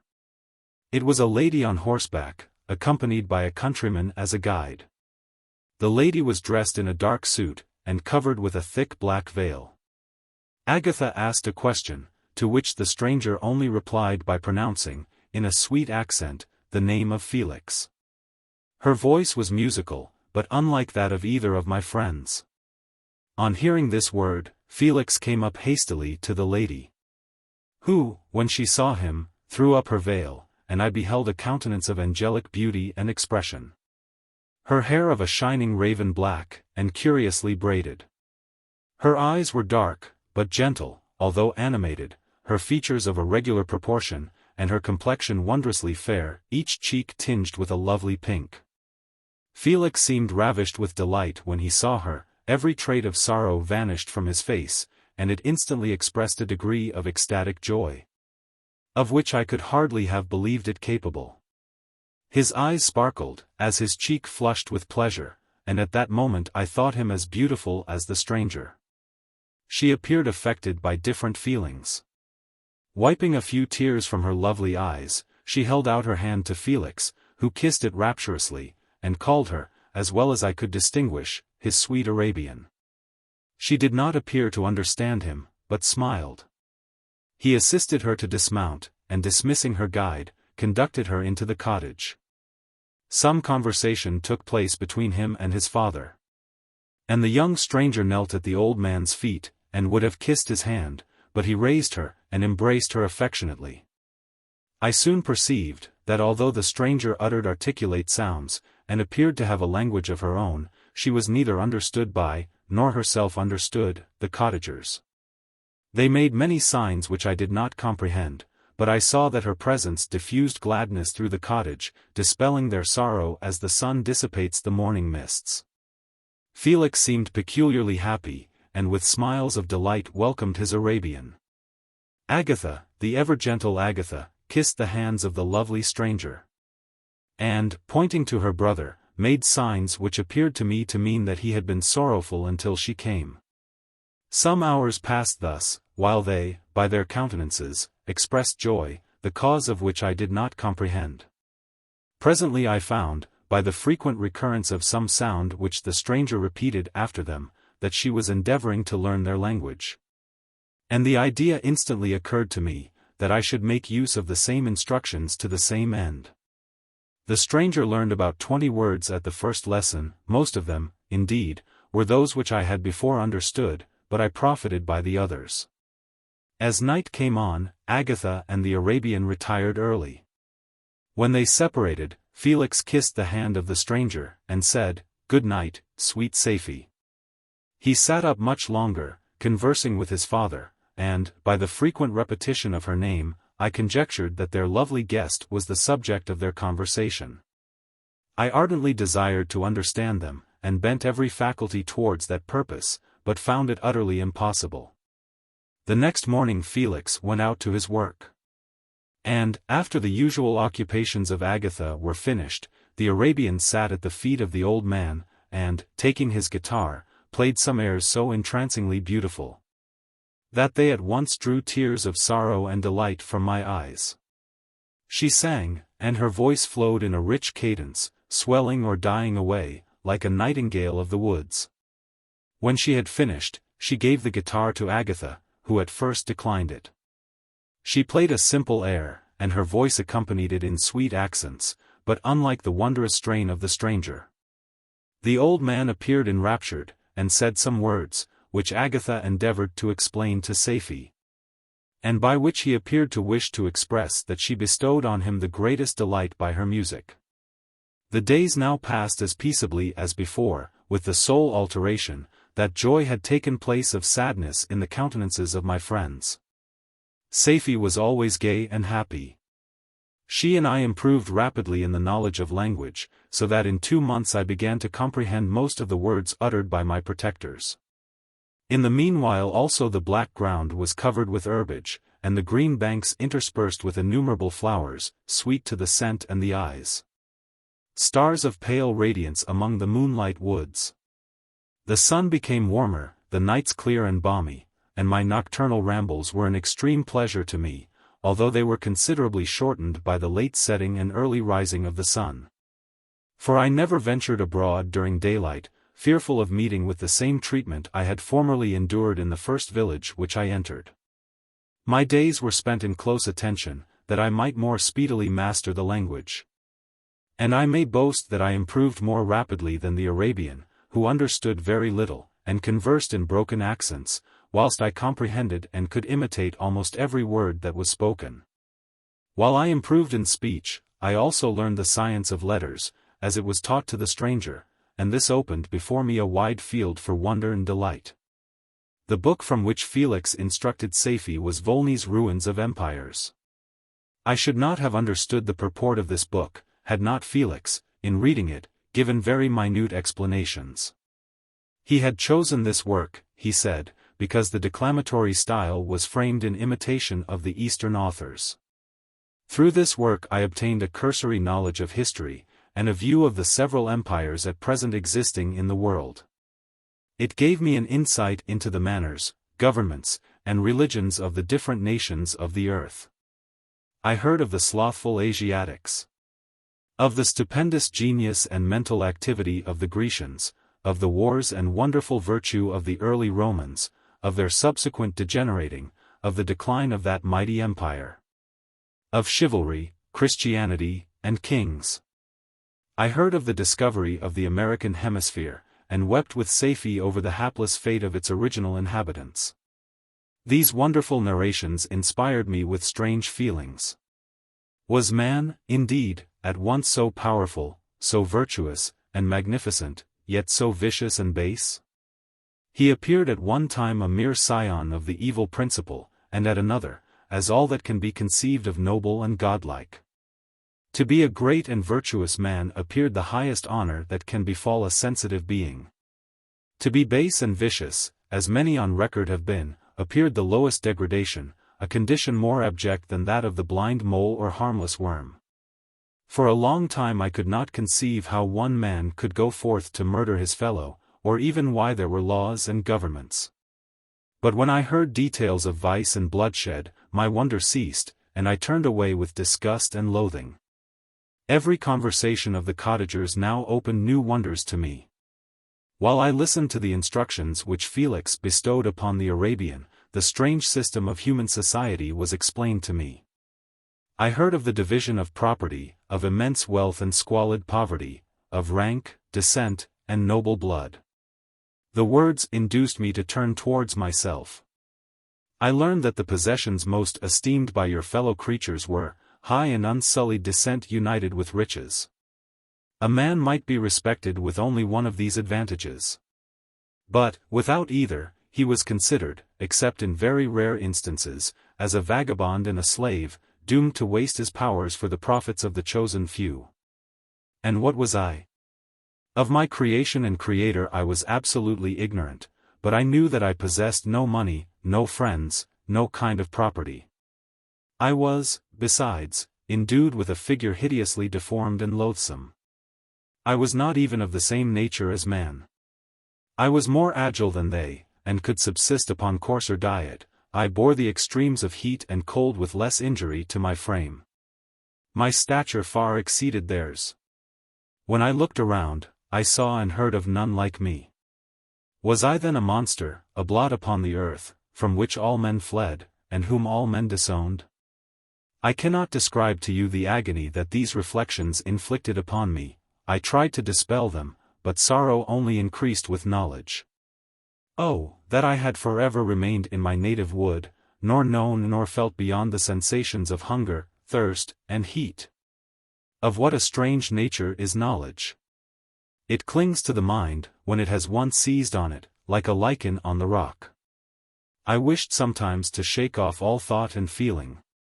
But I learned that there was but one means to overcome the sensation of pain, and that was death, a state which I feared yet did not understand. I admired virtue and good feelings, and loved the gentle manners and amiable qualities of my cottagers. But I was shut out from intercourse with them, except through means which I obtained by stealth, when I was unseen and unknown, and which rather increased than satisfied the desire I had of becoming one among my fellows. The gentle words of Agatha, and the animated smiles of the charming Arabian, were not for me. The mild exhortations of the old man, and the lively conversation of the loved Felix, were not for me. Miserable, unhappy wretch! Other lessons were impressed upon me even more deeply. I heard of the difference of sexes, and the birth and growth of children. How the father doted on the smiles of the infant, and the lively sallies of the older child, how all the life and cares of the mother were wrapped up in the precious charge. How the mind of youth expanded and gained knowledge, of brother, sister, and all the various relationships which bind one human being to another in mutual bonds. But where were my friends and relations? No father had watched my infant days, no mother had blessed me with smiles and caresses. Or if they had, all my past life was now a blot, a blind vacancy in which I distinguished nothing. From my earliest remembrance I had been as I then was in height and proportion. I had never yet seen a being resembling me, or who claimed any intercourse with me. What was I? The question again recurred, to be answered only with groans. I will soon explain to what these feelings tended. But allow me now to return to the cottagers, whose story excited in me such various feelings of indignation, delight, and wonder, but which all terminated in additional love and reverence for my protectors, for so I loved, in an innocent, half-painful self-deceit, to call them. Chapter 14. Some time elapsed before I learned the history of my friends. It was one which could not fail to impress itself deeply on my mind, unfolding as it did a number of circumstances, each interesting and wonderful to one so utterly inexperienced as I was. The name of the old man was de Lacy. He was descended from a good family in France, where he had lived for many years in affluence, respected by his superiors, and beloved by his equals. His son was bred in the service of his country, and Agatha had ranked with ladies of the highest distinction. A few months before my arrival, they had lived in a large and luxurious city, called Paris, surrounded by friends, and possessed of every enjoyment which virtue, refinement of intellect, or taste, accompanied by a moderate fortune, could afford. The father of Safie had been the cause of their ruin. He was a Turkish merchant, and had inhabited Paris for many years, when, for some reason which I could not learn, he became obnoxious to the government.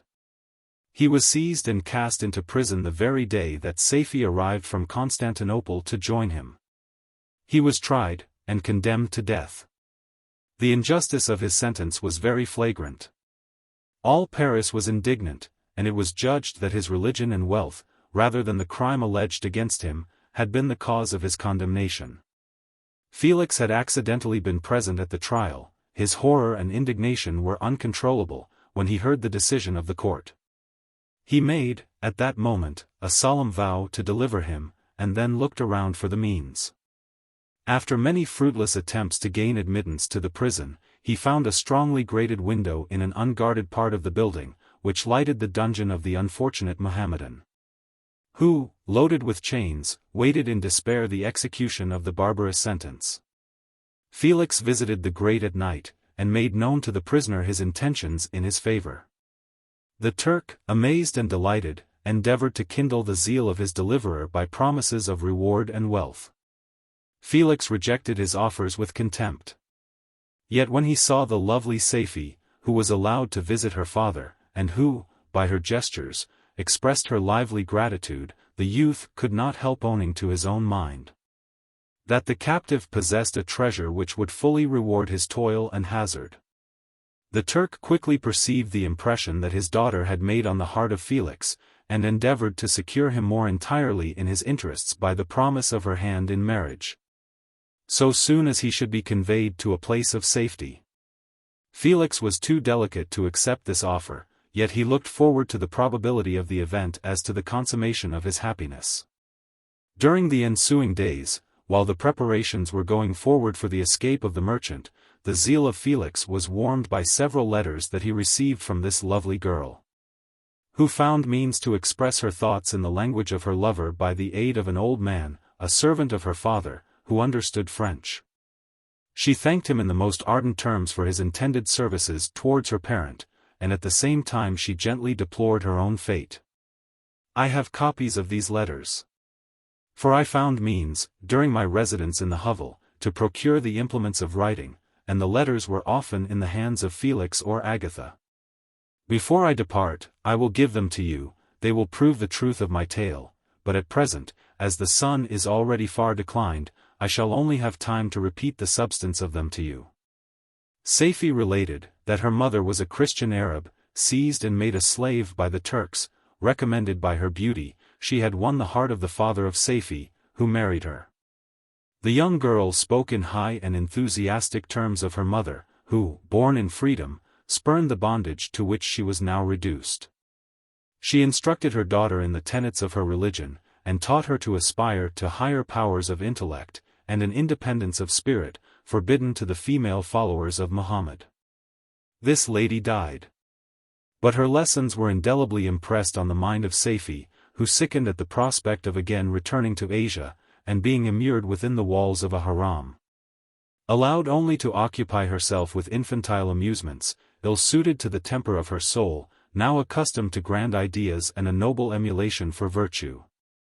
The prospect of marrying a Christian, and remaining in a country where women were allowed to take a rank in society, was enchanting to her. The day for the execution of the Turk was fixed.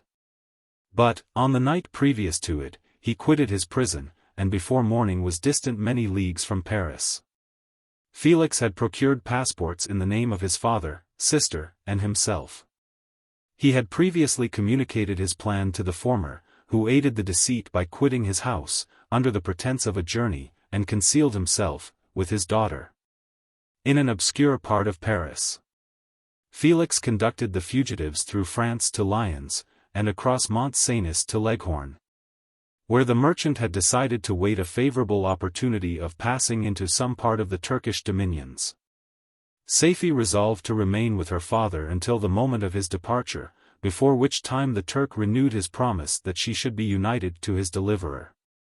And Felix remained with them in expectation of that event, and in the meantime he enjoyed the society of the Arabian, who exhibited towards him the simplest and tenderest affection.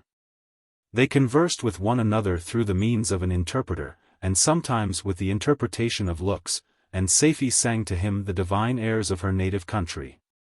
The Turk allowed this intimacy to take place, and encouraged the hopes of the youthful lovers, while in his heart he had formed far other plans. He loathed the idea that his daughter should be united to a Christian, but he feared the resentment of Felix, if he should appear lukewarm. For he knew that he was still in the power of his deliverer, if he should choose to betray him to the Italian state which they inhabited. He revolved 1,000 plans by which he should be enabled to prolong the deceit until it might be no longer necessary, and secretly to take his daughter with him when he departed. His plans were facilitated by the news which arrived from Paris. The government of France were greatly enraged at the escape of their victim, and spared no pains to detect and punish his deliverer. The plot of Felix was quickly discovered, and de Lacy and Agatha were thrown into prison. The news reached Felix, and roused him from his dream of pleasure. His blind and aged father, and his gentle sister, lay in a noisome dungeon, while he enjoyed the free air, and the society of her whom he loved. This idea was torture to him. He quickly arranged with the Turks, that if the latter should find a favorable opportunity for escape before Felix could return to Italy, Safie should remain as a boarder at a convent at Leghorn. And then, quitting the lovely Arabian, he hastened to Paris, and delivered himself up to the vengeance of the law, hoping to free de Lacy and Agatha by this proceeding. He did not succeed. They remained confined for 5 months before the trial took place, the result of which deprived them of their fortune, and condemned them to a perpetual exile from their native country. They found a miserable asylum in the cottage in Germany, where I discovered them. Felix soon learned that the treacherous Turk, for whom he and his family endured such unheard of oppression, on discovering that his deliverer was thus reduced to poverty and ruin, became a traitor to good feeling and honor, and had quitted Italy with his daughter, insultingly sending Felix a pittance of money, to aid him, as he said, in some plan of future maintenance. Such were the events that preyed on the heart of Felix, and rendered him, when I first saw him, the most miserable of his family. He could have endured poverty. And while this distress had been the meed of his virtue, he gloried in it, but the ingratitude of the Turk, and the loss of his beloved Safie, were misfortunes more bitter and irreparable. The arrival of the Arabian now infused new life into his soul. When the news reached Leghorn, that Felix was deprived of his wealth and rank, the merchant commanded his daughter to think no more of her lover, but to prepare to return to her native country. The generous nature of Safie was outraged by this command. She attempted to expostulate with her father, but he left her angrily, reiterating his tyrannical mandate. A few days after, the Turk entered his daughter's apartment, and told her hastily, that he had reason to believe that his residence at Leghorn had been divulged, and that he should speedily be delivered up to the French government. He had, consequently, hired a vessel to convey him to Constantinople, for which city he should sail in a few hours. He intended to leave his daughter under the care of a confidential servant, to follow at her leisure with the greater part of his property, which had not yet arrived at Leghorn. When alone, Safie resolved in her own mind the plan of conduct that it would become her to pursue in this emergency. A residence in Turkey was abhorrent to her. Her religion and her feelings were alike adverse to it. By some papers of her father, which fell into her hands, she heard of the exile of her lover, and learnt the name of the spot where he then resided. She hesitated some time, but at length she formed her determination. Taking with her some jewels that belonged to her, and a sum of money, she quitted Italy with an attendant, a native of Leghorn, but who understood the common language of Turkey, and departed for Germany. She arrived in safety at a town about 20 leagues from the cottage of de Lacy, when her attendant fell dangerously ill. Safie nursed her with the most devoted affection. But the poor girl died, and the Arabian was left alone, unacquainted with the language of the country, and utterly ignorant of the customs of the world. She fell, however, into good hands.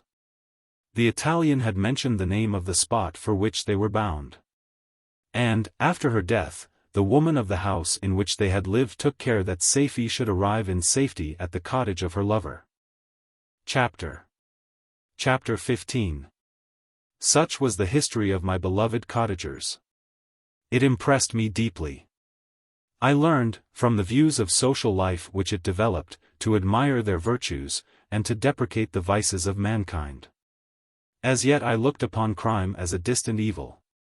Benevolence and generosity were ever present before me, inciting within me a desire to become an actor in the busy scene where so many admirable qualities were called forth and displayed. But, in giving an account of the progress of my intellect, I must not omit a circumstance which occurred in the beginning of the month of August of the same year. One night, during my accustomed visit to the neighboring wood, where I collected my own food, and brought home firing for my protectors, I found on the ground a leathern portmanteau, containing several articles of dress and some books. I eagerly seized the prize, and returned with it to my hovel. Fortunately the books were written in the language, the elements of which I had acquired at the cottage.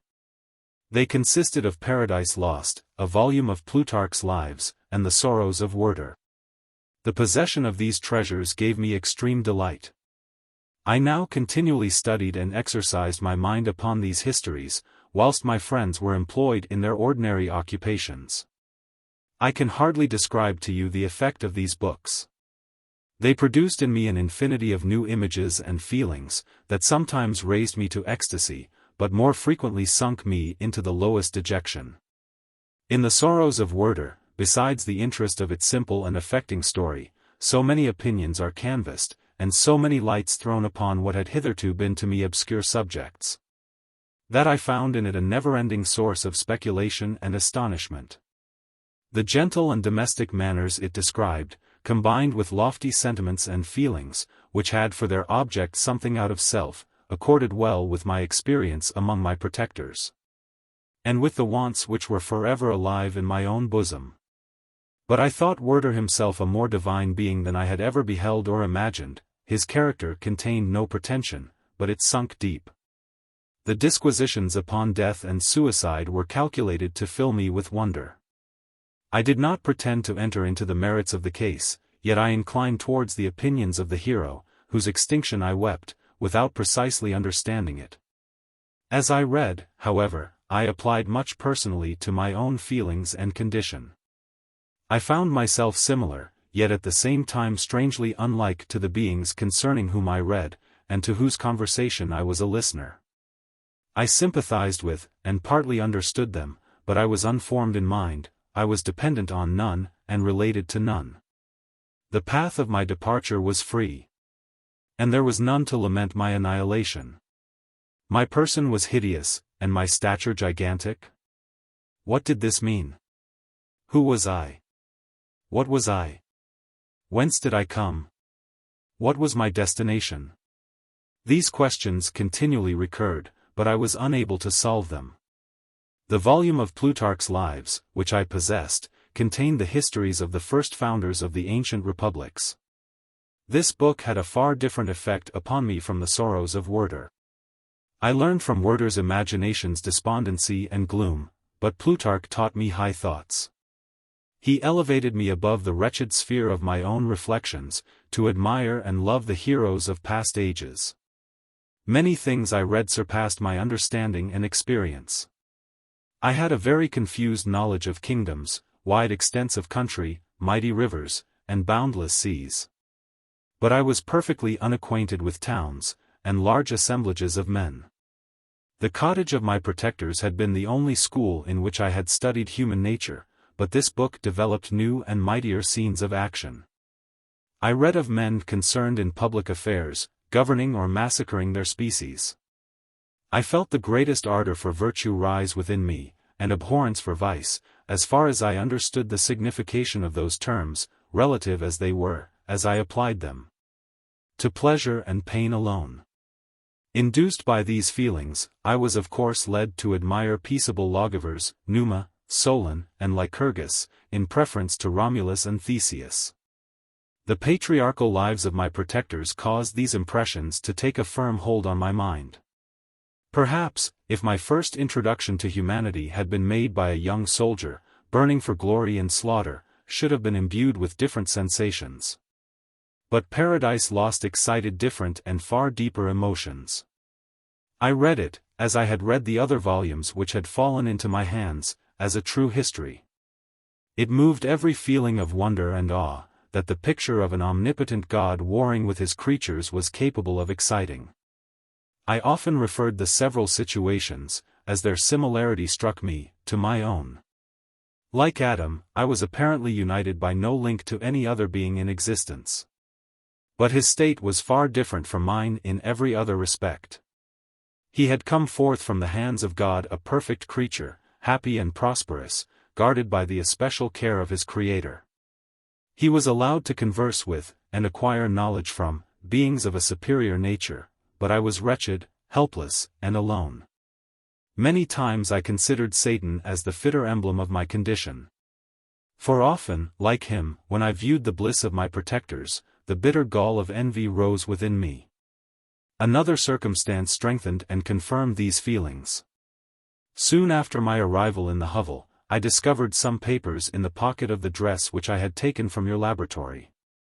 At first I had neglected them. But now that I was able to decipher the characters in which they were written, I began to study them with diligence. It was your journal of the 4 months that preceded my creation. You minutely described in these papers every step you took in the progress of your work. This history was mingled with accounts of domestic occurrences. You, doubtless, recollect these papers. Here they are. Everything is related in them which bears reference to my accursed origin. The whole detail of that series of disgusting circumstances which produced it, is set in view. The minutest description of my odious and loathsome person is given, in language which painted your own horrors, and rendered mine indelible. I sickened as I read. Hateful day when I received life! I exclaimed in agony.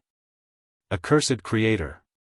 Why did you form a monster so hideous that even you turned from me in disgust? God, in pity, made man beautiful and alluring, after his own image. But my form is a filthy type of yours, more horrid even from the very resemblance. Satan had his companions, fellow devils, to admire and encourage him, but I am solitary and abhorred. These were the reflections of my hours of despondency and solitude.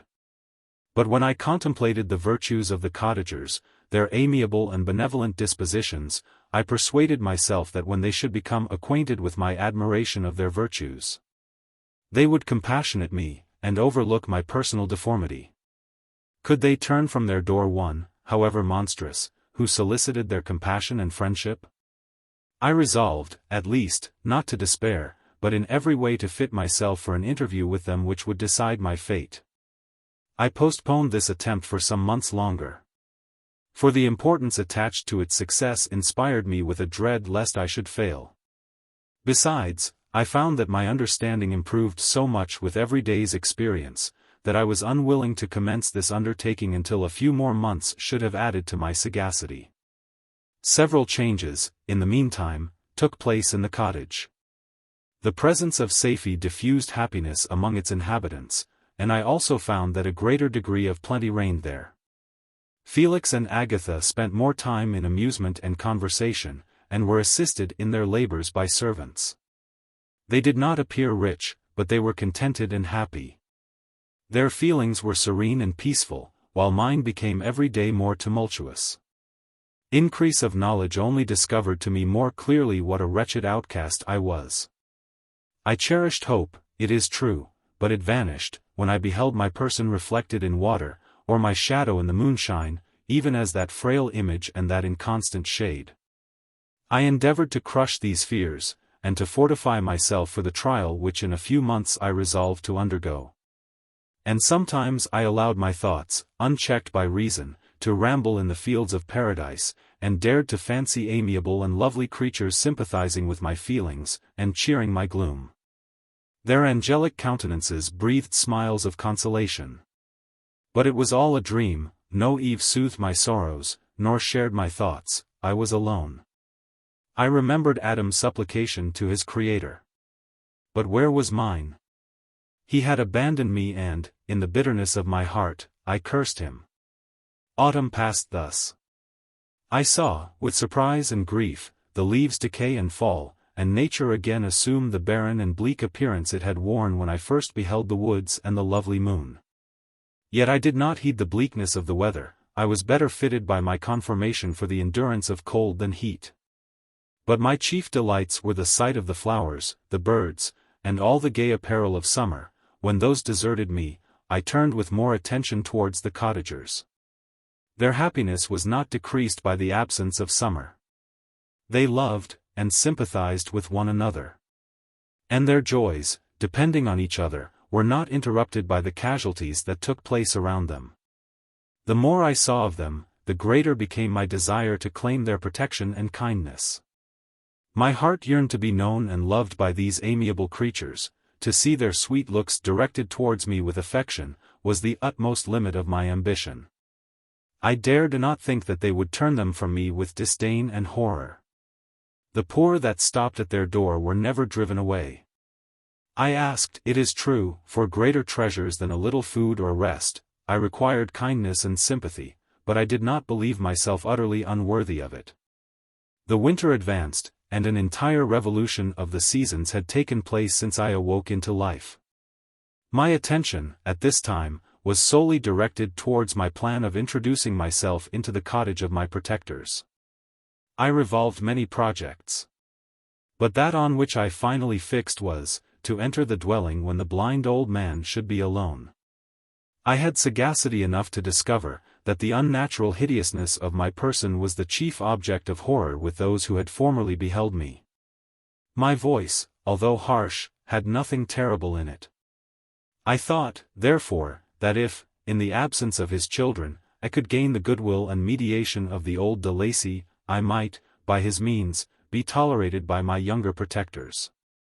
One day, when the sun shone on the red leaves that strewed the ground, and diffused cheerfulness, although it denied warmth, Safie, Agatha, and Felix departed on a long country walk. And the old man, at his own desire, was left alone in the cottage. When his children had departed, he took up his guitar, and played several mournful but sweet airs, more sweet and mournful than I had ever heard him play before. At first his countenance was illuminated with pleasure, but, as he continued, thoughtfulness and sadness succeeded. At length, laying aside the instrument, he sat absorbed in reflection. My heart beat quick. This was the hour and moment of trial, which would decide my hopes, or realize my fears. The servants were gone to a neighboring fair. All was silent in and around the cottage. It was an excellent opportunity, yet, when I proceeded to execute my plan, my limbs failed me, and I sank to the ground. Again I rose. And, exerting all the firmness of which I was master, removed the planks which I had placed before my hovel to conceal my retreat. The fresh air revived me, and, with renewed determination, I approached the door of their cottage. I knocked. "Who is there?" said the old man. "Come in." I entered. "Pardon this intrusion," said I am a traveler in want of a little rest. You would greatly oblige me, if you would allow me to remain a few minutes before the fire." "Enter," said de Lacy. "And I will try in what manner I can relieve your wants, but, unfortunately, my children are from home, and, as I am blind, I am afraid I shall find it difficult to procure food for you." "Do not trouble yourself, my kind host, I have food, it is warmth and rest only that I need." I sat down, and a silence ensued. I knew that every minute was precious to me, yet I remained irresolute in what manner to commence the interview. When the old man addressed me. "By your language, stranger, I suppose you are my countryman. Are you French?" "No, but I was educated by a French family, and understand that language only." I am now going to claim the protection of some friends, whom I sincerely love, and of whose favor I have some hopes. Are they Germans? No, they are French. But let us change the subject. I am an unfortunate and deserted creature. I look around, and I have no relation or friend upon earth. These amiable people to whom I go have never seen me, and know little of me. I am full of fears. For if I fail there, I am an outcast in the world forever. Do not despair. To be friendless is indeed to be unfortunate. But the hearts of men, when unprejudiced by any obvious self-interest, are full of brotherly love and charity. Rely, therefore, on your hopes. And if these friends are good and amiable, do not despair. They are kind, they are the most excellent creatures in the world, but, unfortunately, they are prejudiced against me. I have good dispositions, my life has been hitherto harmless, and in some degree beneficial. But a fatal prejudice clouds their eyes, and where they ought to see a feeling and kind friend, they behold only a detestable monster. That is indeed unfortunate. But if you are really blameless, cannot you undeceive them? I am about to undertake that task, and it is on that account that I feel so many overwhelming terrors. I tenderly love these friends. I have, unknown to them, been for many months in the habits of daily kindness towards them, but they believe that I wish to injure them, and it is that prejudice which I wish to overcome. Where do these friends reside? Near this spot. The old man paused, and then continued, if you will unreservedly confide to me the particulars of your tale, I perhaps may be of use in undeceiving them. I am blind, and cannot judge of your countenance, but there is something in your words, which persuades me that you are sincere. I am poor, and an exile. But it will afford me true pleasure to be in any way serviceable to a human creature. Excellent man! I thank you, and accept your generous offer. You raise me from the dust by this kindness. And I trust that, by your aid, I shall not be driven from the society and sympathy of your fellow creatures. Heaven forbid! Even if you were really criminal. For that can only drive you to desperation, and not instigate you to virtue. I also am unfortunate.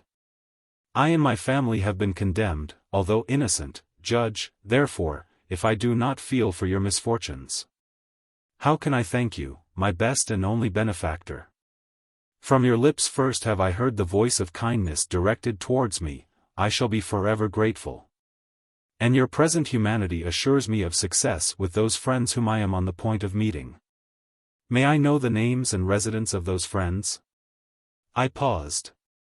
This, I thought, was the moment of decision, which was to rob me of, or bestow happiness on me forever. I struggled vainly for firmness sufficient to answer him, but the effort destroyed all my remaining strength. I sank on the chair, and sobbed aloud. At that moment I heard the steps of my younger protectors. I had not a moment to lose, but, seizing the hand of the old man, I cried, now is the time, save and protect me. You and your family are the friends whom I seek. Do not you desert me in the hour of trial. Great God, exclaimed the old man, who are you? At that instant the cottage door was opened, and Felix, Safie, and Agatha entered. Who can describe their horror and consternation on beholding me? Agatha fainted. And Safie, unable to attend to her friend, rushed out of the cottage. Felix darted forward, and with supernatural force tore me from his father, to whose knees I clung. In a transport of fury, he dashed me to the ground, and struck me violently with a stick. I could have torn him limb from limb, as the lion rends the antelope. But my heart sunk within me as with bitter sickness, and I refrained. I saw him on the point of repeating his blow, when, overcome by pain and anguish, I quitted the cottage, and in the general tumult escaped unperceived to my hovel. Chapter XVIII. Cursed Creator. Why did I live? Why, in that instant, did I not extinguish the spark of existence which you had so wantonly bestowed? I know not. Despair had not yet taken possession of me, my feelings were those of rage and revenge. I could with pleasure have destroyed the cottage and its inhabitants, and have glutted myself with their shrieks and misery. When night came, I quitted my retreat, and wandered in the wood. And now, no longer restrained by the fear of discovery, I gave vent to my anguish in fearful howlings. I was like a wild beast that had broken the toils, destroying the objects that obstructed me, and ranging through the wood with a stag-like swiftness. Oh! What a miserable night I passed! The cold stars shone in mockery, and the bare trees waved their branches above me. Now and then the sweet voice of a bird burst forth amidst the universal stillness. All, save I, were at rest or in enjoyment, like the arch-fiend, bore a hell within me. And, finding myself unsympathized with, wished to tear up the trees, spread havoc and destruction around me, and then to have sat down and enjoyed the ruin. But this was a luxury of sensation that could not endure. I became fatigued with excess of bodily exertion, and sank on the damp grass in the sick impotence of despair. There was none among the myriads of men that existed who would pity or assist me, and should I feel kindness towards my enemies? No, from that moment I declared everlasting war against the species, and, more than all, against him who had formed me, and sent me forth to this insupportable misery. The sun rose. I heard the voices of men, and knew that it was impossible to return to my retreat during that day. Accordingly I hid myself in some thick underwood, determining to devote the ensuing hours to reflection on my situation. The pleasant sunshine, and the pure air of day, restored me to some degree of tranquillity. And when I considered what had passed at the cottage, I could not help believing that I had been too hasty in my conclusions. I had certainly acted imprudently. It was apparent that my conversation had interested the father in my behalf, and I was a fool in having exposed my person to the horror of his children. I ought to have familiarized the old de Lacy to me, and by degrees to have discovered myself to the rest of his family, when they should have been prepared for my approach. But I did not believe my errors to be irretrievable, and, after much consideration, I resolved to return to the cottage, seek the old man, and by my representations win him to my party. These thoughts calmed me, and in the afternoon I sank into a profound sleep, but the fever of my blood did not allow me to be visited by peaceful dreams. The horrible scene of the preceding day was forever acting before my eyes. The females were flying, and the enraged Felix tearing me from his father's feet. I awoke exhausted. And, finding that it was already night, I crept forth from my hiding place, and went in search of food. When my hunger was appeased, I directed my steps towards the well-known path that conducted to the cottage. All there was at peace. I crept into my hovel, and remained in silent expectation of the accustomed hour when the family arose. That hour passed, the sun mounted high in the heavens, but the cottagers did not appear. I trembled violently, apprehending some dreadful misfortune. The inside of the cottage was dark, and I heard no motion. I cannot describe the agony of this suspense. Presently 2 countrymen passed by, but, pausing near the cottage, they entered into conversation, using violent gesticulations. But I did not understand what they said, as they spoke the language of the country, which differed from that of my protectors. Soon after, however, Felix approached with another man. I was surprised, as I knew that he had not quitted the cottage that morning, and waited anxiously to discover, from his discourse, the meaning of these unusual appearances.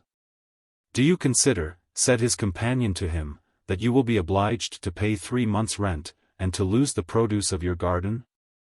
I do not wish to take any unfair advantage, and I beg therefore that you will take some days to consider of your determination."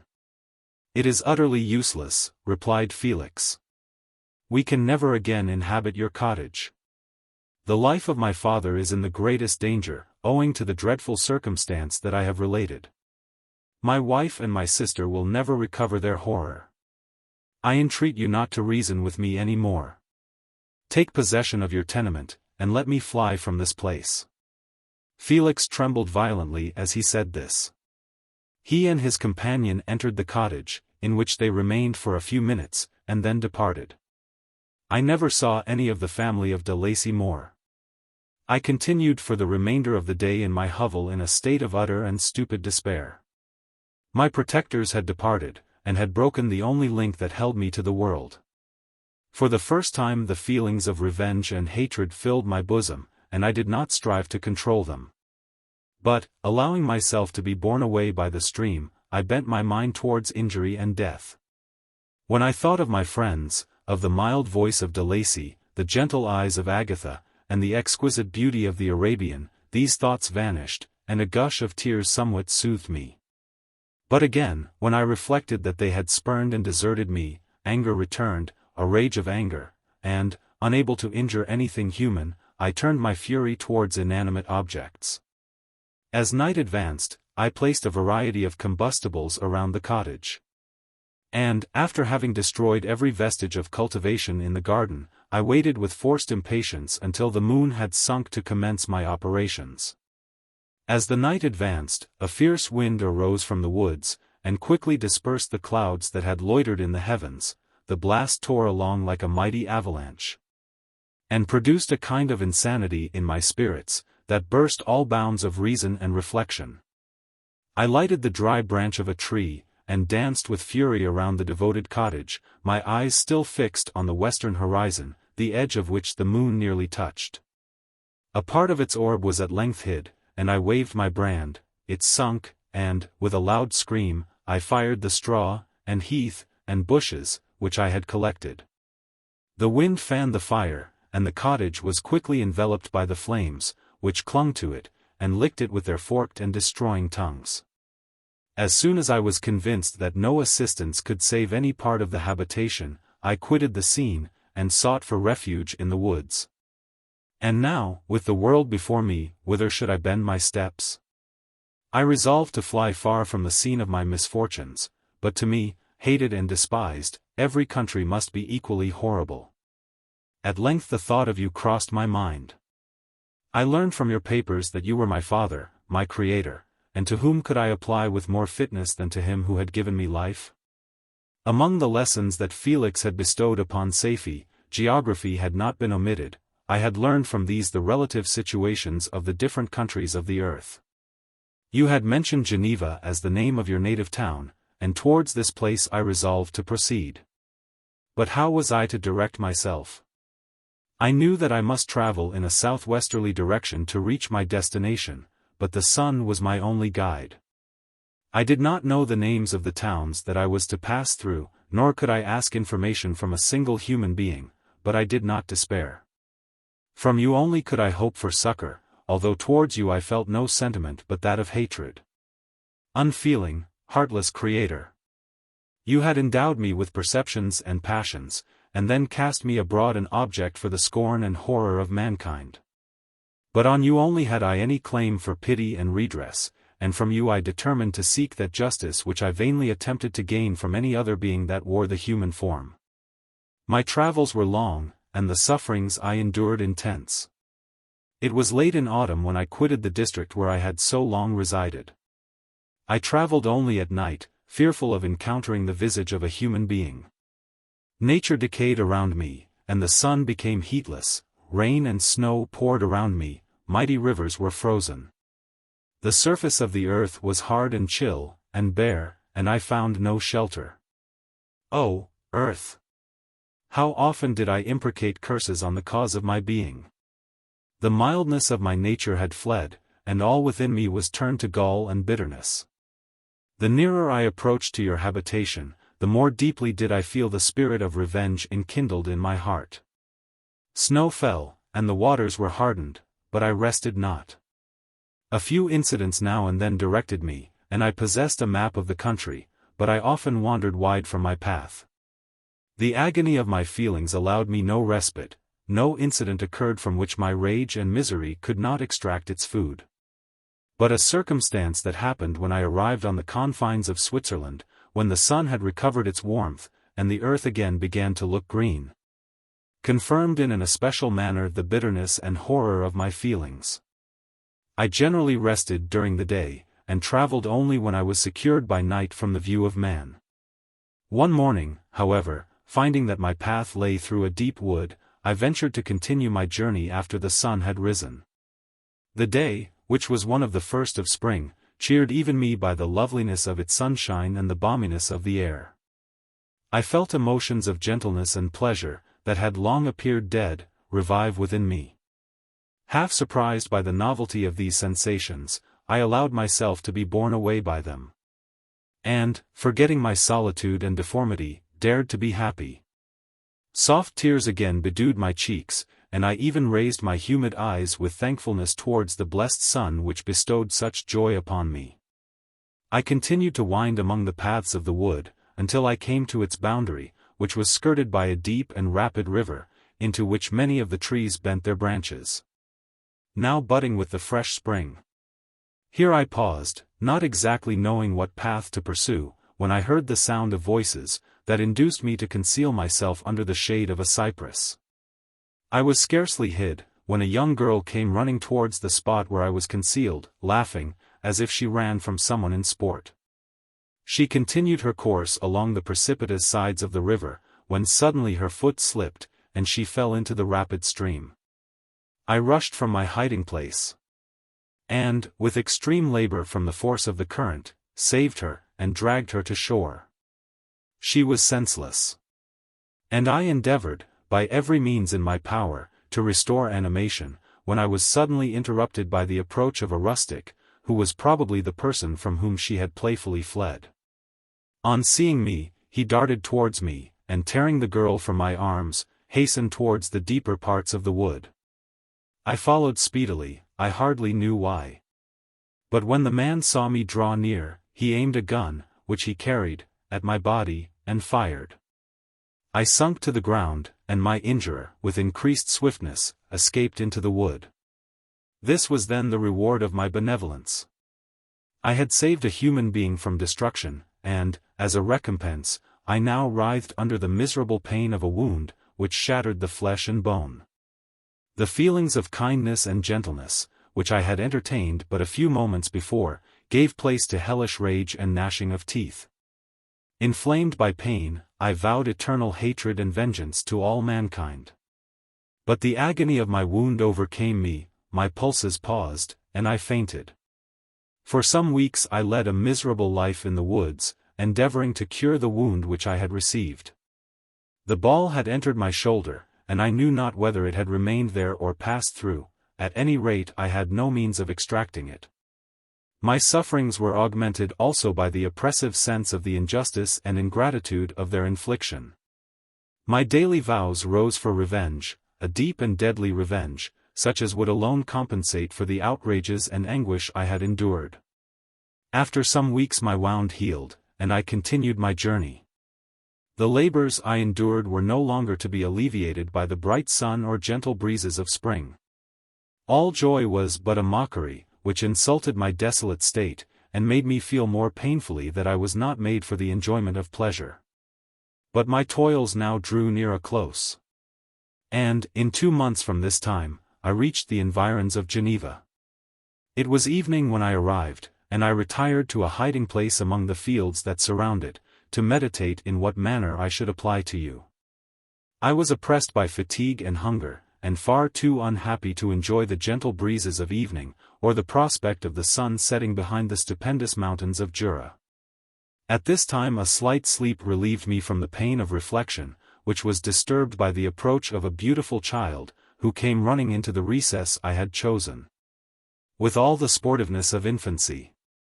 Suddenly, as I gazed on him, an idea seized me, that this little creature was unprejudiced, and had lived too short a time to have imbibed a horror of deformity.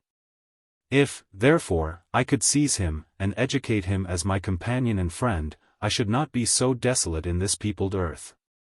Urged by this impulse, I seized on the boy as he passed, and drew him towards me. As soon as he beheld my form, he placed his hands before his eyes, and uttered a shrill scream. I drew his hand forcibly from his face, and said, "Child, what is the meaning of this? I do not intend to hurt you, listen to me." He struggled violently. "Let me go," he cried, "monster! Ugly wretch! You wish to eat me, and tear me to pieces. You are an ogre. Let me go, or I will tell my papa. Boy, you will never see your father again. you must come with me. Hideous monster. Let me go. My papa is a syndic, he is M. Frankenstein, he will punish you. You dare not keep me. Frankenstein. You belong then to my enemy, to him towards whom I have sworn eternal revenge. You shall be my first victim. The child still struggled, and loaded me with epithets which carried despair to my heart. I grasped his throat to silence him, and in a moment he lay dead at my feet. I gazed on my victim, and my heart swelled with exultation and hellish triumph. Clapping my hands, I exclaimed, too, can create desolation, my enemy is not invulnerable. This death will carry despair to him, and 1,000 other miseries shall torment and destroy him. As I fixed my eyes on the child, I saw something glittering on his breast. I took it. It was a portrait of a most lovely woman. In spite of my malignity, it softened and attracted me. For a few moments I gazed with delight on her dark eyes, fringed by deep lashes, and her lovely lips. But presently my rage returned. I remembered that I was forever deprived of the delights that such beautiful creatures could bestow. And that she whose resemblance I contemplated would, in regarding me, have changed that air of divine benignity to one expressive of disgust and affright. Can you wonder that such thoughts transported me with rage? I only wonder that at that moment, instead of venting my sensations in exclamations and agony, I did not rush among mankind, and perish in the attempt to destroy them. While I was overcome by these feelings, I left the spot where I had committed the murder, and seeking a more secluded hiding place, I entered a barn which had appeared to me to be empty.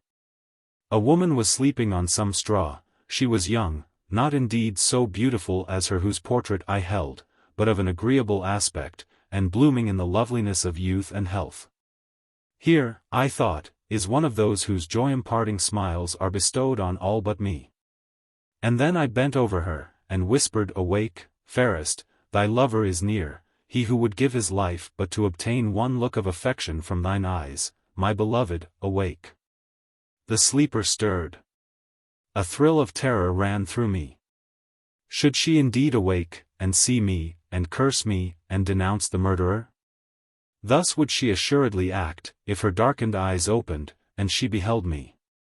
The thought was madness, it stirred the fiend within me. Not I, but she shall suffer, the murder I have committed because I am forever robbed of all that she could give me, she shall atone. The crime had its source in her, be hers the punishment. Thanks to the lessons of Felix and the sanguinary laws of man, I had learned now to work mischief. I bent over her, and placed the portrait securely in one of the folds of her dress. She moved again, and I fled. For some days I haunted the spot where these scenes had taken place. Sometimes wishing to see you, sometimes resolved to quit the world and its miseries forever. At length I wandered towards these mountains, and have ranged through their immense recesses, consumed by a burning passion which you alone can gratify. We may not part until you have promised to comply with my requisition. I am alone, and miserable, man will not associate with me. But one as deformed and horrible as myself would not deny herself to me. My companion must be of the same species, and have the same defects. This being you must create. Chapter 17.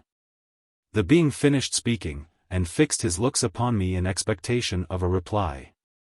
But I was bewildered, perplexed, and unable to arrange my ideas sufficiently to understand the full extent of his proposition. He continued.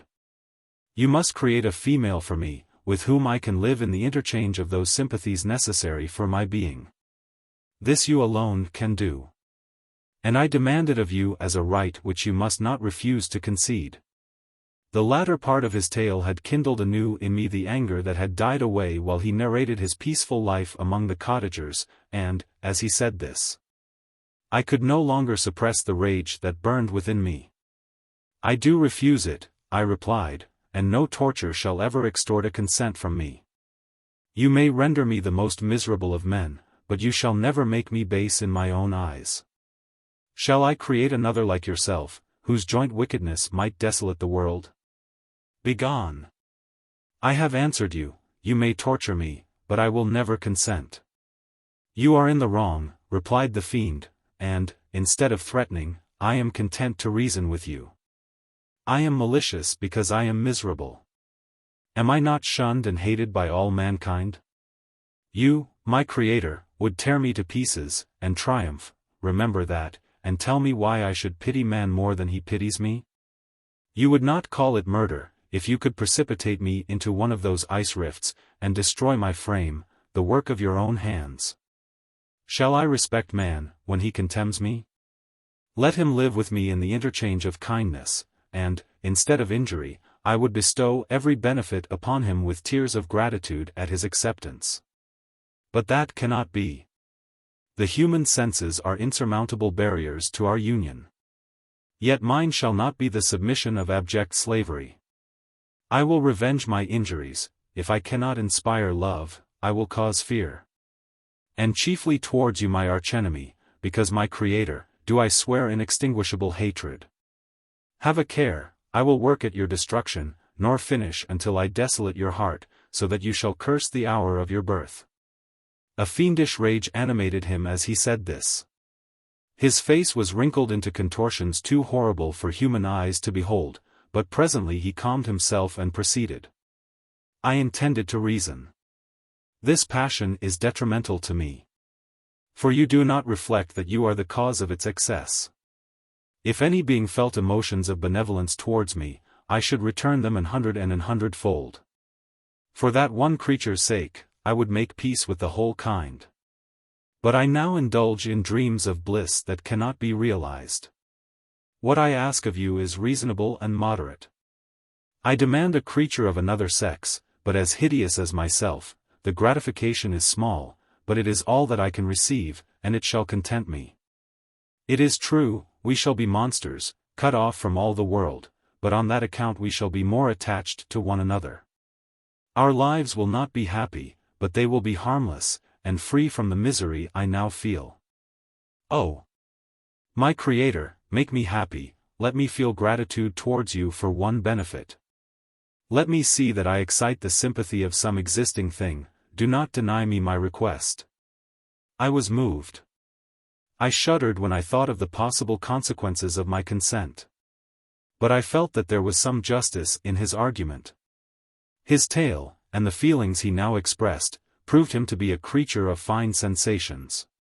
And did I not as his maker, owe him all the portion of happiness that it was in my power to bestow?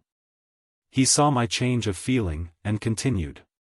"If you consent, neither you nor any other human being shall ever see us again. I will go to the vast wilds of South America. My food is not that of man. I do not destroy the lamb and the kid to glut my appetite, acorns and berries afford me sufficient nourishment. My companion will be of the same nature as myself, and will be content with the same fare. We shall make our bed of dried leaves, the sun will shine on us as on man, and will ripen our food. The picture I present to you is peaceful and human, and you must feel that you could deny it only in the wantonness of power and cruelty. Pitiless as you have been towards me, I now see compassion in your eyes. Let me seize the favorable moment, and persuade you to promise what I so ardently desire." "You propose," replied I, "to fly from the habitations of man, to dwell in those wilds where the beasts of the field will be your only companions. How can you, who long for the love and sympathy of man, persevere in this exile? You will return, and again seek their kindness, and you will meet with their detestation. Your evil passions will be renewed, and you will then have a companion to aid you in the task of destruction. This may not be, cease to argue the point, for I cannot consent. How inconstant are your feelings! But a moment ago you were moved by my representations, and why do you again harden yourself to my complaints? I swear to you, by the earth which I inhabit, and by you that made me, that, with the companion you bestow, I will quit the neighborhood of man, and dwell as it may chance. In the most savage of places. My evil passions will have fled, for I shall meet with sympathy. My life will flow quietly away, and, in my dying moments, I shall not curse my Maker." His words had a strange effect upon me.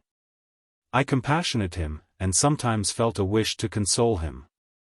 But when I looked upon him, when I saw the filthy mass that moved and talked, my heart sickened, and my feelings were altered to those of horror and hatred.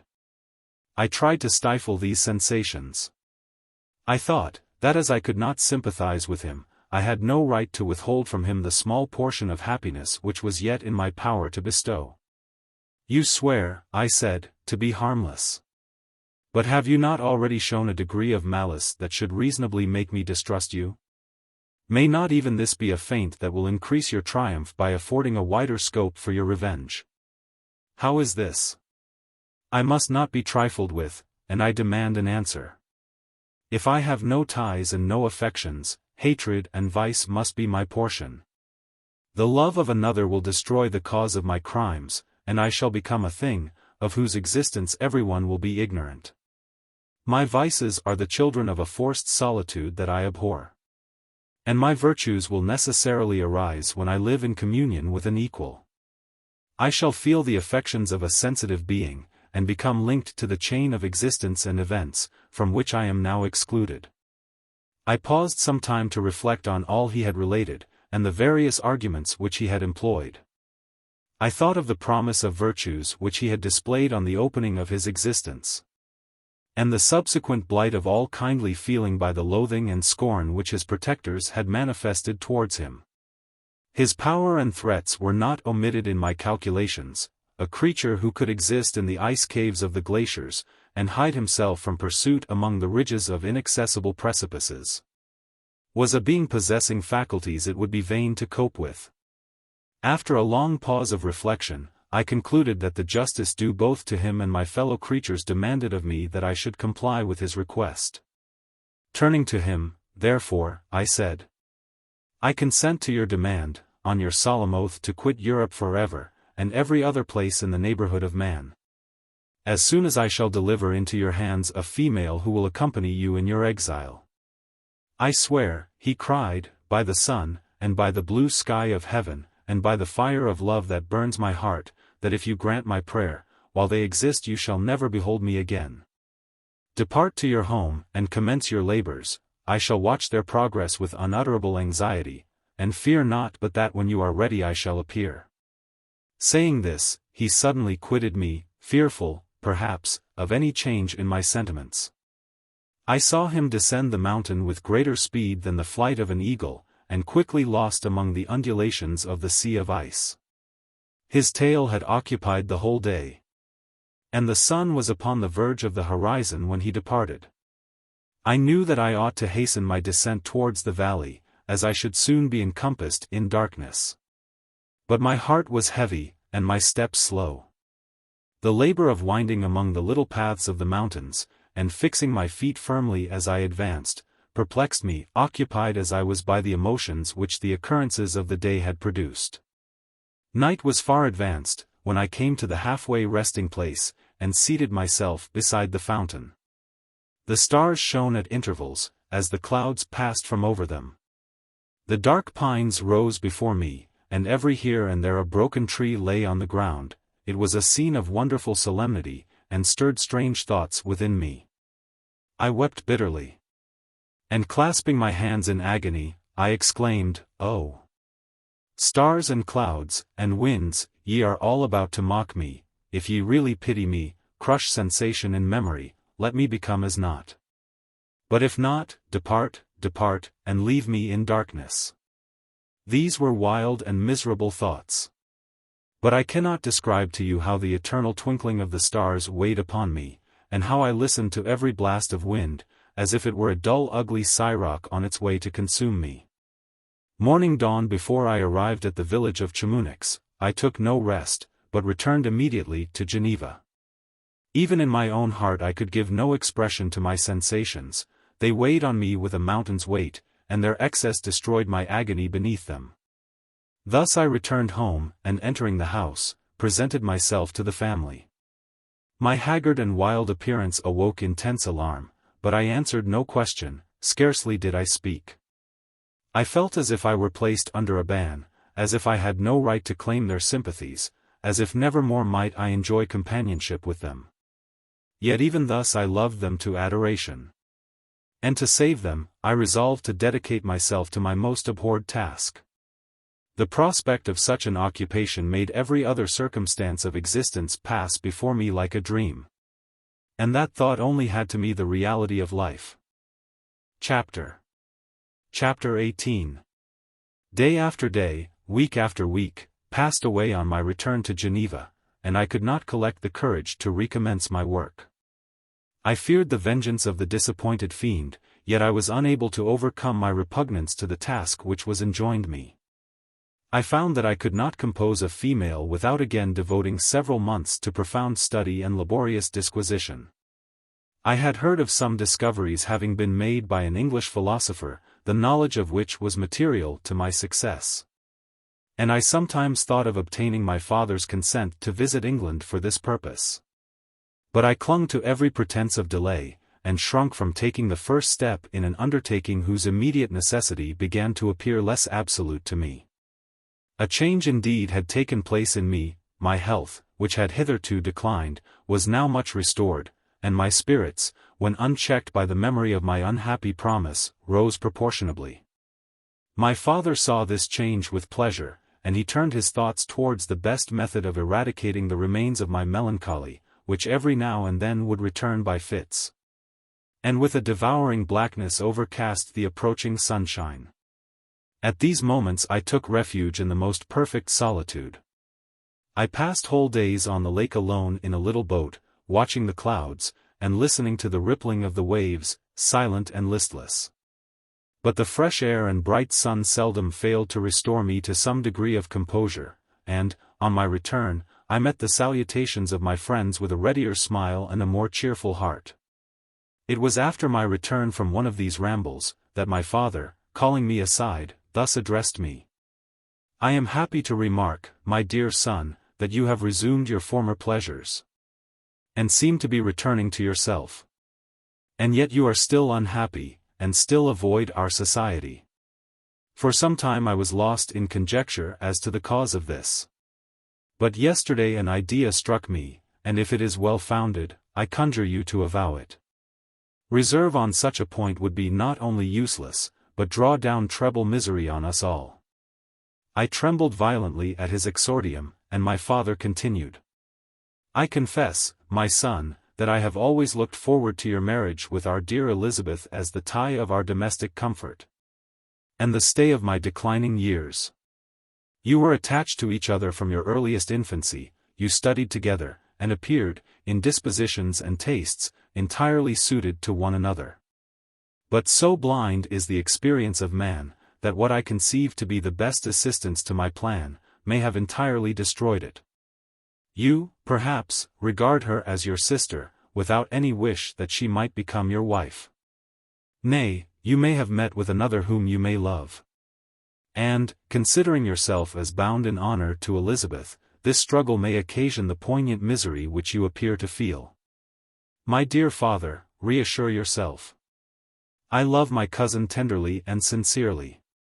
I never saw any woman who excited, as Elizabeth does, my warmest admiration and affection.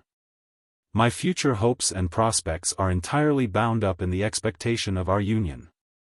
The expression of your sentiments of this subject, my dear Victor, gives me more pleasure than I have for some time experienced. If you feel thus, we shall assuredly be happy, however present events may cast a gloom over us. But it is this gloom which appears to have taken so strong a hold of your mind, that I wish to dissipate. Tell me, therefore, whether you object to an immediate solemnization of the marriage. We have been unfortunate, and recent events have drawn us from that everyday tranquility befitting my years and infirmities. You are younger. Yet I do not suppose, possessed as you are of a competent fortune, that an early marriage would at all interfere with any future plans of honor and utility that you may have formed. Do not suppose, however, that I wish to dictate happiness to you, or that a delay on your part would cause me any serious uneasiness. Interpret my words with candor, and answer me, I conjure you, with confidence and sincerity. I listened to my father in silence, and remained for some time incapable of offering any reply. I revolved rapidly in my mind a multitude of thoughts, and endeavored to arrive at some conclusion. Alas! To me the idea of an immediate union with my Elizabeth was one of horror and dismay. I was bound by a solemn promise, which I had not yet fulfilled, and dared not break, or, if I did, what manifold miseries might not impend over me and my devoted family.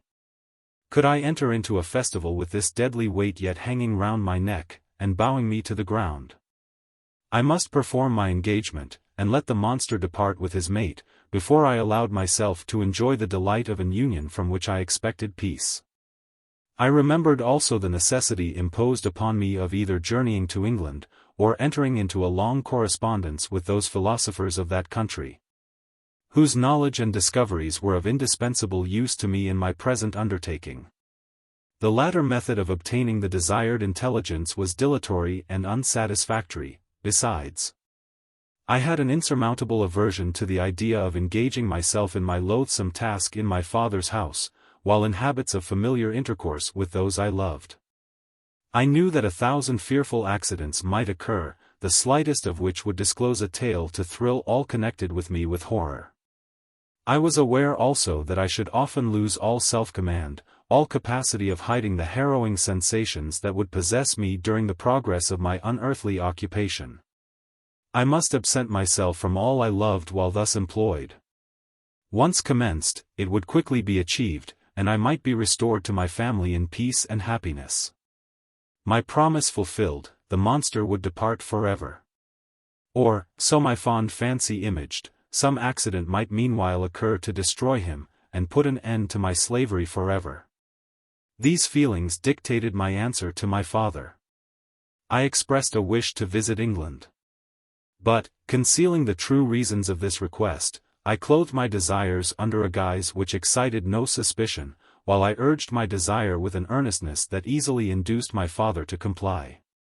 After so long a period of an absorbing melancholy, that resembled madness in its intensity and effects, he was glad to find that I was capable of taking pleasure in the idea of such a journey. And he hoped that change of scene and varied amusement would, before my return, have restored me entirely to myself. The duration of my absence was left to my own choice. A few months, or at most a year, was the period contemplated. One paternal kind precaution he had taken to ensure my having a companion. Without previously communicating with me, he had, in concert with Elizabeth, arranged that Clerval should join me at Strasbourg. This interfered with the solitude I coveted for the prosecution of my task. Yet at the commencement of my journey the presence of my friend could in no way be an impediment, and truly I rejoiced that thus I should be saved many hours of lonely, maddening reflection. Nay, Henry might stand between me and the intrusion of my foe. If I were alone, would he not at times force his abhorred presence on me, to remind me of my task, or to contemplate its progress? To England, therefore, I was bound, and it was understood that my union with Elizabeth should take place immediately on my return. My father's age rendered him extremely averse to delay. For myself, there was one reward I promised myself for my detested toils, one consolation for my unparalleled sufferings. It was the prospect of that day when, enfranchised from my miserable slavery, I might claim Elizabeth, and forget the past in my union with her. I now made arrangements for my journey. But one feeling haunted me, which filled me with fear and agitation.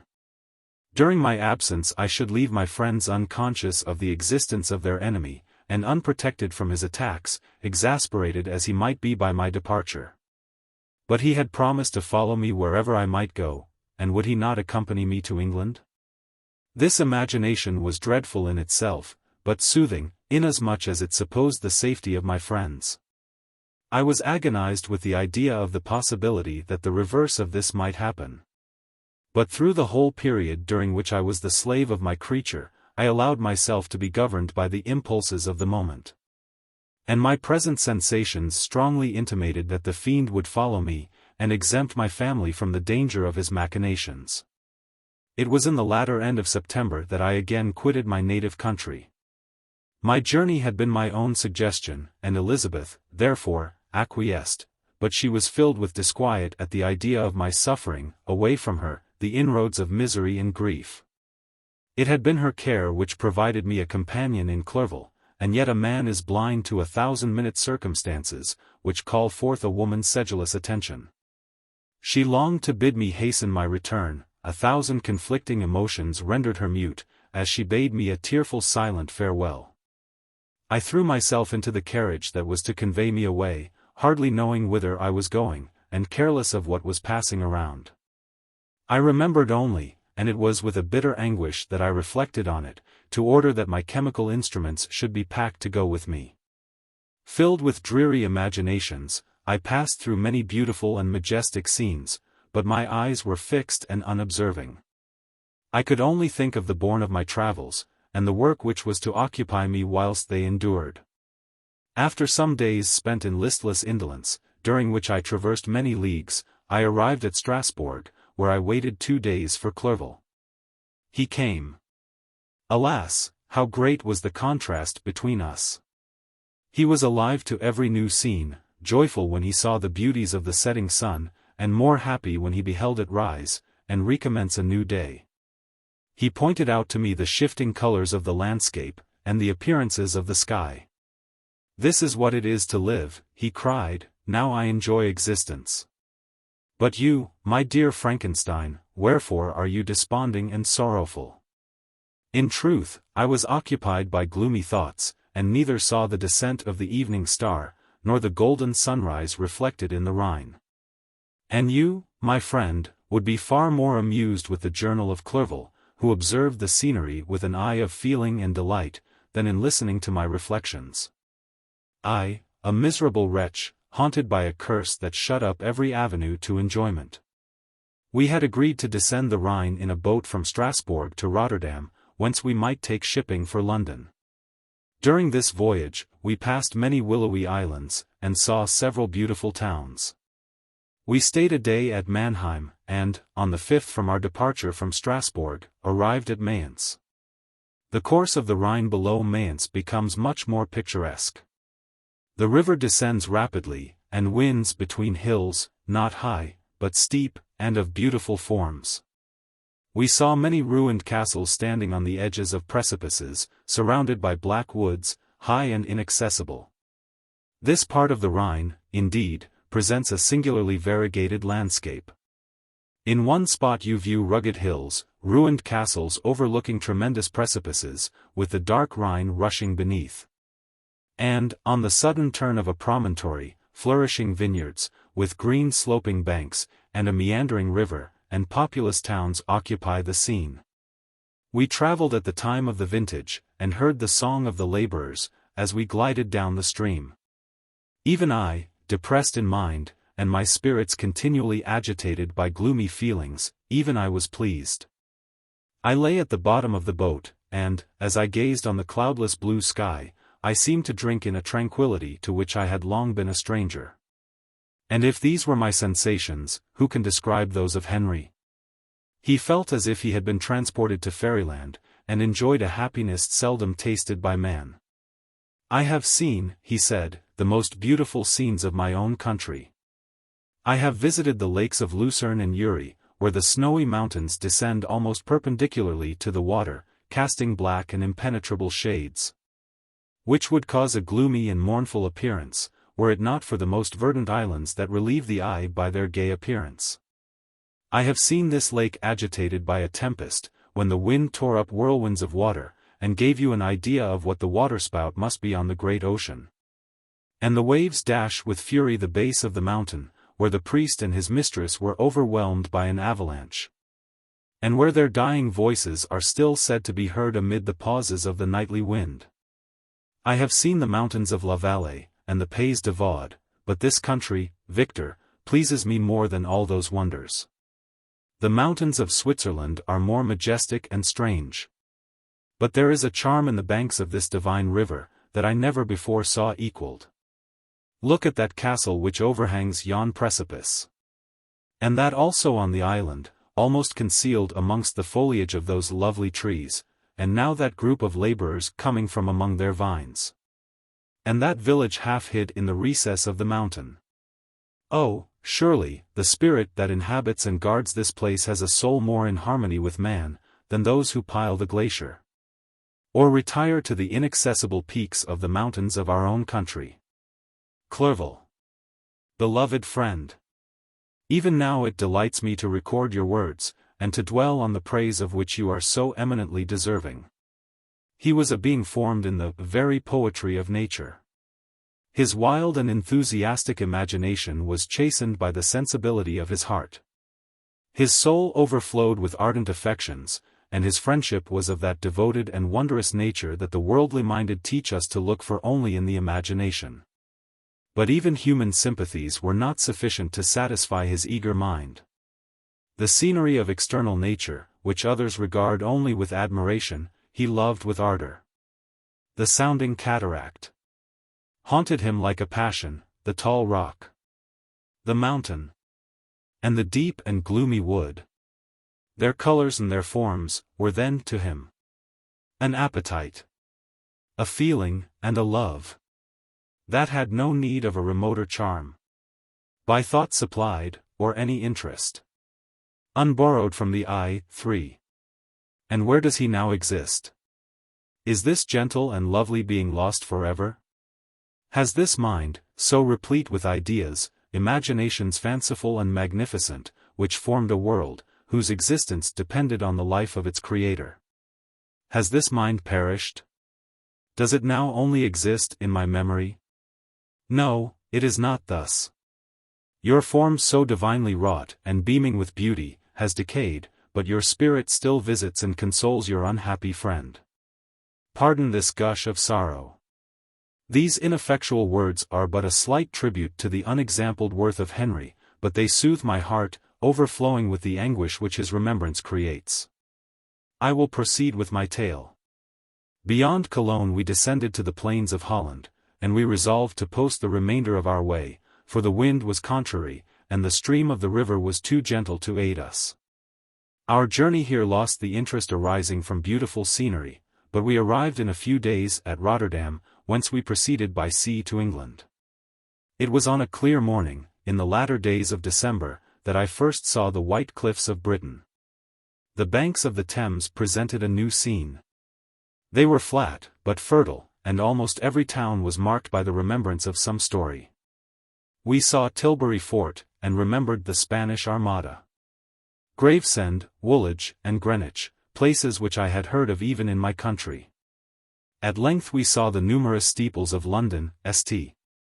Paul's towering above all, and the tower famed in English history. Chapter 19. London was our present point of rest. We determined to remain several months in this wonderful and celebrated city. Clerval desired the intercourse of the men of genius and talent who flourished at this time, but this was with me a secondary object. I was principally occupied with the means of obtaining the information necessary for the completion of my promise, and quickly availed myself of the letters of introduction that I had brought with me, addressed to the most distinguished natural philosophers.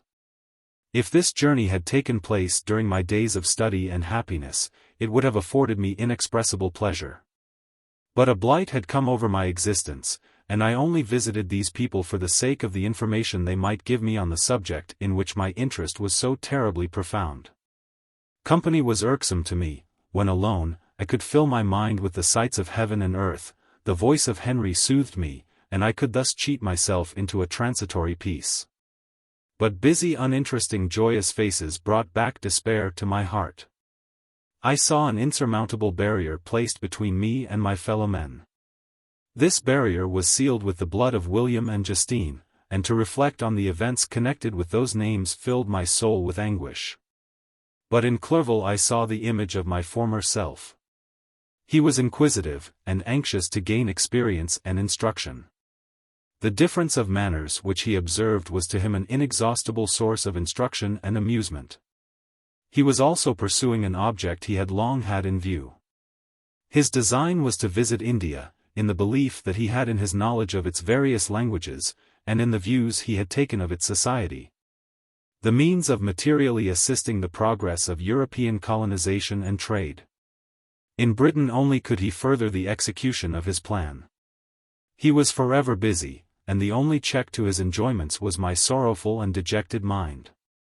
I tried to conceal this as much as possible, that I might not debar him from the pleasures natural to one, who was entering on a new scene of life, undisturbed by any care or bitter recollection. I often refused to accompany him, alleging another engagement, that I might remain alone. I now also began to collect the materials necessary for my new creation, and this was to me like the torture of single drops of water continually falling on the head. Every thought that was devoted to it was an extreme anguish, and every word that I spoke in allusion to it caused my lips to quiver, and my heart to palpitate.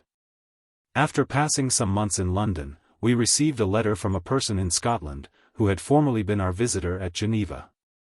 He mentioned the beauties of his native country, and asked us if those were not sufficient allurements to induce us to prolong our journey as far north as Perth, where he resided. Clerval eagerly desired to accept this invitation. And I, although I abhorred society, wished to view again mountains and streams, and all the wondrous works with which nature adorns her chosen dwelling places. We had arrived in England at the beginning of October, and it was now February. We accordingly determined to commence our journey towards the north at the expiration of another month. In this expedition we did not intend to follow the great road to Edinburgh, but to visit Windsor, Oxford, Matlock, and the Cumberland Lakes. Resolving to arrive at the completion of this tour about the end of July, I packed up my chemical instruments, and the materials I had collected, resolving to finish my labors in some obscure nook in the northern highlands of Scotland. We quitted London on the 27th of March, and remained a few days at Windsor, rambling in its beautiful forest. This was a new scene to us mountaineers. The majestic oaks, the quantity of game, and the herds of stately deer, were all novelties to us. From thence we proceeded to Oxford. As we entered this city, our minds were filled with the remembrance of the events that had been transacted there more than a century and a half before. It was here that Charles I had collected his forces. This city had remained faithful to him, after the whole nation had forsaken his cause to join the standard of Parliament and liberty. The memory of that unfortunate king, and his companions, the amiable Falkland, the insolent Goring, his queen, and son, gave a peculiar interest to every part of the city, which they might be supposed to have inhabited. The spirit of elder days found a dwelling here, and we delighted to trace its footsteps.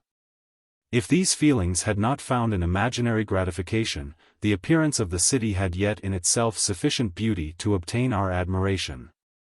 The colleges are ancient and picturesque. The streets are almost magnificent. And the lovely Isis, which flows beside it through meadows of exquisite verdure, is spread forth into a placid expanse of waters, which reflects its majestic assemblage of towers, and spires, and domes, embosomed among aged trees. I enjoyed this scene, and yet my enjoyment was embittered both by the memory of the past, and the anticipation of the future. I was formed for peaceful happiness. During my youthful days discontent never visited my mind. And if I was ever overcome by ennui, the sight of what is beautiful in nature, or the study of what is excellent and sublime in the productions of man, could always interest my heart, and communicate elasticity to my spirits. But I am a blasted tree, the bolt has entered my soul. And I felt then that I should survive to exhibit, what I shall soon cease to be, a miserable spectacle of wrecked humanity, pitiable to others, and intolerable to myself. We passed a considerable period at Oxford, rambling among its environs, and endeavoring to identify every spot which might relate to the most animating epoch of English history. Our little voyages of discovery were often prolonged by the successive objects that presented themselves. We visited the tomb of the illustrious Hampden, and the field on which that patriot fell. For a moment my soul was elevated from its debasing and miserable fears, to contemplate the divine ideas of liberty and self-sacrifice, of which these sites were the monuments and the remembrancers. For an instant I dared to shake off my chains, and look around me with a free and lofty spirit, but the iron had eaten into my flesh, and I sank again, trembling and hopeless, into my miserable self. We left Oxford with regret, and proceeded to Matlock, which was our next place of rest. The country in the neighborhood of this village resembled, to a greater degree, the scenery of Switzerland. But everything is on a lower scale, and the green hills want the crown of distant white Alps, which always attend on the piny mountains of my native country. We visited the wondrous cave, and the little cabinets of natural history, where the curiosities are disposed in the same manner as in the collections at Servox and Chamonix. The latter name made me tremble, when pronounced by Henry, and I hastened to quit Matlock, with which that terrible scene was thus associated. From Derby, still journeying northward, we passed 2 months in Cumberland and Westmoreland. I could now almost fancy myself among the Swiss mountains. The little patches of snow which yet lingered on the northern sides of the mountains, the lakes, and the dashing of the rocky streams, were all familiar and dear sights to me. Here also we made some acquaintances, who almost contrived to cheat me into happiness. The delight of Clerval was proportionably greater than mine. His mind expanded in the company of men of talent. And he found in his own nature greater capacities and resources than he could have imagined himself to have possessed while he associated with his inferiors.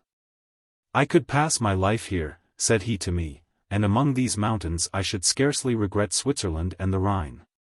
But he found that a traveller's life is one that includes much pain amidst its enjoyments. His feelings are forever on the stretch. And when he begins to sink into repose, he finds himself obliged to quit that on which he rests in pleasure for something new, which again engages his attention, and which also he forsakes for other novelties. We had scarcely visited the various lakes of Cumberland and Westmoreland, and conceived an affection for some of the inhabitants, when the period of our appointment with our Scotch friend approached. And we left them to travel on. For my own part, one was not sorry. I had now neglected my promise for some time, and I feared the effects of the demon's disappointment. He might remain in Switzerland, and wreak his vengeance on my relatives. This idea pursued me, and tormented me at every moment from which I might otherwise have snatched repose and peace. I waited for my letters with feverish impatience. If they were delayed, I was miserable, and overcome by 1,000 fears. And when they arrived, and I saw the superscription of Elizabeth or my father, I hardly dared to read and ascertain my fate. Sometimes I thought that the fiend followed me, and might expedite my remissness by murdering my companion. When these thoughts possessed me, I would not quit Henry for a moment, but followed him as his shadow, to protect him from the fancied rage of his destroyer. I felt as if I had committed some great crime, the consciousness of which haunted me. I was guiltless, but I had indeed drawn down a horrible curse upon my head, as mortal as that of crime. I visited Edinburgh with languid eyes and mind, and yet that city might have interested the most unfortunate being. Clerval did not like it so well as Oxford, for the antiquity of the latter city was more pleasing to him. But the beauty and regularity of the new town of Edinburgh, its romantic castle, and its environs, the most delightful in the world, Arthur's Seat, St. Bernard's Well, and the Pentland Hills, compensated him for the change, and filled him with cheerfulness and admiration. But I was impatient to arrive at the termination of my journey. We left Edinburgh in a week, passing through Cupar, St. Andrews, and along the banks of the Tay, to Perth, where our friend expected us. But I was in no mood to laugh and talk with strangers, or enter into their feelings or plans with the good humor expected from a guest. And accordingly I told Clerval that I wished to make the tour of Scotland alone. "Do you," said I, "enjoy yourself, and let this be our rendezvous. I may be absent a month or 2. But do not interfere with my motions, I entreat you, leave me to peace and solitude for a short time, and when I return, I hope it will be with a lighter heart, more congenial to your own temper." Henry wished to dissuade me, but, seeing me bent on this plan, ceased to remonstrate. He entreated me to write often. "I had rather be with you," he said, "in your solitary rambles, than with these Scotch people, whom I do not know. Hasten then, my dear friend, to return, that I may again feel myself somewhat at home, which I cannot do in your absence." Having parted from my friend, I determined to visit some remote spot of Scotland, and finish my work in solitude. I did not doubt but that the monster followed me, and would discover himself to me when I should have finished, that he might receive his companion. With this resolution I traversed the northern highlands, and fixed on one of the remotest of the Orkneys as the scene of my labors. It was a place fitted for such a work, being hardly more than a rock, whose high sides were continually beaten upon by the waves. The soil was barren, scarcely affording pasture for a few miserable cows, and oatmeal for its inhabitants, which consisted of 5 persons, whose gaunt and scraggy limbs gave tokens of their miserable fare. Vegetables and bread, when they indulged in such luxuries, and even fresh water, was to be procured from the main land, which was about 5 miles distant. On the whole island there were but 3 miserable huts, and one of these was vacant when I arrived. This I hired. It contained but 2 rooms, and these exhibited all the squalidness of the most miserable penury. The thatch had fallen in, the walls were unplastered, and the door was off its hinges. I ordered it to be repaired, bought some furniture, and took possession. An incident which would, doubtless, have occasioned some surprise, had not all the senses of the cottagers been benumbed by want and squalid poverty. As it was, I lived ungazed at and unmolested, hardly thanked for the pittance of food and clothes which I gave, so much does suffering blunt even the coarsest sensations of men.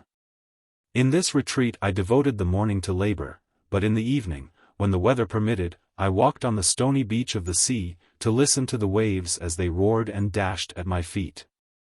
It was a monotonous yet ever-changing scene. I thought of Switzerland. It was far different from this desolate and appalling landscape. Its hills are covered with vines, and its cottages are scattered thickly in the plains.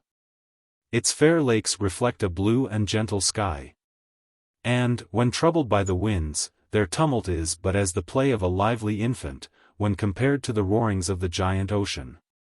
In this manner I distributed my occupations when I first arrived, but, as I proceeded in my labor, it became every day more horrible and irksome to me.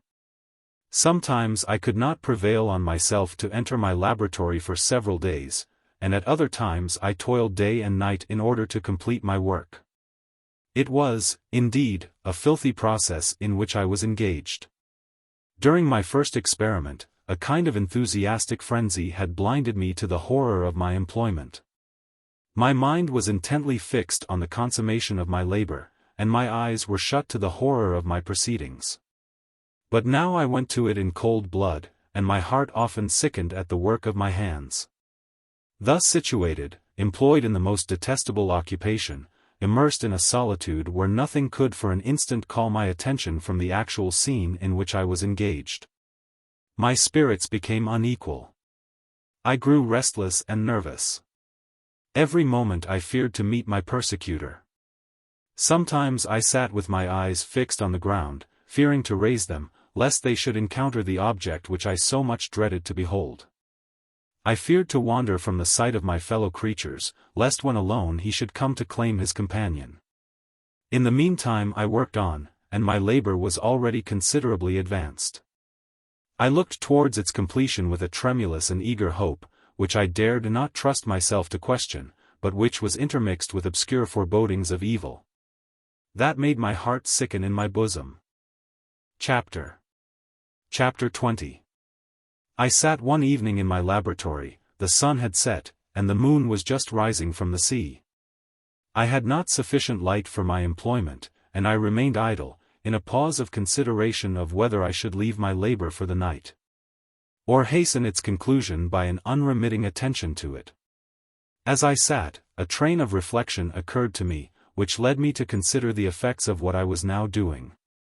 3 years before I was engaged in the same manner, and had created a fiend whose unparalleled barbarity had desolated my heart, and filled it forever with the bitterest remorse. I was now about to form another being, of whose dispositions I was alike ignorant.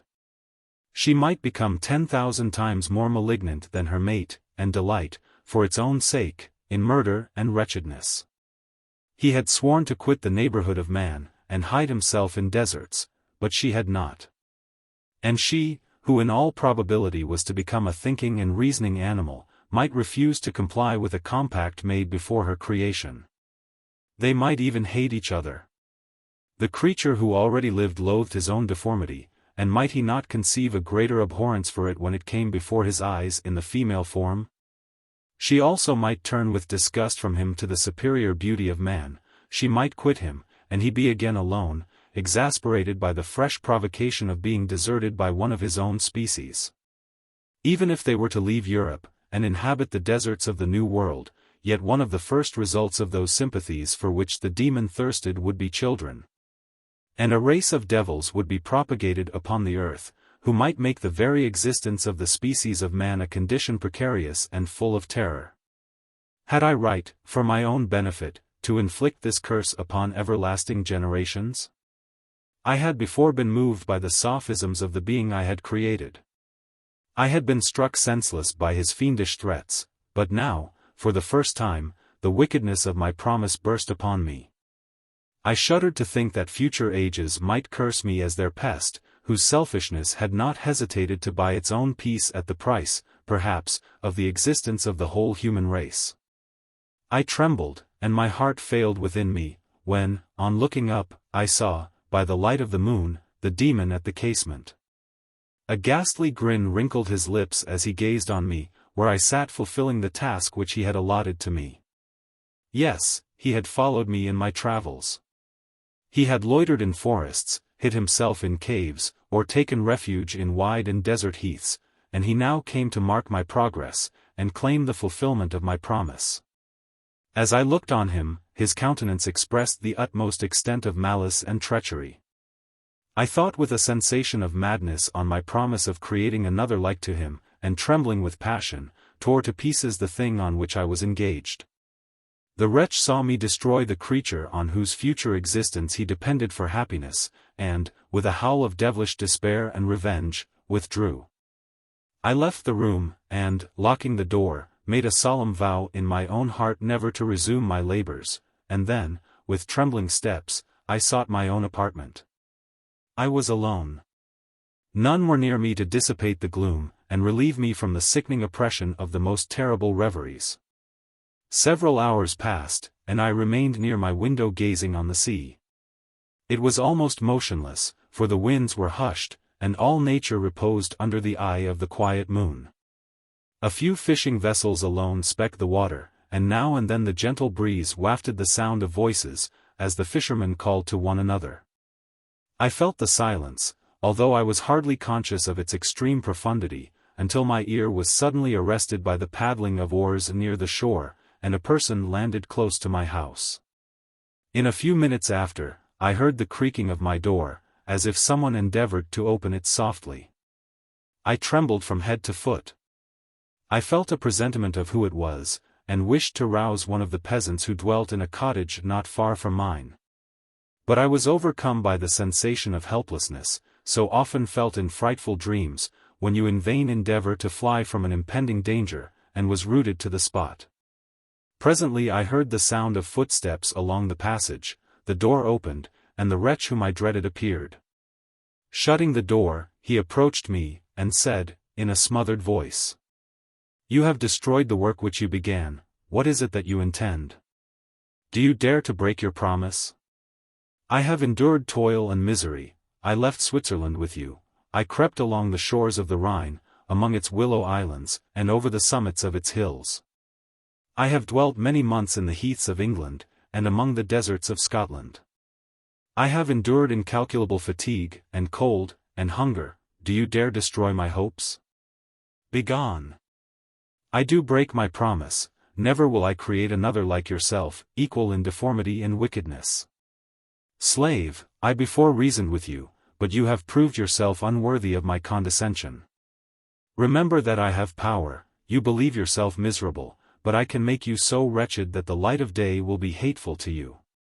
You are my creator, but I am your master, obey. The hour of my irresolution is past, and the period of your power is arrived. Your threats cannot move me to do an act of wickedness. But they confirm me in a determination of not creating you a companion in vice. Shall I, in cool blood, set loose upon the earth a demon, whose delight is in death and wretchedness? Begone! I am firm, and your words will only exasperate my rage. The monster saw my determination in my face, and gnashed his teeth in the impotence of anger. "Shall each man," cried he, "find a wife for his bosom, and each beast have his mate, and I be alone?" I had feelings of affection, and they were requited by detestation and scorn. Man! You may hate. But beware. Your hours will pass in dread and misery, and soon the bolt will fall which must ravish from you your happiness forever. Are you to be happy, while I grovel in the intensity of my wretchedness? You can blast my other passions, but revenge remains, revenge, henceforth dearer than light or food. I may die. But first you, my tyrant and tormentor, shall curse the sun that gazes on your misery. Beware, for I am fearless, and therefore powerful. I will watch with the weariness of a snake, that I may sting with its venom. Man, you shall repent of the injuries you inflict. Devil, cease, and do not poison the air with these sounds of malice. I have declared my resolution to you, and I am no coward to bend beneath words. Leave me, I am inexorable. It is well. I go, but remember, I shall be with you on your wedding night. I started forward, and exclaimed, "Villain! Before you sign my death warrant, be sure that you are yourself safe."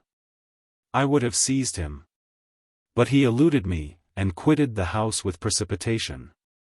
In a few moments I saw him in his boat, which shot across the waters with an arrowy swiftness, and was soon lost amidst the waves. All was again silent, but his words rung in my ears. I burned with rage to pursue the murderer of my peace, and precipitate him into the ocean.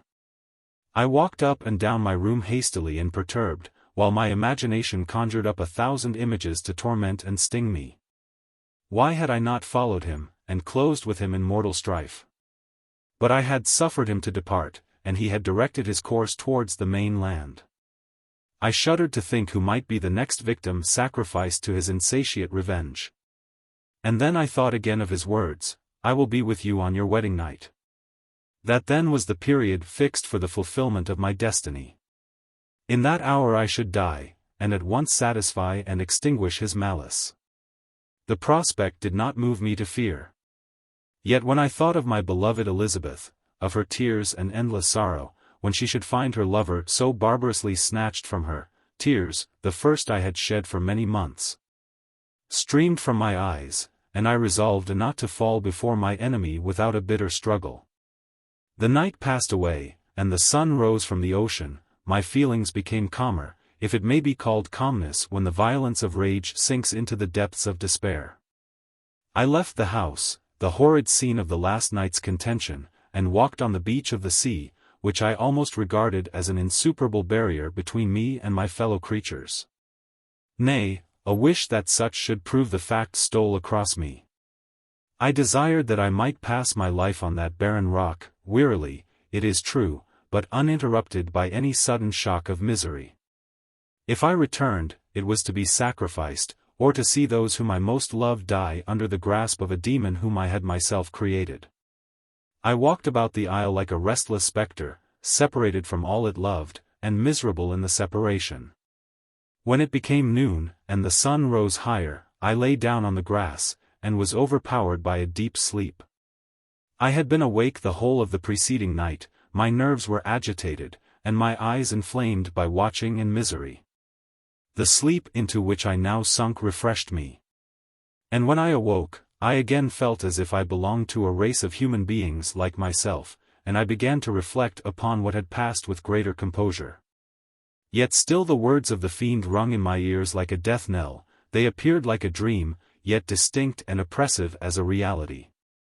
The sun had far descended, and I still sat on the shore, satisfying my appetite, which had become ravenous, with an oaten cake, when I saw a fishing boat land close to me. And one of the men brought me a packet. It contained letters from Geneva, and one from Clerval, entreating me to join him. He said that he was wearing away his time fruitlessly where he was. That letters from the friends he had formed in London desired his return to complete the negotiation they had entered into for his Indian enterprise. He could not any longer delay his departure.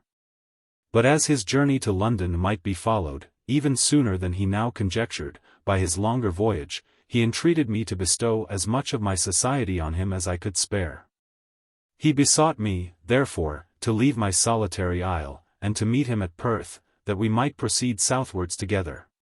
This letter in a degree recalled me to life, and I determined to quit my island at the expiration of 2 days. Yet, before I departed, there was a task to perform, on which I shuddered to reflect. I must pack up my chemical instruments.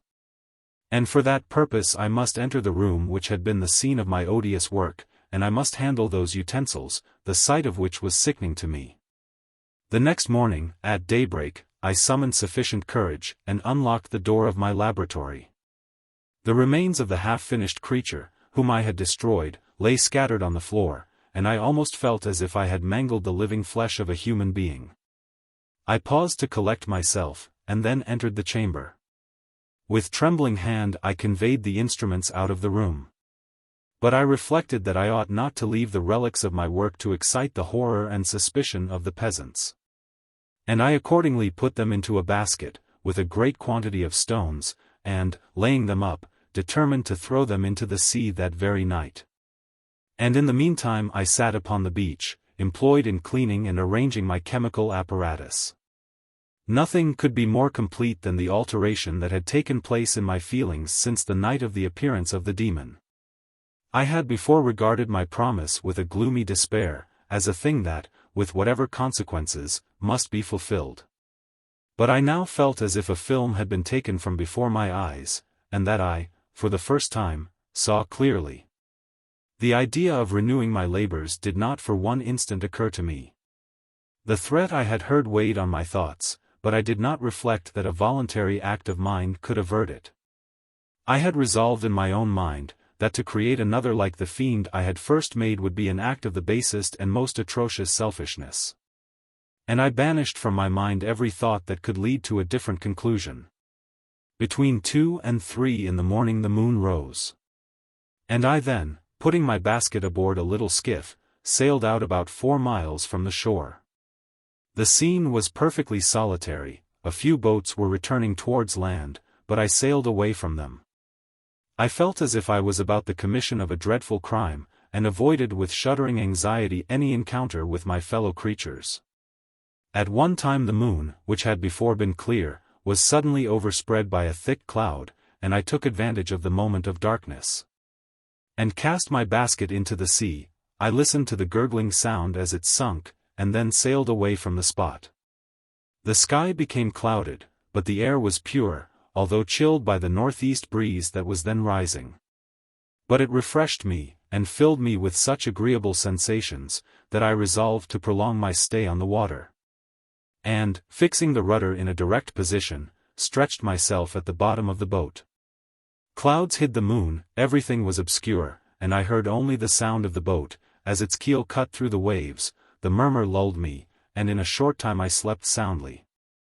I do not know how long I remained in this situation, but when I awoke I found that the sun had already mounted considerably. The wind was high, and the waves continually threatened the safety of my little skiff. I found that the wind was northeast, and must have driven me far from the coast from which I had embarked. I endeavored to change my course, but quickly found that, if I again made the attempt, the boat would be instantly filled with water. Thus situated, my only resource was to drive before the wind. I confess that I felt a few sensations of terror. I had no compass with me, and was so slenderly acquainted with the geography of this part of the world, that the sun was of little benefit to me.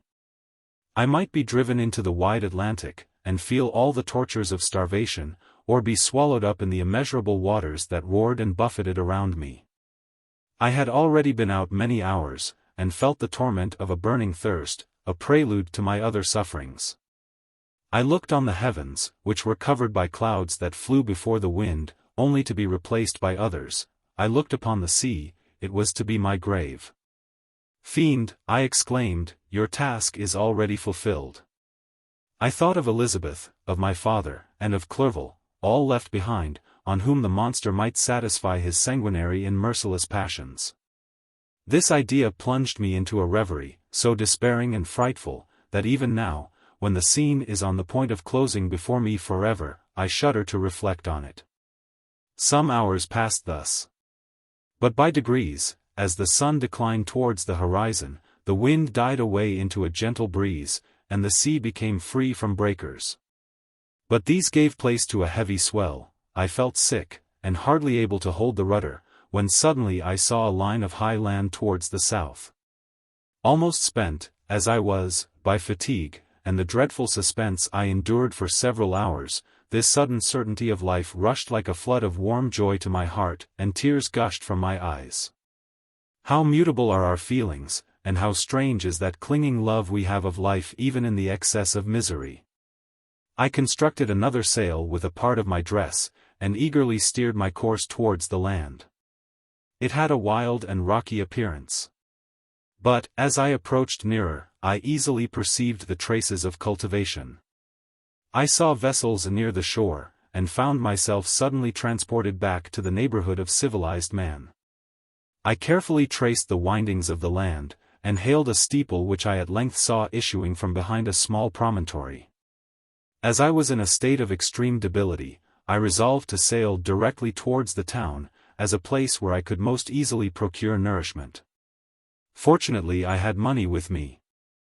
As I turned the promontory, I perceived a small neat town and a good harbor, which I entered, my heart bounding with joy at my unexpected escape.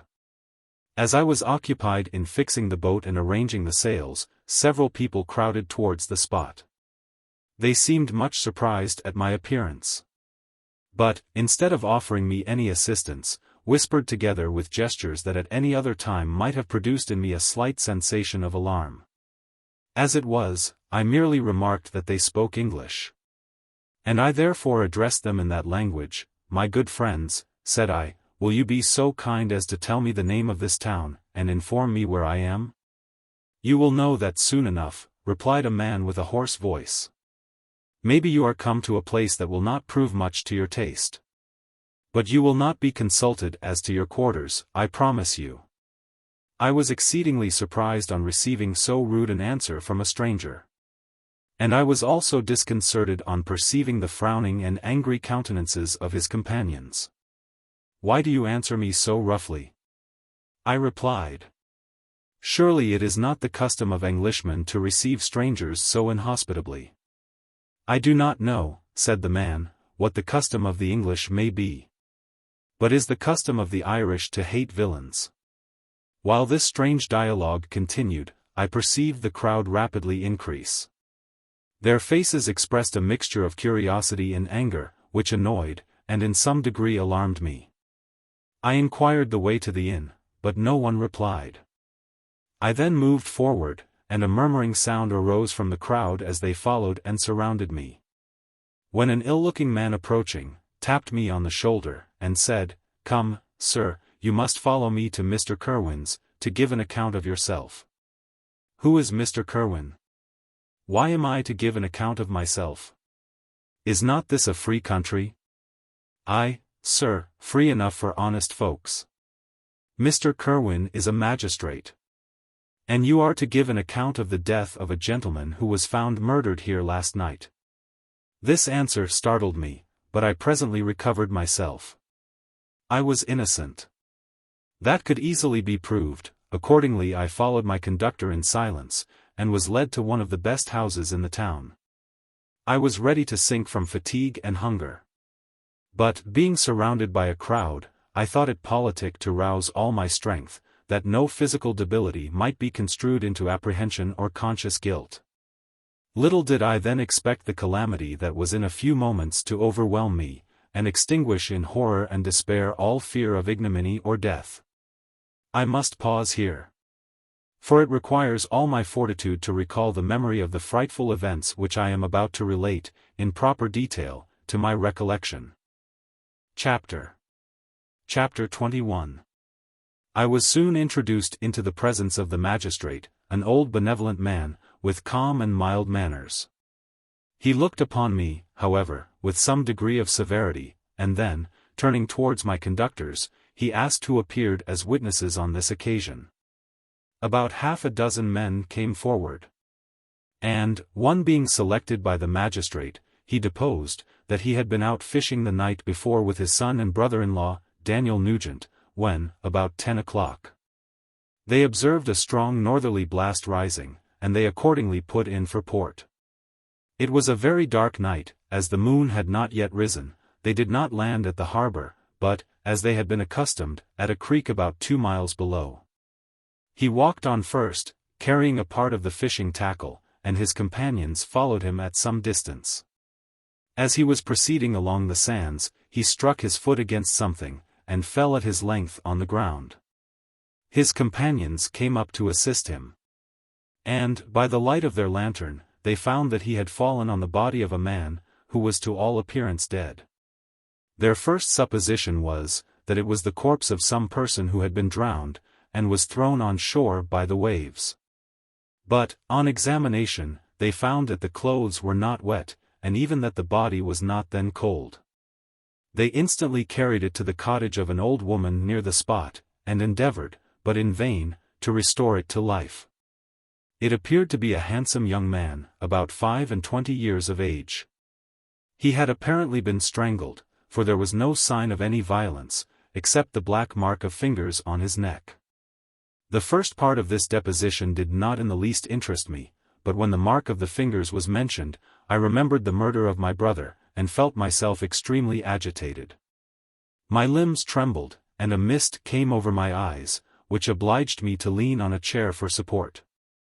The magistrate observed me with a keen eye, and of course drew an unfavorable augury from my manner. The son confirmed his father's account, but when Daniel Nugent was called, he swore positively that, just before the fall of his companion, he saw a boat, with a single man in it, at a short distance from the shore. And, as far as he could judge by the light of a few stars, it was the same boat in which I had just landed. A woman deposed, that she lived near the beach, and was standing at the door of her cottage, waiting for the return of the fisherman, about an hour before she heard of the discovery of the body. When she saw a boat, with only one man in it, push off from that part of the shore where the corpse was afterwards found. Another woman confirmed the account of the fisherman having brought the body into her house. It was not cold. They put it into a bed, and rubbed it. And Daniel went to the town for an apothecary, but life was quite gone.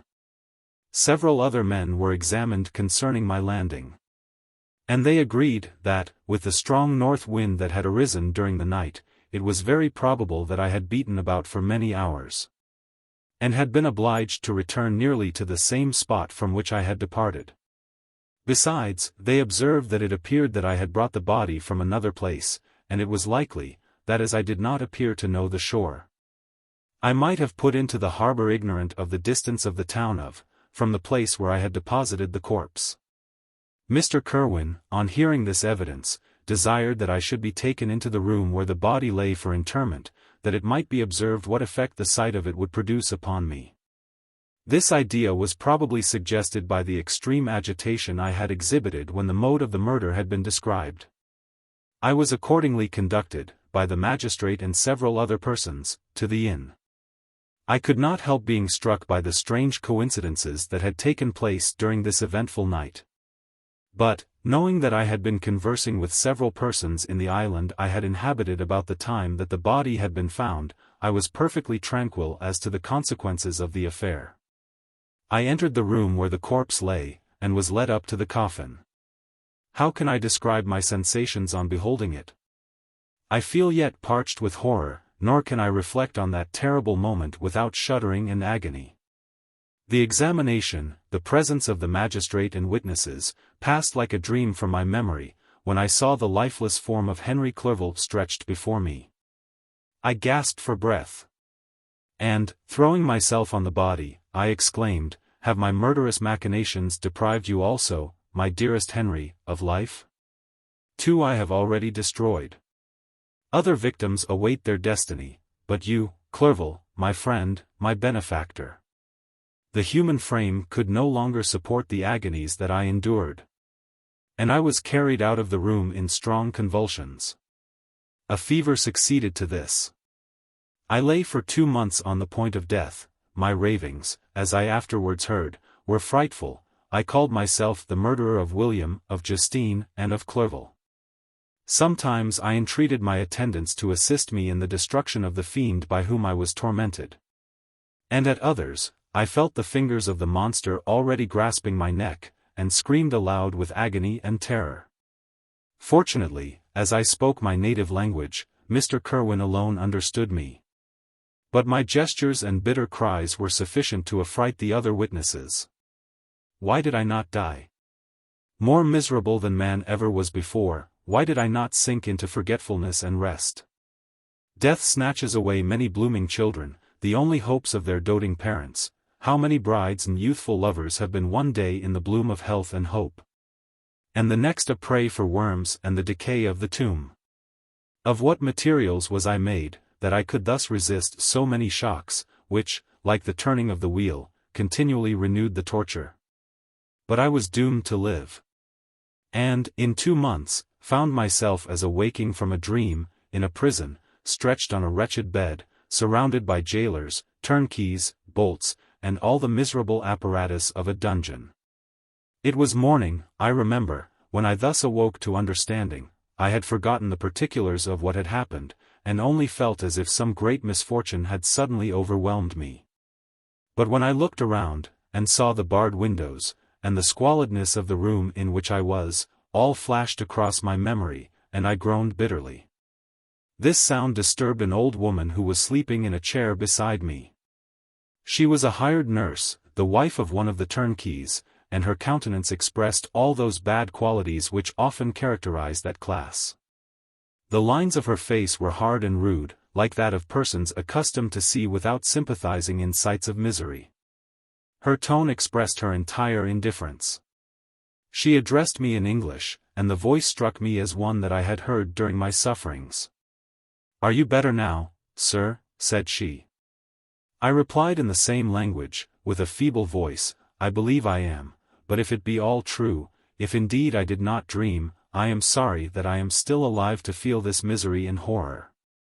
"For that matter," replied the old woman, "if you mean about the gentleman you murdered, I believe that it were better for you if you were dead, for I fancy it will go hard with you.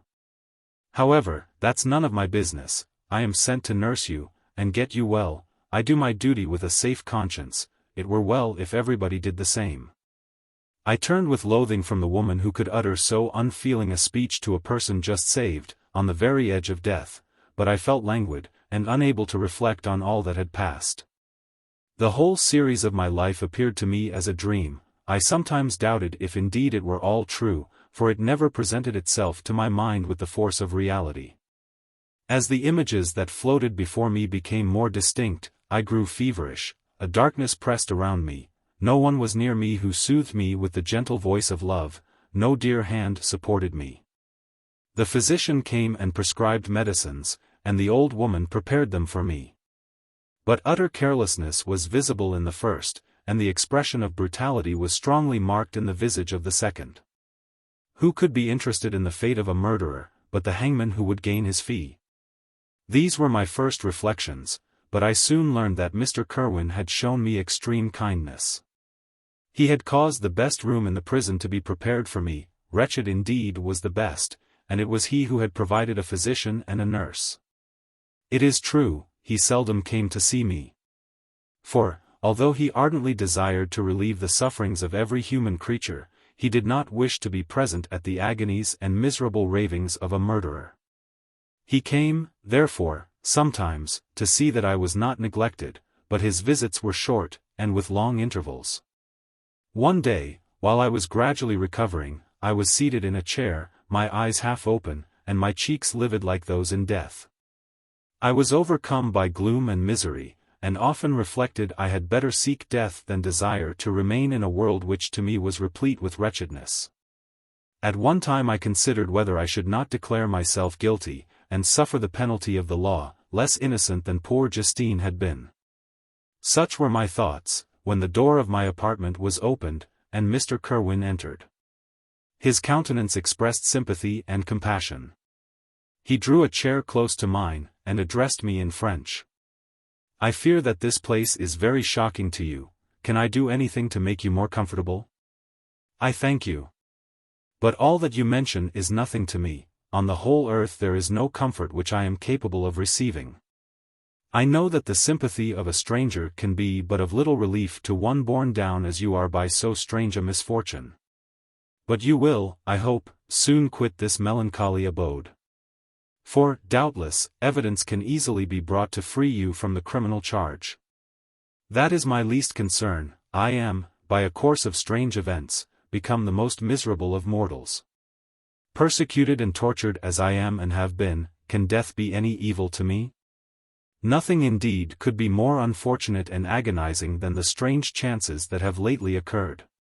You were thrown, by some surprising accident, on this shore, renowned for its hospitality, seized immediately, and charged with murder. The first sight that was presented to your eyes was the body of your friend, murdered in so unaccountable a manner, and placed, as it were, by some fiend across your path.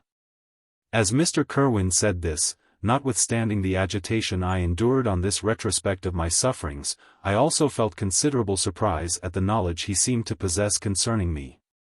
I suppose some astonishment was exhibited in my countenance. For Mr. Kirwin hastened to say, "Immediately upon your being taken ill, all the papers that were on your person were brought me. And I examined them that I might discover some trace by which I could send to your relations an account of your misfortune and illness. I found several letters, and, among others, one which I discovered from its commencement to be from your father.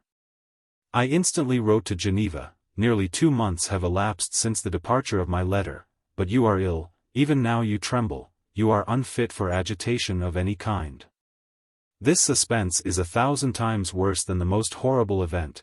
Tell me what new scene of death has been acted, and whose murder I am now to lament?" "Your family is perfectly well," said Mr. Kirwin, with gentleness, "and someone, a friend, is come to visit you." I know not by what chain of thought, the idea presented itself, but it instantly darted into my mind that the murderer had come to mock at my misery, and taunt me with the death of Clerval, as a new incitement for me to comply with his hellish desires.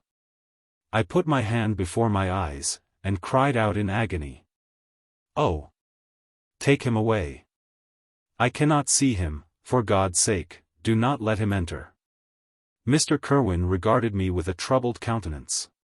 He could not help regarding my exclamation as a presumption of my guilt, and said, in rather a severe tone, "I should have thought, young man, that the presence of your father would have been welcome, instead of inspiring such violent repugnance." "My father," cried I, while every feature and every muscle was relaxed from anguish to pleasure, "is my father indeed come? How kind, how very kind! But where is he? Why does he not hasten to me?" My change of manner surprised and pleased the magistrate. Perhaps he thought that my former exclamation was a momentary return of delirium, and now he instantly resumed his former benevolence. He rose, and quitted the room with my nurse, and in a moment my father entered it. Nothing, at this moment, could have given me greater pleasure than the arrival of my father. I stretched out my hand to him, and cried, "Are you then safe, and Elizabeth, and Ernest?" My father calmed me with assurances of their welfare, and endeavored, by dwelling on these subjects so interesting to my heart, to raise my desponding spirits. But he soon felt that a prison cannot be the abode of cheerfulness. "What a place is this that you inhabit, my son?" said he, looking mournfully at the barred windows, and wretched appearance of the room. "You travel to seek happiness, but a fatality seems to pursue you. And poor Clerval." The name of my unfortunate and murdered friend was an agitation too great to be endured in my weak state. I shed tears. "Alas! Yes, my father," replied I. "Some destiny of the most horrible kind hangs over me, and I must live to fulfill it, or surely I should have died on the coffin of Henry." We were not allowed to converse for any length of time, for the precarious state of my health rendered every precaution necessary that could ensure tranquillity. Mr. Kirwin came in, and insisted that my strength should not be exhausted by too much exertion. But the appearance of my father was to me like that of my good angel, and I gradually recovered my health. As my sickness quitted me, I was absorbed by a gloomy and black melancholy, that nothing could dissipate. The image of Clerval was forever before me, ghastly and murdered. More than once the agitation into which these reflections threw me made my friends dread a dangerous relapse. Alas! Why did they preserve so miserable and detested a life? It was surely that I might fulfill my destiny, which is now drawing to a close. Soon, oh! very soon, will death extinguish these throbbings, and relieve me from the mighty weight of anguish that bears me to the dust, and, in executing the award of justice, I shall also sink to rest. Then the appearance of death was distant, although the wish was ever present to my thoughts. And I often sat for hours motionless and speechless, wishing for some mighty revolution that might bury me and my destroyer in its ruins. The season of the assizes approached. I had already been 3 months in prison. And although I was still weak, and in continual danger of a relapse, I was obliged to travel nearly 100 miles to the county town, where the court was held. Mr. Kirwin charged himself with every care of collecting witnesses, and arranging my defense. I was spared the disgrace of appearing publicly as a criminal, as the case was not brought before the court that decides on life and death. The grand jury rejected the bill, on its being proved that I was on the Orkney Islands at the hour the body of my friend was found, and a fortnight after my removal I was liberated from prison. My father was enraptured on finding me freed from the vexations of a criminal charge, that I was again allowed to breathe the fresh atmosphere, and permitted to return to my native country. I did not participate in these feelings, for to me the walls of a dungeon or a palace were alike hateful. The cup of life was poisoned forever. And although the sun shone upon me, as upon the happy and gay of heart, I saw around me nothing but a dense and frightful darkness, penetrated by no light but the glimmer of 2 eyes that glared upon me. Sometimes they were the expressive eyes of Henry, languishing in death, the dark orbs nearly covered by the lids, and the long black lashes that fringed them. Sometimes it was the watery, clouded eyes of the monster, as I first saw them in my chamber at Ingolstadt. My father tried to awaken in me the feelings of affection. He talked of Geneva, which I should soon visit, of Elizabeth and Ernest, but these words only drew deep groans from me. Sometimes, indeed, I felt a wish for happiness, and thought, with melancholy delight, of my beloved cousin. Or longed, with a devouring malady du pays, to see once more the blue lake and rapid Rhone, that had been so dear to me in early childhood, but my general state of feeling was a torpor, in which a prison was as welcome a residence as the divinest scene in nature. And these fits were seldom interrupted but by paroxysms of anguish and despair. At these moments I often endeavored to put an end to the existence I loathed. And it required unceasing attendance and vigilance to restrain me from committing some dreadful act of violence. Yet one duty remained to me, the recollection of which finally triumphed over my selfish despair. It was necessary that I should return without delay to Geneva, there to watch over the lives of those I so fondly loved, and to lie in wait for the murderer, that if any chance led me to the place of his concealment, or if he dared again to blast me by his presence, I might, with unfailing aim, put an end to the existence of the monstrous image which I had endued with the mockery of a soul still more monstrous. My father still desired to delay our departure, fearful that I could not sustain the fatigues of a journey, for I was a shattered wreck, the shadow of a human being. My strength was gone. I was a mere skeleton, and fever night and day preyed upon my wasted frame. Still, as I urged our leaving Ireland with such inquietude and impatience, my father thought it best to yield. We took our passage on board a vessel bound for Havre de Grace, and sailed with a fair wind from the Irish shores. It was midnight. I lay on the deck, looking at the stars, and listening to the dashing of the waves. I hailed the darkness that shut Ireland from my sight, and my pulse beat with a feverish joy when I reflected that I should soon see Geneva. The past appeared to me in the light of a frightful dream. Yet the vessel in which I was, the wind that blew me from the detested shore of Ireland, and the sea which surrounded me, told me too forcibly that I was deceived by no vision, and that Clerval My friend and dearest companion, had fallen a victim to me and the monster of my creation. I repassed, in my memory, my whole life, my quiet happiness while residing with my family in Geneva, the death of my mother, and my departure for Ingolstadt. I remembered, shuddering, the mad enthusiasm that hurried me on to the creation of my hideous enemy, and I called to mind the night in which he first lived. I was unable to pursue the train of thought, 1,000 feelings pressed upon me, and I wept bitterly. Ever since my recovery from the fever, I had been in the custom of taking every night a small quantity of laudanum. For it was by means of this drug only that I was enabled to gain the rest necessary for the preservation of life.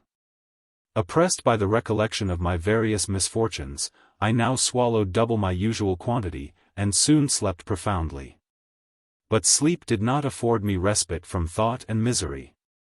My dreams presented 1,000 objects that scared me. Towards morning I was possessed by a kind of nightmare. I felt the fiend's grasp in my neck, and could not free myself from it. Groans and cries rung in my ears. My father, who was watching over me, perceiving my restlessness, awoke me. The dashing waves were around, the cloudy sky above.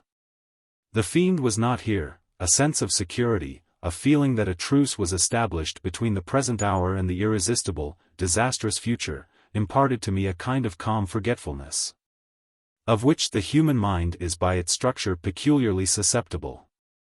Chapter 22. The voyage came to an end. We landed, and proceeded to Paris. I soon found that I had overtaxed my strength, and that I must repose before I could continue my journey. My father's care and attentions were indefatigable, but he did not know the origin of my sufferings, and sought erroneous methods to remedy the incurable ill. He wished me to seek amusement in society. I abhorred the face of man. Oh, not abhorred. They were my brethren, my fellow beings, and I felt attracted even to the most repulsive among them, as to creatures of an angelic nature and celestial mechanism. But I felt that I had no right to share their intercourse. I had unchained an enemy among them, whose joy it was to shed their blood, and to revel in their groans. How they would, each and all, abhor me, and hunt me from the world, did they know my unhallowed acts, and the crimes which had their source in me. My father yielded at length to my desire to avoid society, and strove by various arguments to banish my despair. Sometimes he thought that I felt deeply the degradation of being obliged to answer a charge of murder, and he endeavored to prove to me the futility of pride. Alas! My father, said I, how little do you know me? Human beings, their feelings and passions, would indeed be degraded if such a wretch as I felt pride. Justine, poor unhappy Justine, was as innocent as I, and she suffered the same charge. She died for it, and I am the cause of this. I murdered her. William, Justine, and Henry, they all died by my hands. My father had often, during my imprisonment, heard me make the same assertion. When I thus accused myself, he sometimes seemed to desire an explanation, and at others he appeared to consider it as the offspring of delirium, and that, during my illness, some idea of this kind had presented itself to my imagination, the remembrance of which I preserved in my convalescence. I avoided explanation, and maintained a continual silence concerning the wretch I had created. I had a persuasion that I should be supposed mad. And this in itself would forever have chained my tongue. But, besides, I could not bring myself to disclose a secret which would fill my hearer with consternation, and make fear and unnatural horror the inmates of his breast. I checked, therefore, my impatient thirst for sympathy, and was silent when I would have given the world to have confided the fatal secret. Yet still words like those I have recorded, would burst uncontrollably from me. I could offer no explanation of them, but their truth in part relieved the burden of my mysterious woe. Upon this occasion my father said, with an expression of unbounded wonder, "My dearest Victor, what infatuation is this? My dear son, I entreat you never to make such an assertion again." "I am not mad," I cried energetically. "The sun and the heavens, who have viewed my operations, can bear witness of my truth. I am the assassin of those most innocent victims. They died by my machinations. 1,000 times would I have shed my own blood, drop by drop, to have saved their lives, but I could not, my father, indeed I could not sacrifice the whole human race. The conclusion of this speech convinced my father that my ideas were deranged, and he instantly changed the subject of our conversation, and endeavored to alter the course of my thoughts. He wished as much as possible to obliterate the memory of the scenes that had taken place in Ireland, and never alluded to them, or suffered me to speak of my misfortunes. As time passed away I became more calm. Misery had her dwelling in my heart, but I no longer talked in the same incoherent manner of my own crimes. Sufficient for me was the consciousness of them. By the utmost self-violence, I curbed the imperious voice of wretchedness, which sometimes desired to declare itself to the whole world. And my manners were calmer and more composed than they had ever been since my journey to the Sea of Ice. A few days before we left Paris on our way to Switzerland, I received the following letter from Elizabeth. My dear friend. It gave me the greatest pleasure to receive a letter from my uncle dated at Paris. You are no longer at a formidable distance, and I may hope to see you in less than a fortnight. My poor cousin, how much you must have suffered. I expect to see you looking even more ill than when you quitted Geneva. This winter has been passed most miserably, tortured as I have been by anxious suspense. Yet I hope to see peace in your countenance, and to find that your heart is not totally void of comfort and tranquility. Yet I fear that the same feelings now exist that made you so miserable a year ago, even perhaps augmented by time. I would not disturb you at this period, when so many misfortunes weigh upon you. But a conversation that I had with my uncle previous to his departure renders some explanation necessary before we meet. Explanation. You may possibly say, what can Elizabeth have to explain? If you really say this, my questions are answered, and all my doubts satisfied. But you are distant from me, and it is possible that you may dread, and yet be pleased with this explanation. And, in a probability of this being the case, I dare not any longer postpone writing what, during your absence, I have often wished to express to you, but have never had the courage to begin. You well know, Victor, that our union had been the favorite plan of your parents ever since our infancy. We were told this when young, and taught to look forward to it as an event that would certainly take place. We were affectionate playfellows during childhood, and, I believe, dear and valued friends to one another as we grew older. But as brother and sister often entertain a lively affection towards each other, without desiring a more intimate union, may not such also be our case? Tell me, dearest Victor. Answer me, I conjure you, by our mutual happiness, with simple truth, do you not love another? You have traveled, you have spent several years of your life at Ingolstadt. And I confess to you, my friend, that when I saw you last autumn so unhappy, flying to solitude, from the society of every creature, I could not help supposing that you might regret our connection. And believe yourself bound in honor to fulfill the wishes of your parents, although they opposed themselves to your inclinations. But this is false reasoning. I confess to you, my friend, that I love you, and that in my airy dreams of futurity you have been my constant friend and companion. But it is your happiness I desire as well as my own, when I declare to you, that our marriage would render me eternally miserable, unless it were the dictate of your own free choice. Even now I weep to think, that, borne down as you are by the cruelest misfortunes, you may stifle, by the word honor, all hope of that love and happiness which would alone restore you to yourself. I, who have so disinterested an affection for you, may increase your miseries tenfold, by being an obstacle to your wishes. Ah! Victor, be assured that your cousin and playmate has too sincere a love for you not to be made miserable by this supposition. Be happy, my friend. And if you obey me in this one request, remain satisfied that nothing on earth will have the power to interrupt my tranquility. Do not let this letter disturb you. Do not answer tomorrow, or the next day, or even until you come, if it will give you pain. My uncle will send me news of your health. And if I see but one smile on your lips when we meet, occasioned by this or any other exertion of mine, I shall need no other happiness. Elizabeth Lavenza. Geneva, May 18, 17. This letter revived in my memory what I had before forgotten, the threat of the fiend, "I will be with you on your wedding night." Such was my sentence, and on that night would the demon employ every art to destroy me, and tear me from the glimpse of happiness which promised partly to console my sufferings. On that night he had determined to consummate his crimes by my death. Well, be it so. A deadly struggle would then assuredly take place, in which if he were victorious I should be at peace, and his power over me be at an end. If he were vanquished, I should be a free man. Alas! What freedom! Such as the peasant enjoys when his family have been massacred before his eyes, his cottage burnt, his lands laid waste, and he is turned adrift, homeless, penniless, and alone, but free. Such would be my liberty, except that in my Elizabeth the first possessed a treasure, alas! Balanced by those horrors of remorse and guilt, which would pursue me until death. Sweet and beloved Elizabeth! I read and reread her letter, and some softened feelings stole into my heart, and dared to whisper paradisiacal dreams of love and joy.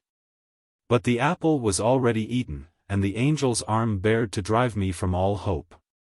Yet I would die to make her happy.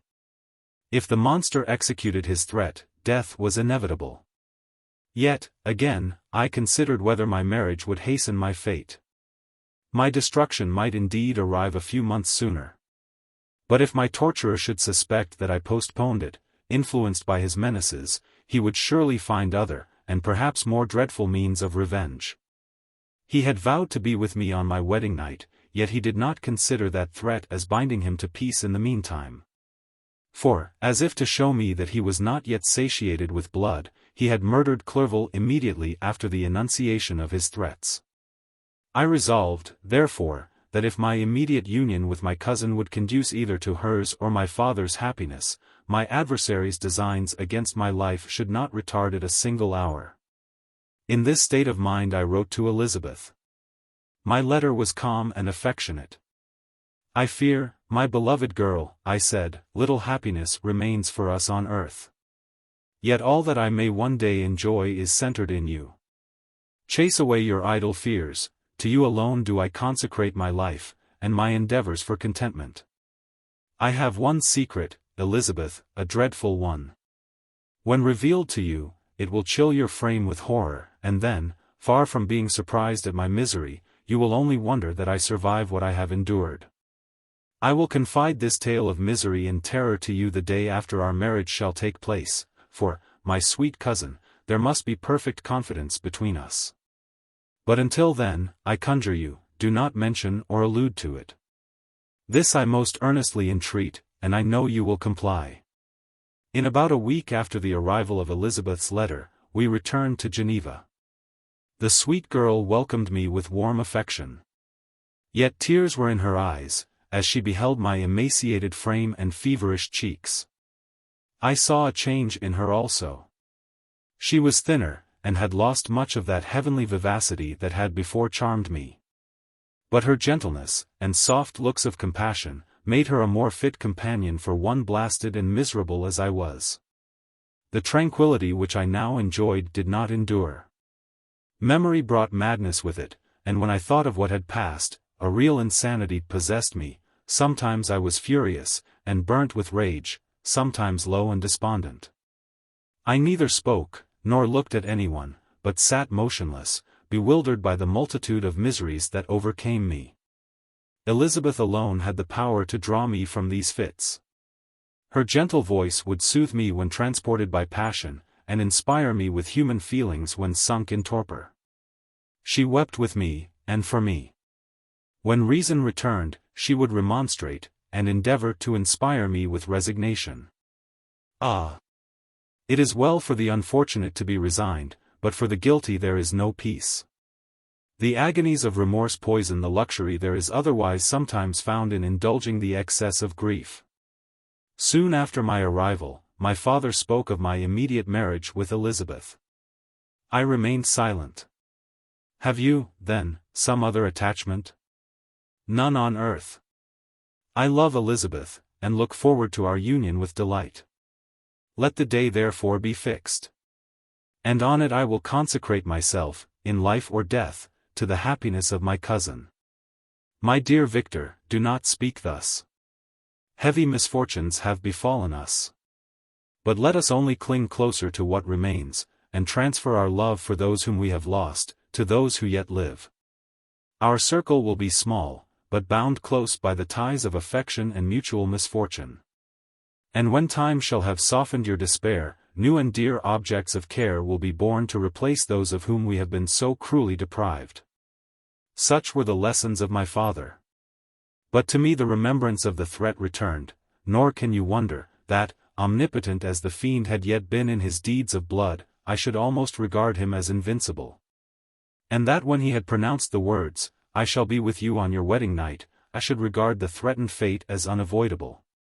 But death was no evil to me, if the loss of Elizabeth were balanced with it. And I therefore, with a contented and even cheerful countenance, agreed with my father, that if my cousin would consent, the ceremony should take place in 10 days, and thus put, as I imagined, the seal to my fate. Great God! If for one instant I had thought what might be the hellish intention of my fiendish adversary, I would rather have banished myself forever from my native country, and wandered a friendless outcast over the earth, than have consented to this miserable marriage. But, as if possessed of magic powers, the monster had blinded me to his real intentions, and when I thought that I had prepared only my own death, I hastened that of a far dearer victim. As the period fixed for our marriage drew nearer, whether from cowardice or a prophetic feeling, I felt my heart sink within me. But I concealed my feelings by an appearance of hilarity, that brought smiles and joy to the countenance of my father, but hardly deceived the ever-watchful and nicer eye of Elizabeth. She looked forward to our union with placid contentment, not unmingled with a little fear, which past misfortunes had impressed, that what now appeared certain and tangible happiness might soon dissipate into an airy dream, and leave no trace but deep and everlasting regret. Preparations were made for the event, congratulatory visits were received, and all wore a smiling appearance. I shut up, as well as I could, in my own heart the anxiety that preyed there, and entered with seeming earnestness into the plans of my father, although they might only serve as the decorations of my tragedy. Through my father's exertions, a part of the inheritance of Elizabeth had been restored to her by the Austrian government. A small possession on the shores of Como belonged to her. It was agreed that, immediately after our union, we should proceed to Villa Lavenza, and spend our first days of happiness beside the beautiful lake near which it stood. In the meantime I took every precaution to defend my person, in case the fiend should openly attack me. I carried pistols and a dagger constantly about me, and was ever on the watch to prevent artifice, and by these means gained a greater degree of tranquillity. Indeed, as the period approached, the threat appeared more as a delusion, not to be regarded as worthy to disturb my peace. While the happiness I hoped for in my marriage wore a greater appearance of certainty, as the day fixed for its solemnization drew nearer, and I heard it continually spoken of as an occurrence which no accident could possibly prevent. Elizabeth seemed happy, my tranquil demeanor contributed greatly to calm her mind. But on the day that was to fulfill my wishes and my destiny, she was melancholy, and a presentiment of evil pervaded her. And perhaps also she thought of the dreadful secret which I had promised to reveal to her on the following day. My father was in the meantime overjoyed, and, in the bustle of preparation, only recognized in the melancholy of his niece the diffidence of a bride. After the ceremony was performed, a large party assembled at my father's. But it was agreed that Elizabeth and I should commence our journey by water, sleeping that night at Evian, and continuing our voyage on the following day. The day was fair, the wind favorable, all smiled on our nuptial embarkation. Those were the last moments of my life during which I enjoyed the feeling of happiness. We passed rapidly along, the sun was hot, but we were sheltered from its rays by a kind of canopy, while we enjoyed the beauty of the scene, sometimes on one side of the lake, where we saw Mont Saleve, the pleasant banks of Montélimar, and at a distance, surmounting all, the beautiful Mont Blanc, and the assemblage of snowy mountains that in vain endeavor to emulate her. Sometimes coasting the opposite banks, we saw the mighty Jura opposing its dark side to the ambition that would quit its native country, and an almost insurmountable barrier to the invader who should wish to enslave it. I took the hand of Elizabeth. "You are sorrowful, my love. Ah! If you knew what I have suffered, and what I may yet endure, you would endeavor to let me taste the quiet and freedom from despair, that this one day at least permits me to enjoy." "Be happy, my dear Victor," replied Elizabeth, "there is, I hope, nothing to distress you, and be assured that if a lively joy is not painted in my face, my heart is contented. Something whispers to me not to depend too much on the prospect that is open before us, but I will not listen to such a sinister voice. Observe how fast we move along, and how the clouds, which sometimes obscure and sometimes rise above the dome of Mont Blanc, render this scene of beauty still more interesting. Look also at the innumerable fish that are swimming in the clear waters, where we can distinguish every pebble that lies at the bottom. What a divine day! How happy and serene all nature appears!" Thus Elizabeth endeavored to divert her thoughts and mine from all reflection upon melancholy subjects. But her temper was fluctuating. Joy for a few instants shone in her eyes, but it continually gave place to distraction and reverie. The sun sunk lower in the heavens. We passed the river Drance, and observed its path through the chasms of the higher, and the glens of the lower hills. The Alps here come closer to the lake, and we approached the amphitheatre of mountains which forms its eastern boundary. The spire of Evian shone under the woods that surrounded it, and the range of mountain above mountain by which it was overhung. The wind, which had hitherto carried us along with amazing rapidity, sunk at sunset to a light breeze. The soft air just ruffled the water, and caused a pleasant motion among the trees as we approached the shore, from which it wafted the most delightful scent of flowers and hay. The sun sunk beneath the horizon as we landed, and as I touched the shore, I felt those cares and fears revive, which soon were to clasp me, and cling to me forever. Chapter 23. It was 8 o'clock when we landed. We walked for a short time on the shore, enjoying the transitory light, and then retired to the inn, and contemplated the lovely scene of waters, woods, and mountains, obscured in darkness, yet still displaying their black outlines. The wind, which had fallen in the south, now rose with great violence in the west. The moon had reached her summit in the heavens, and was beginning to descend. The clouds swept across it swifter than the flight of the vulture, and dimmed her rays, while the lake reflected the scene of the busy heavens, rendered still busier by the restless waves that were beginning to rise. Suddenly a heavy storm of rain descended.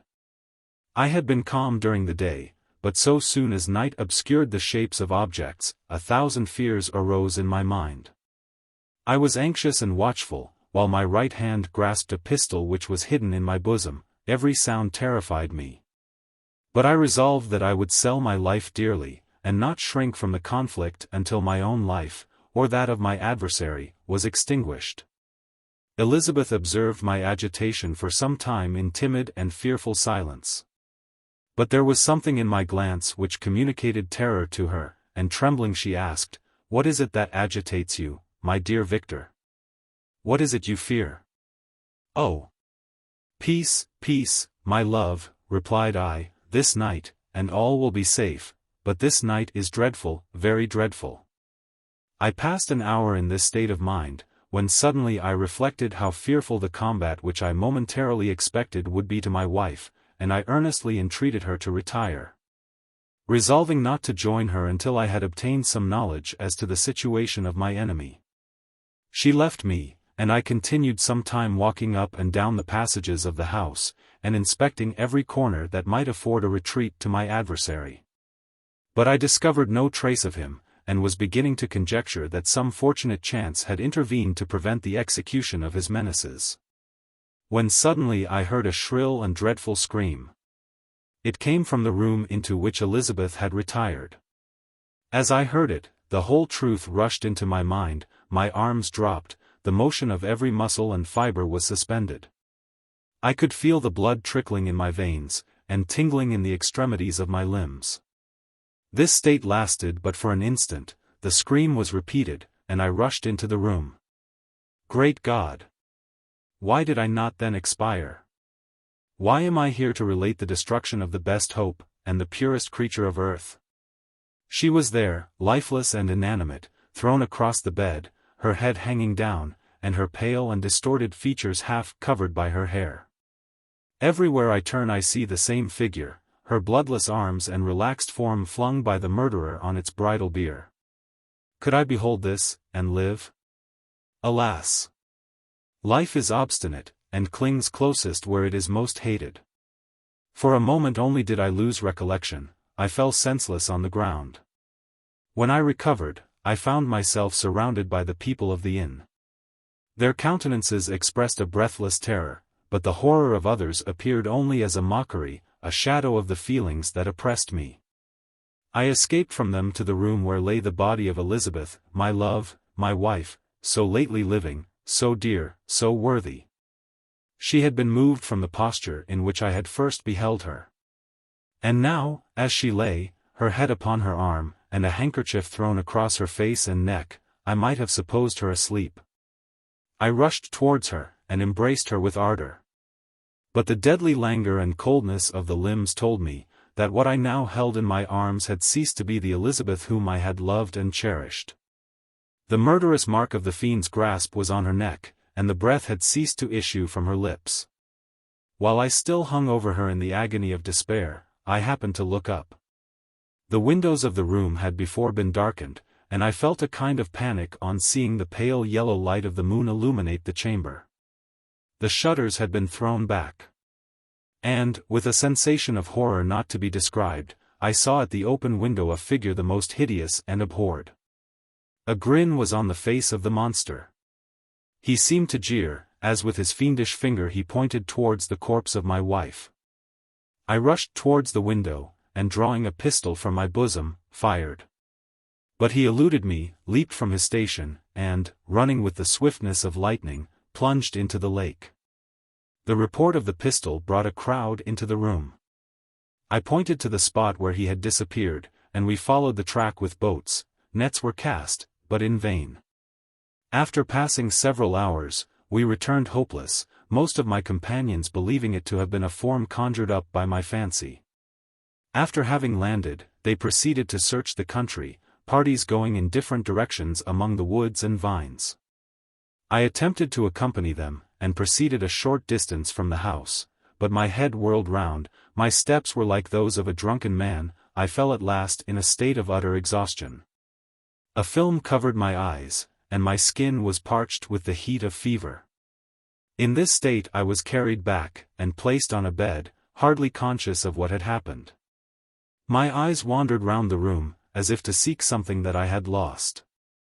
After an interval, I arose, and, as if by instinct, crawled into the room where the corpse of my beloved lay. There were women weeping around, I hung over it, and joined my sad tears to theirs. All this time no distinct idea presented itself to my mind. But my thoughts rambled to various subjects, reflecting confusedly on my misfortunes, and their cause. I was bewildered in a cloud of wonder and horror. The death of William, the execution of Justine, the murder of Clerval, and lastly of my wife, even at that moment I knew not that my only remaining friends were safe from the malignity of the fiend. My father even now might be writhing under his grasp, and Ernest might be dead at his feet.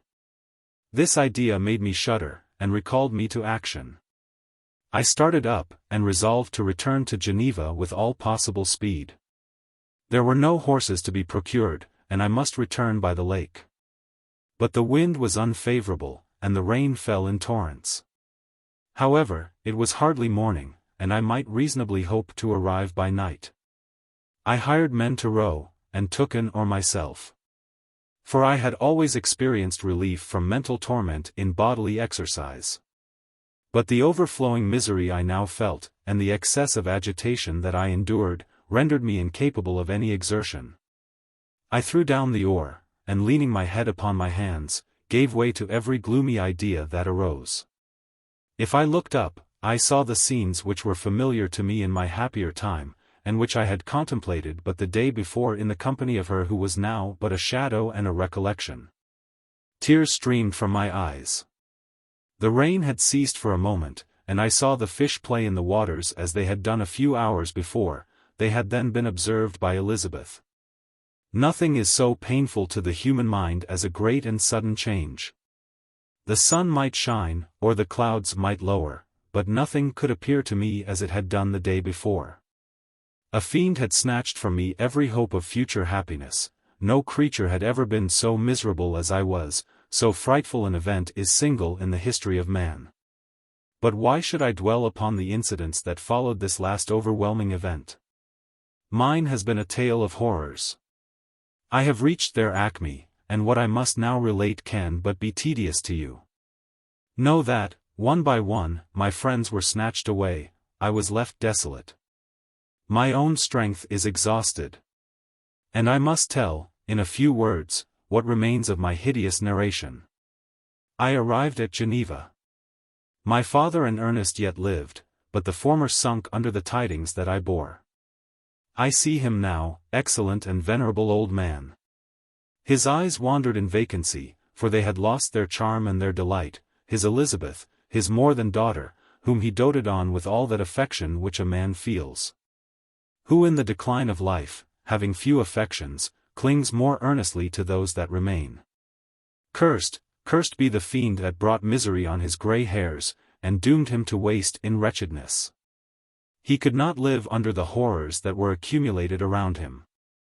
The springs of existence suddenly gave way, he was unable to rise from his bed, and in a few days he died in my arms.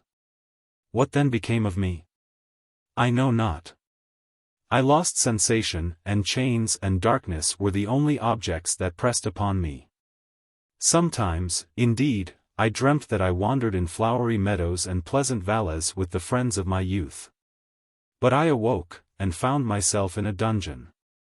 Melancholy followed, but by degrees I gained a clear conception of my miseries and situation, and was then released from my prison. For they had called me mad, and during many months, as I understood, a solitary cell had been my habitation. Liberty, however, had been an useless gift to me, had I not, as I awakened to reason, at the same time awakened to revenge. As the memory of past misfortunes pressed upon me, I began to reflect on their cause, the monster whom I had created, the miserable demon whom I had sent abroad into the world for my destruction.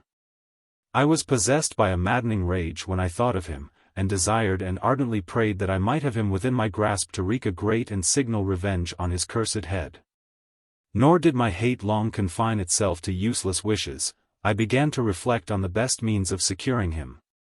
And for this purpose, about a month after my release, I repaired to a criminal judge in the town, and told him that I had an accusation to make, that I knew the destroyer of my family, and that I required him to exert his whole authority for the apprehension of the murderer.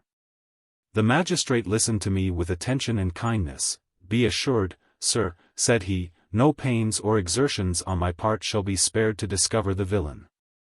"I thank you," replied I. "Listen, therefore, to the deposition that I have to make.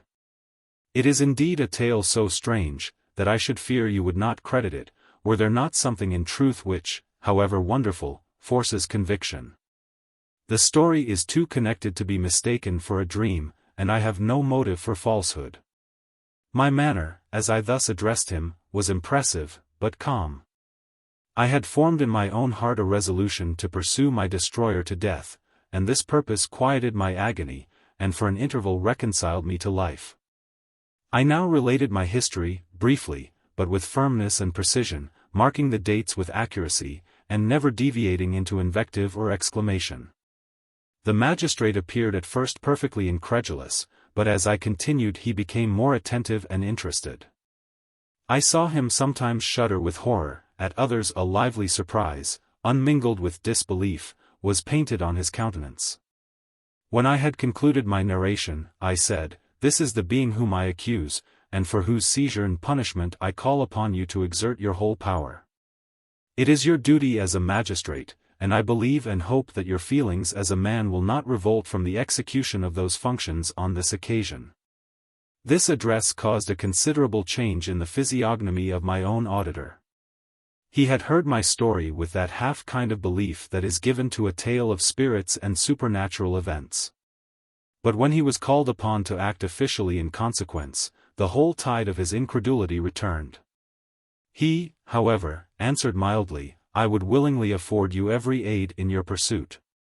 But the creature of whom you speak appears to have powers which would put all my exertions to defiance. Who can follow an animal which can traverse the sea of ice, and inhabit caves and dens where no man would venture to intrude? Besides, some months have elapsed since the commission of his crimes, and no one can conjecture to what place he has wandered, or what region he may now inhabit. I do not doubt that he hovers near the spot which I inhabit, and if he has indeed taken refuge in the Alps, he may be hunted like the chamois, and destroyed as a beast of prey. But I perceive your thoughts, you do not credit my narrative, and do not intend to pursue my enemy with the punishment which is his desert." As I spoke, rage sparkled in my eyes. The magistrate was intimidated. "You are mistaken," said he, "I will exert myself. And if it is in my power to seize the monster, be assured that he shall suffer punishment proportionate to his crimes. But I fear, from what you have yourself described to be his properties, that this will prove impracticable. And thus, while every proper measure is pursued, you should make up your mind to disappointment. That cannot be, but all that I can say will be of little avail. My revenge is of no moment to you. Yet, while I allow it to be a vice, I confess that it is the devouring and only passion of my soul. My rage is unspeakable, when I reflect that the murderer, whom I have turned loose upon society, still exists. You refuse my just demand. I have but one resource. And I devote myself, either in my life or death, to his destruction." I trembled with excessive agitation as I said this. There was a frenzy in my manner, and something, I doubt not, of that haughty fierceness which the martyrs of old are said to have possessed. But to a Genevan magistrate, whose mind was occupied by far other ideas than those of devotion and heroism, this elevation of mind had much the appearance of madness. He endeavored to soothe me as a nurse does a child, and reverted to my tale as the effects of delirium. "Man," I cried, "how ignorant art thou in thy pride of wisdom! Cease. You know not what it is you say." I broke from the house angry and disturbed, and retired to meditate on some other mode of action. Chapter 24. My present situation was one in which all voluntary thought was swallowed up and lost. I was hurried away by fury. Revenge alone endowed me with strength and composure.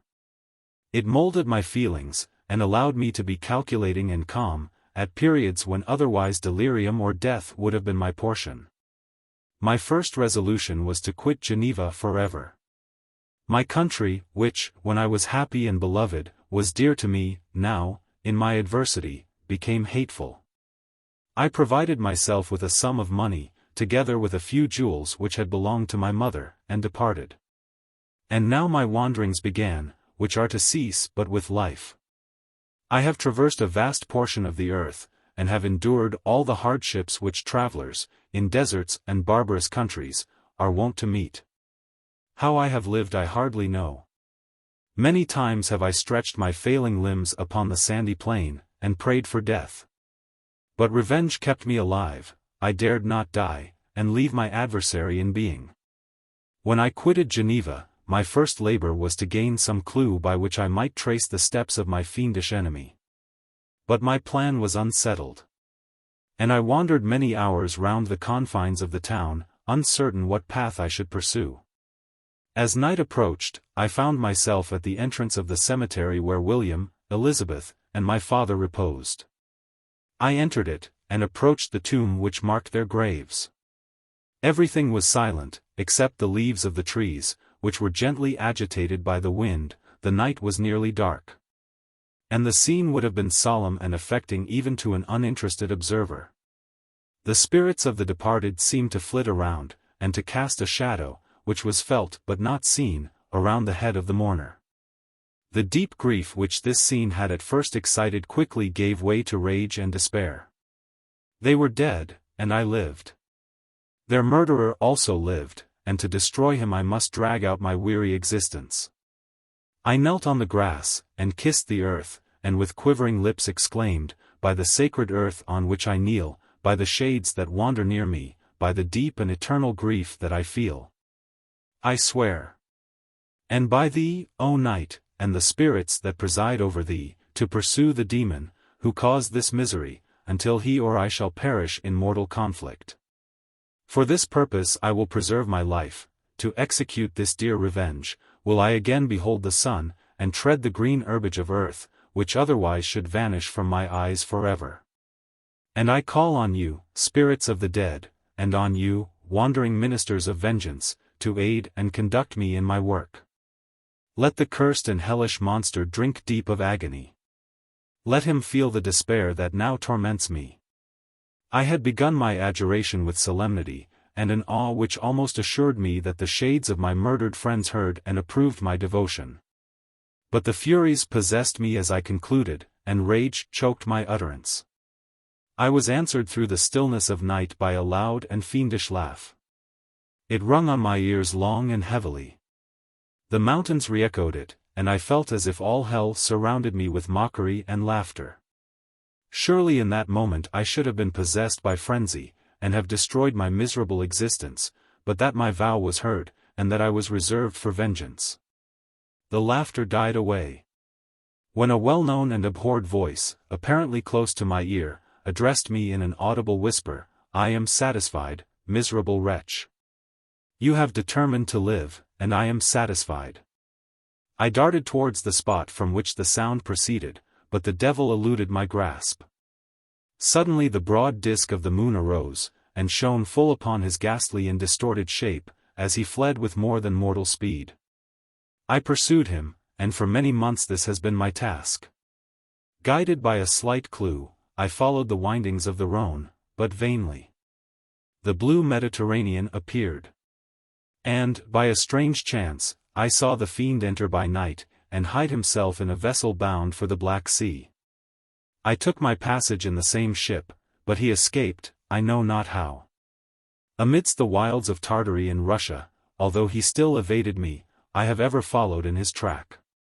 Sometimes the peasants, scared by this horrid apparition, informed me of his path. Sometimes he himself, who feared that if I lost all trace of him, I should despair and die, left some mark to guide me. The snows descended on my head, and I saw the print of his huge step on the white plain. To you first entering on life, to whom care is new, and agony unknown, how can you understand what I have felt, and still feel? Cold, want, and fatigue, were the least pains which I was destined to endure. I was cursed by some devil, and carried about with me my eternal hell.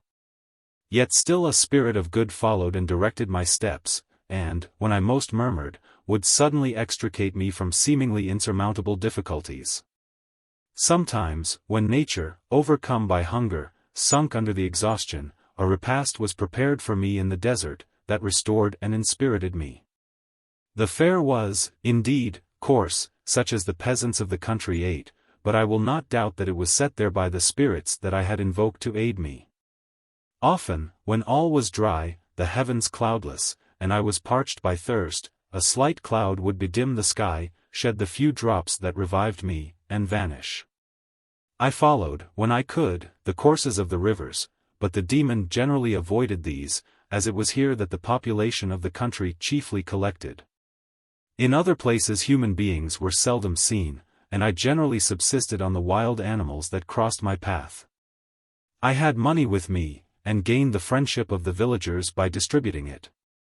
Or I brought with me some food that I had killed, which, after taking a small part, I always presented to those who had provided me with fire and utensils for cooking. My life, as it passed thus, was indeed hateful to me, and it was during sleep alone that I could taste joy. O blessed sleep! Often, when most miserable, I sank to repose, and my dreams lulled me even to rapture. The spirits that guarded me had provided these moments, or rather hours, of happiness, that I might retain strength to fulfill my pilgrimage.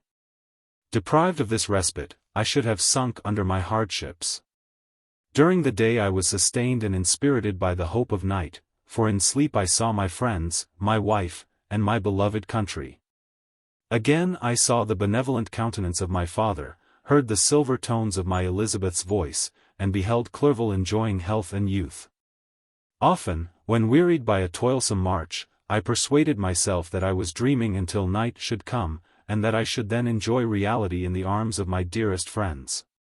What agonizing fondness did I feel for them! How did I cling to their dear forms, as sometimes they haunted even my waking hours, and persuade myself that they still lived. At such moments vengeance, that burned within me, died in my heart, and I pursued my path towards the destruction of the demon, more as a task enjoined by heaven, as the mechanical impulse of some power of which I was unconscious, than as the ardent desire of my soul. What his feelings were whom I pursued I cannot know. Sometimes, indeed, he left marks in writing on the barks of the trees, or cut in stone, that guided me, and instigated my fury. My reign is not yet over, these words were legible in one of these inscriptions' winky face. You live, and my power is complete. Follow me. I seek the everlasting ices of the north, where you will feel the misery of cold and frost, to which I am impassive. You will find near this place, if you follow not too tardily, a dead hare. Eat, and be refreshed. Come on, my enemy, we have yet to wrestle for our lives, but many hard and miserable hours must you endure until that period shall arrive. Scoffing devil! Again do I vow vengeance, again do I devote thee, miserable fiend, to torture and death. Never will I give up my search, until he or I perish. And then with what ecstasy shall I join my Elizabeth, and my departed friends, who even now prepare for me the reward of my tedious toil and horrible pilgrimage. As I still pursued my journey to the northward, the snows thickened, and the cold increased in a degree almost too severe to support. The peasants were shut up in their hovels, and only a few of the most hardy ventured forth to seize the animals whom starvation had forced from their hiding places to seek for prey. The rivers were covered with ice, and no fish could be procured, and thus I was cut off from my chief article of maintenance. The triumph of my enemy increased with the difficulty of my labors. One inscription that he left was in these words: Prepare. Your toils only begin, wrap yourself in furs, and provide food. For we shall soon enter upon a journey where your sufferings will satisfy my everlasting hatred. My courage and perseverance were invigorated by these scoffing words. I resolved not to fail in my purpose.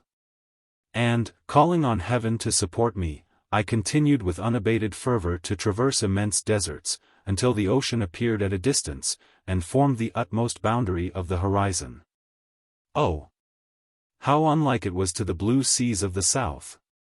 Covered with ice, it was only to be distinguished from land by its superior wildness and ruggedness. The Greeks wept for joy when they beheld the Mediterranean from the hills of Asia, and hailed with rapture the boundary of their toils. I did not weep. But I knelt down, and, with a full heart, thanked my guiding spirit for conducting me in safety to the place where I hoped, notwithstanding my adversary's jibe, to meet and grapple with him. Some weeks before this period I had procured a sledge and dogs, and thus traversed the snows with inconceivable speed.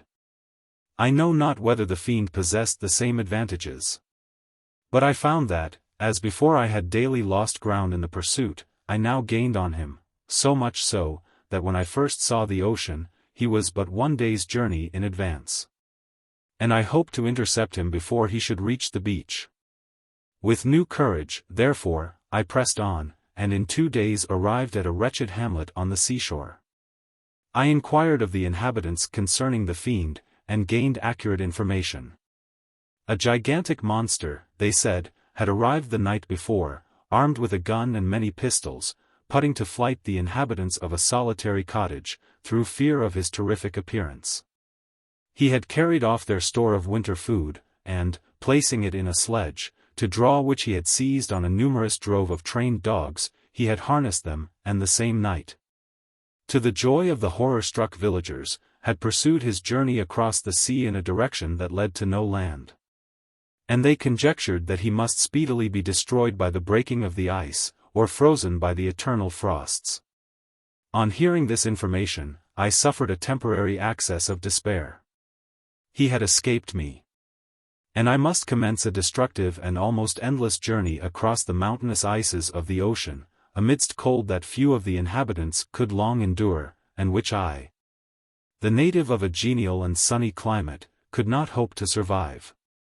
Yet at the idea that the fiend should live and be triumphant, my rage and vengeance returned, and, like a mighty tide, overwhelmed every other feeling.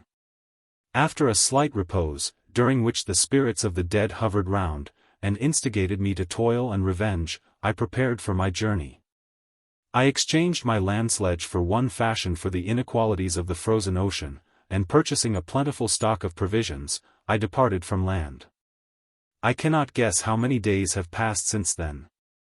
But I have endured misery, which nothing but the eternal sentiment of a just retribution burning within my heart could have enabled me to support. Immense and rugged mountains of ice often barred up my passage, and I often heard the thunder of the ground sea, which threatened my destruction.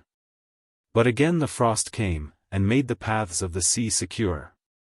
By the quantity of provision which I had consumed, I should guess that I had passed 3 weeks in this journey.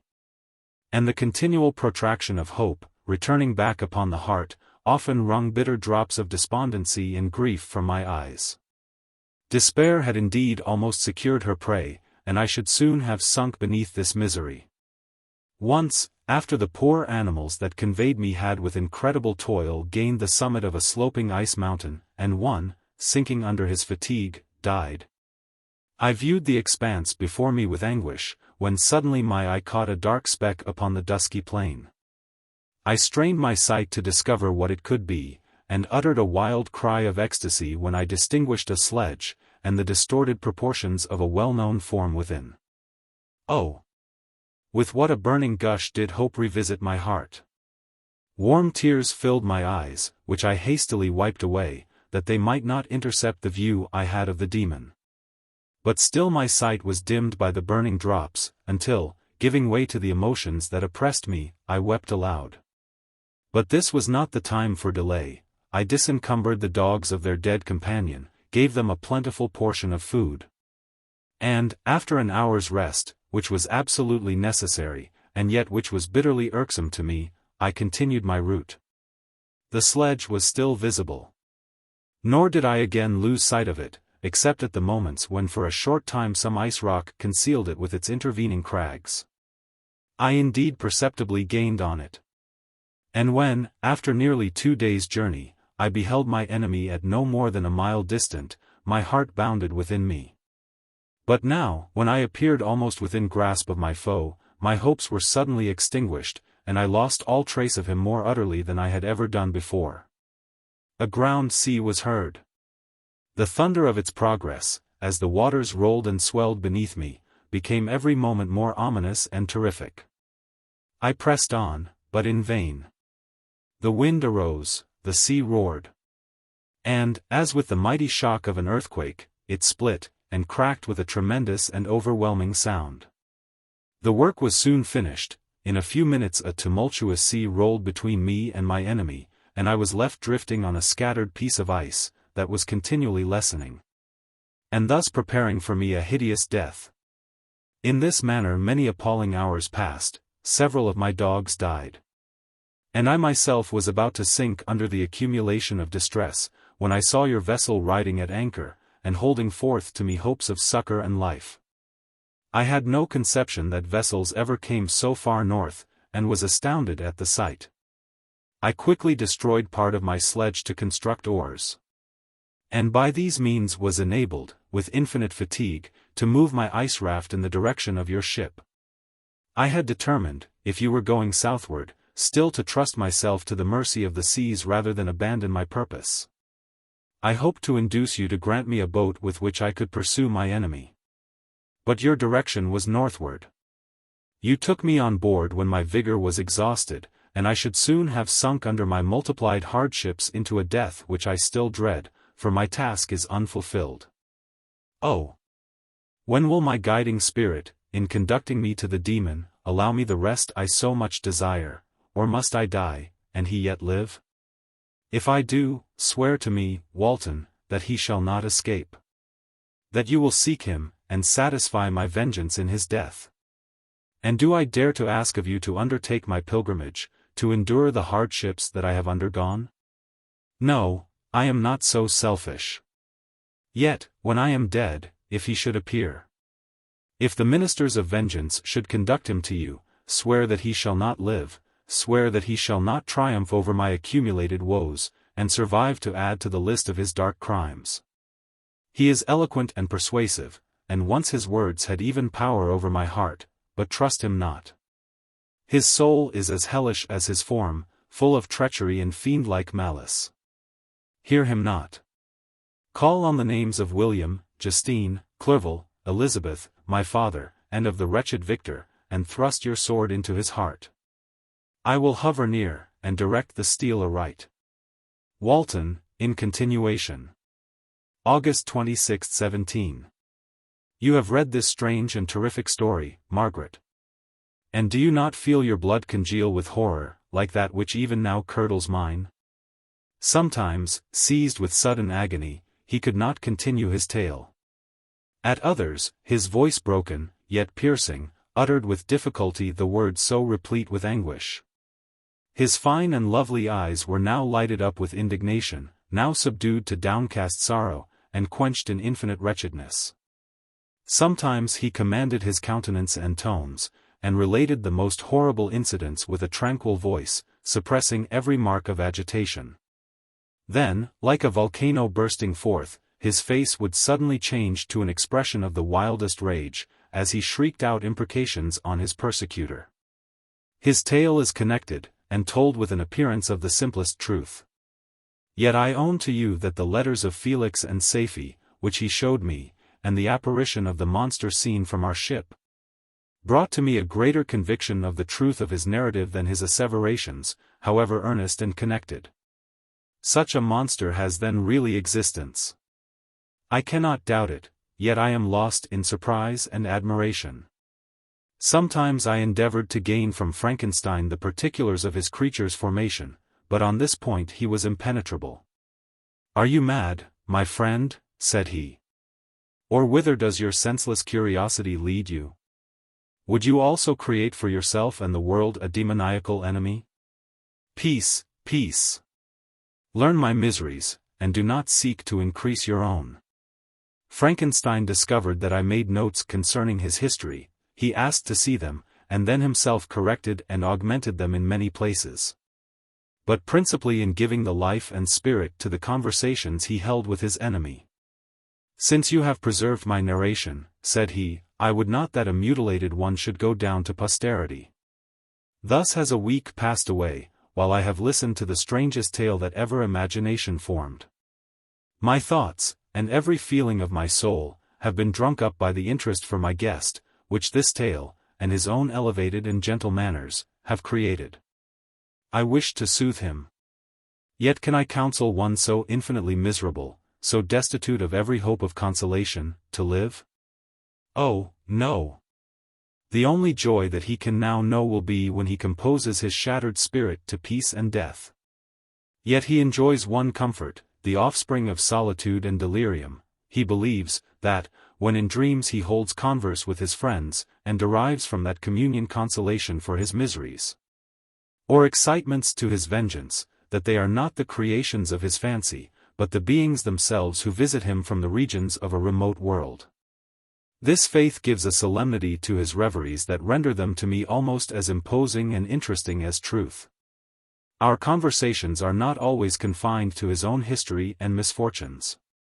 On every point of general literature he displays unbounded knowledge, and a quick and piercing apprehension. His eloquence is forcible and touching.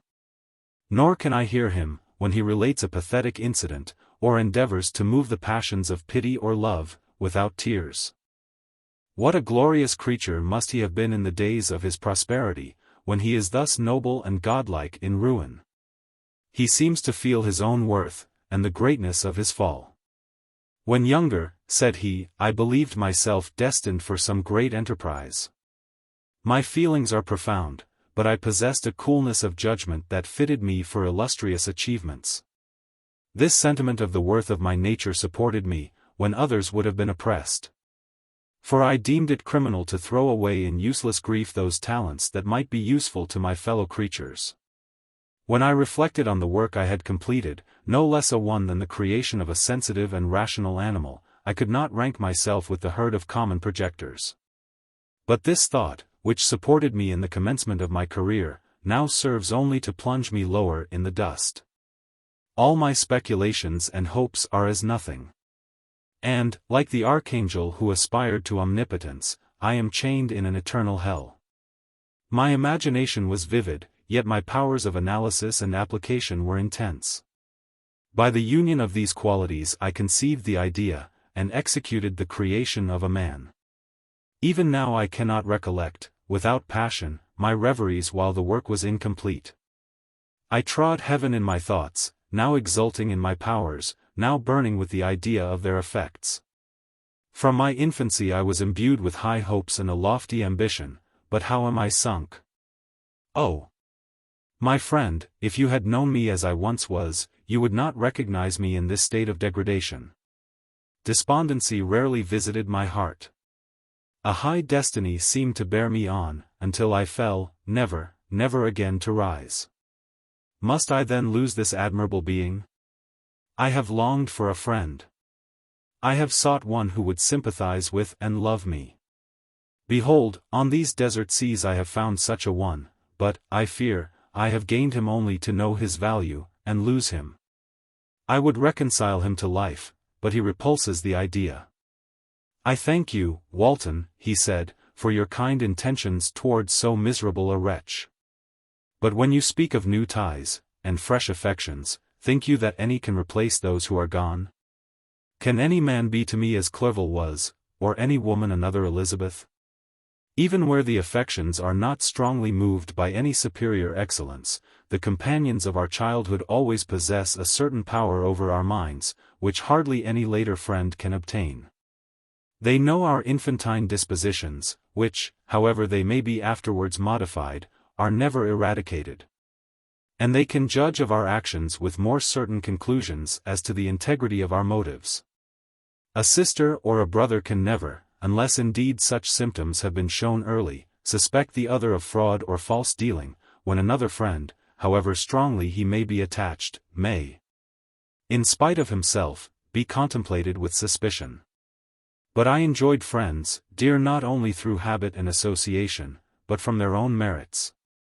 And wherever I am, the soothing voice of my Elizabeth, and the conversation of Clerval, will be ever whispered in my ear. They are dead. And but one feeling in such a solitude can persuade me to preserve my life. If I were engaged in any high undertaking or design, fraught with extensive utility to my fellow creatures, then could I live to fulfill it.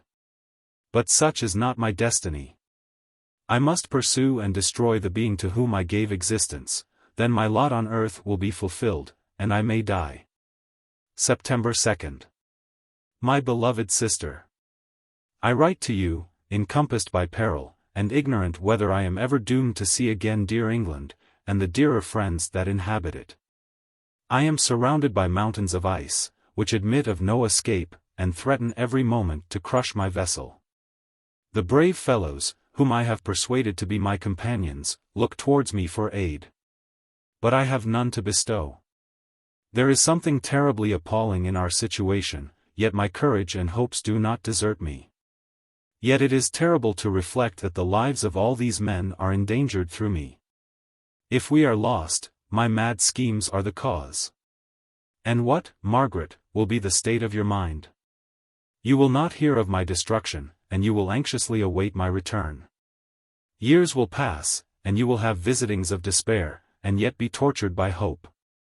Oh! My beloved sister, the sickening failing of your heartfelt expectations is, in prospect, more terrible to me than my own death.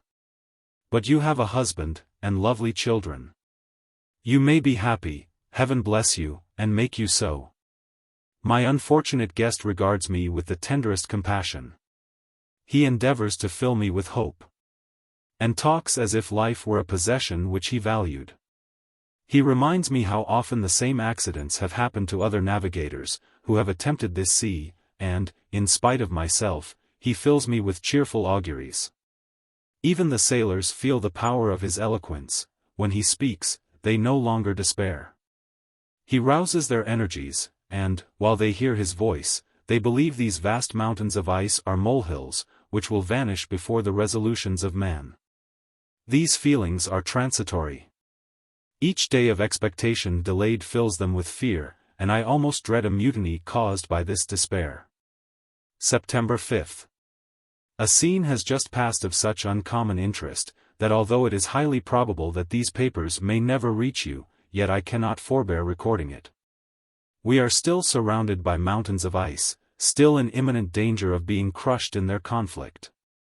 The cold is excessive, and many of my unfortunate comrades have already found a grave amidst this scene of desolation.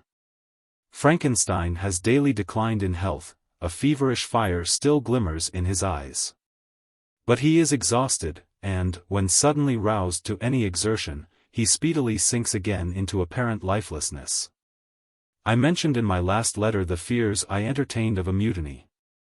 This morning, as I sat watching the wan countenance of my friend, his eyes half closed, and his limbs hanging listlessly, I was roused by half a dozen of the sailors, who demanded admission into the cabin. They entered, and their leader addressed me. He told me that he and his companions had been chosen by the other sailors to come in deputation to me, to make me a requisition, which, in justice, I could not refuse. We were immured in ice, and should probably never escape. But they feared that if, as was possible, the ice should dissipate, and a free passage be opened, I should be rash enough to continue my voyage, and lead them into fresh dangers, after they might happily have surmounted this. They insisted, therefore, that I should engage with a solemn promise, that if the vessel should be freed I would instantly direct my course southward. This speech troubled me. I had not despaired. Nor had I yet conceived the idea of returning, if set free. Yet could I, in justice, or even in possibility, refuse this demand? I hesitated before I answered. When Frankenstein, who had at first been silent, and, indeed, appeared hardly to have force enough to attend, now roused himself, his eyes sparkled, and his cheeks flushed with momentary vigor. Turning towards the men, he said, "What do you mean? What do you demand of your captain? Are you then so easily turned from your design? Did you not call this a glorious expedition? And wherefore was it glorious? Not because the way was smooth and placid as a southern sea, but because it was full of dangers and terror. Because, at every new incident, your fortitude was to be called forth, and your courage exhibited, because danger and death surrounded it, and these you were to brave and overcome.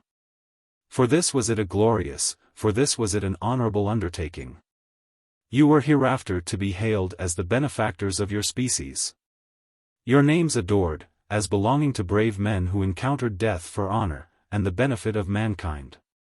And now, behold, with the first imagination of danger, or, if you will, the first mighty and terrific trial of your courage, you shrink away, and are content to be handed down as men who had not strength enough to endure cold and peril.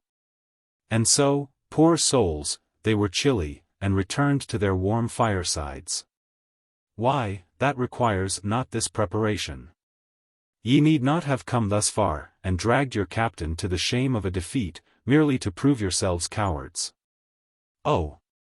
Be men, or be more than men. Be steady to your purposes, and firm as a rock. This ice is not made of such stuff as your hearts may be, it is mutable, and cannot withstand you, if you say that it shall not. Do not return to your families with the stigma of disgrace marked on your brows. Return, as heroes who have fought and conquered, and who know not what it is to turn their backs on the foe." He spoke this with a voice so modulated to the different feelings expressed in his speech, with an eye so full of lofty design and heroism, that can you wonder that these men were moved? They looked at one another, and were unable to reply. I spoke. I told them to retire, and consider of what had been said, that I would not lead them farther north, if they strenuously desired the contrary. But that I hoped that, with reflection, their courage would return. They retired, and I turned towards my friend, but he was sunk in languor, and almost deprived of life. How all this will terminate, I know not, but I had rather die than return shamefully, my purpose unfulfilled. Yet I fear such will be my fate. The men, unsupported by ideas of glory and honor, can never willingly continue to endure their present hardships. September 7th. The die is cast. I have consented to return, if we are not destroyed. Thus are my hopes blasted by cowardice and indecision. I come back ignorant and disappointed.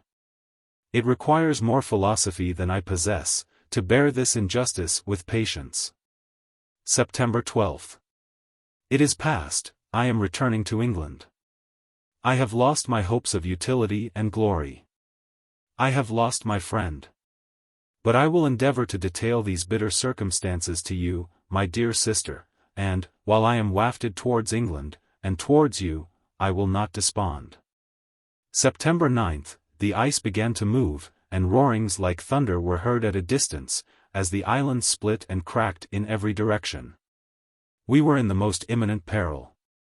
But, as we could only remain passive, my chief attention was occupied by my unfortunate guest, whose illness increased in such a degree, that he was entirely confined to his bed. The ice cracked behind us, and was driven with force towards the north, a breeze sprung from the west, and on the 11th the passage towards the south became perfectly free. When the sailors saw this, and that their return to their native country was apparently assured, a shout of tumultuous joy broke from them, loud and long continued. Frankenstein, who was dozing, awoke, and asked the cause of the tumult. They shout, I said, because they will soon return to England. Do you then really return? Alas! Yes. I cannot withstand their demands. I cannot lead them unwillingly to danger, and I must return. Do so, if you will, but I will not. You may give up your purpose, but mine is assigned to me by heaven, and I dare not. I am weak, but surely the spirits who assist my vengeance will endow me with sufficient strength. Saying this, he endeavored to spring from the bed, but the exertion was too great for him, he fell back, and fainted. It was long before he was restored. And I often thought that life was entirely extinct. At length he opened his eyes, he breathed with difficulty, and was unable to speak. The surgeon gave him a composing draught, and ordered us to leave him undisturbed. In the meantime he told me, that my friend had certainly not many hours to live. His sentence was pronounced. And I could only grieve, and be patient. I sat by his bed, watching him, his eyes were closed, and I thought he slept. But presently he called to me in a feeble voice, and, bidding me come near, said, Alas! The strength I relied on is gone. I feel that I shall soon die, and he, my enemy and persecutor, may still be in being. Think not, Walton, that in the last moments of my existence I feel that burning hatred, and ardent desire of revenge, I once expressed. But I feel myself justified in desiring the death of my adversary. During these last days I have been occupied in examining my past conduct, nor do I find it blamable. In a fit of enthusiastic madness I created a rational creature, and was bound towards him, to assure, as far as was in my power, his happiness and well-being. This was my duty. But there was another still paramount to that. My duties towards the beings of my own species had greater claims to my attention, because they included a greater proportion of happiness or misery. Urged by this view, I refused, and I did right in refusing, to create a companion for the first creature. He showed unparalleled malignity and selfishness. In evil, he destroyed my friends. He devoted to destruction beings who possessed exquisite sensations, happiness, and wisdom, nor do I know where this thirst for vengeance may end.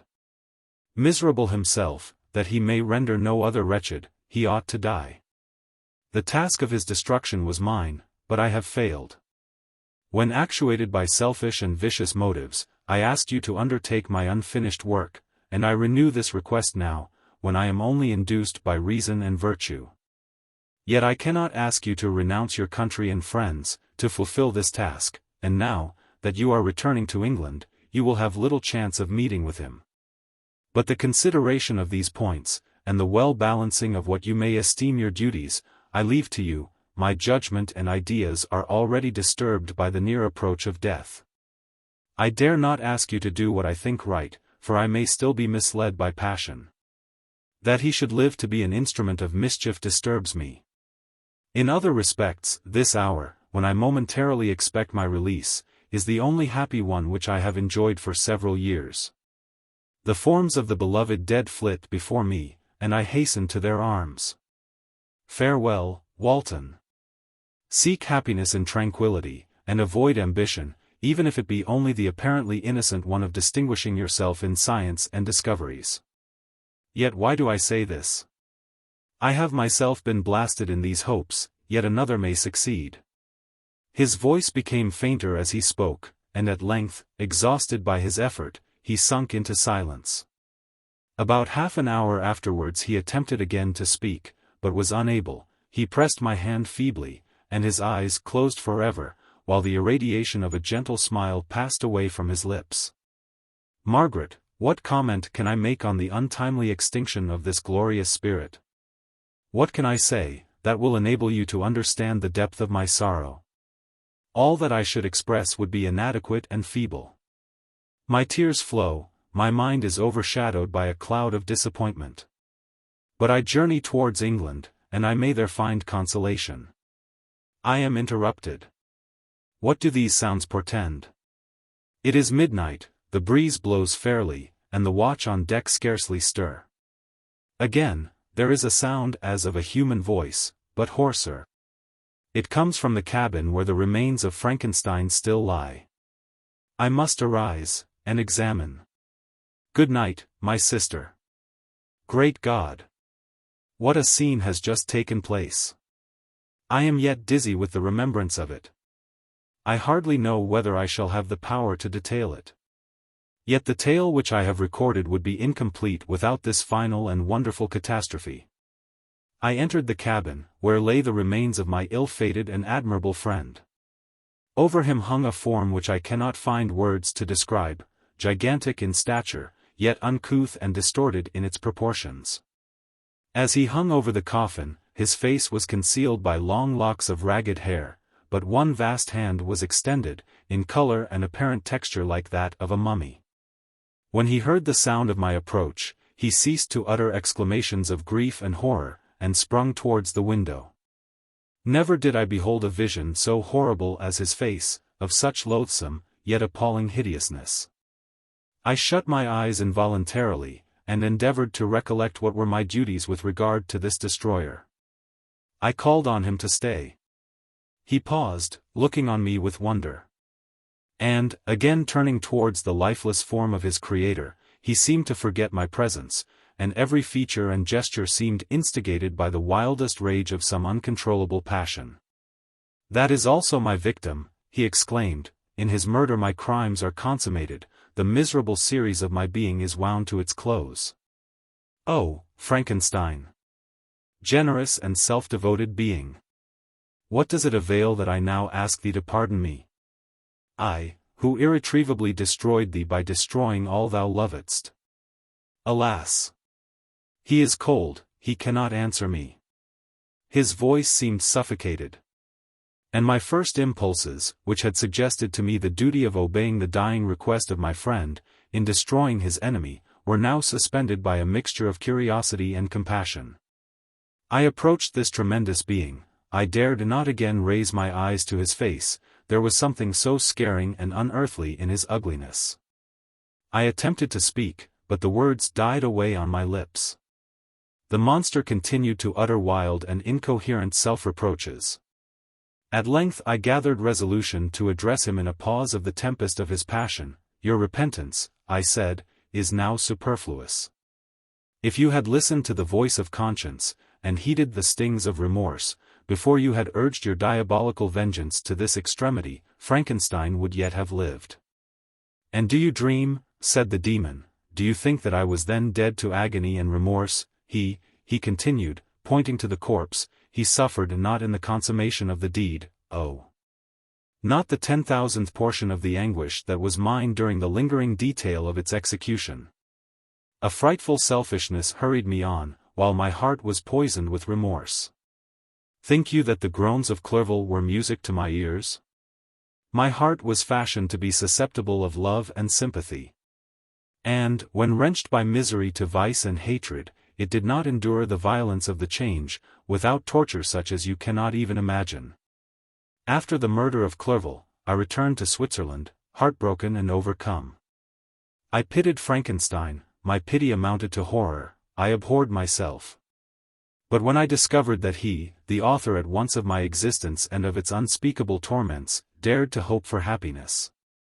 That while he accumulated wretchedness and despair upon me, he sought his own enjoyment in feelings and passions from the indulgence of which I was forever barred. Then impotent envy and bitter indignation filled me with an insatiable thirst for vengeance. I recollected my threat, and resolved that it should be accomplished. I knew that I was preparing for myself a deadly torture. But I was the slave, not the master, of an impulse, which I detested, yet could not disobey. Yet when she died, nay, then I was not miserable. I had cast off all feeling, subdued all anguish, to riot in the excess of my despair.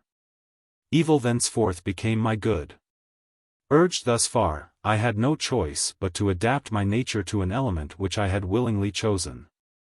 The completion of my demoniacal design became an insatiable passion. And now it is ended. There is my last victim. I was at first touched by the expressions of his misery. Yet, when I called to mind what Frankenstein had said of his powers of eloquence and persuasion, and when I again cast my eyes on the lifeless form of my friend, indignation was rekindled within me. Wretch! I said, it is well that you come here to whine over the desolation that you have made. You throw a torch into a pile of buildings. And, when they are consumed, you sit among the ruins, and lament the fall. Hypocritical fiend! If he whom you mourn still lived, still would he be the object, again would he become the prey, of your accursed vengeance. It is not pity that you feel. You lament only because the victim of your malignity is withdrawn from your power. Oh, it is not thus, interrupted the being. Yet such must be the impression conveyed to you by what appears to be the purport of my actions. Yet I seek not a fellow feeling in my misery. No sympathy may I ever find. When I first sought it, it was the love of virtue, the feelings of happiness and affection with which my whole being overflowed, that I wished to be participated.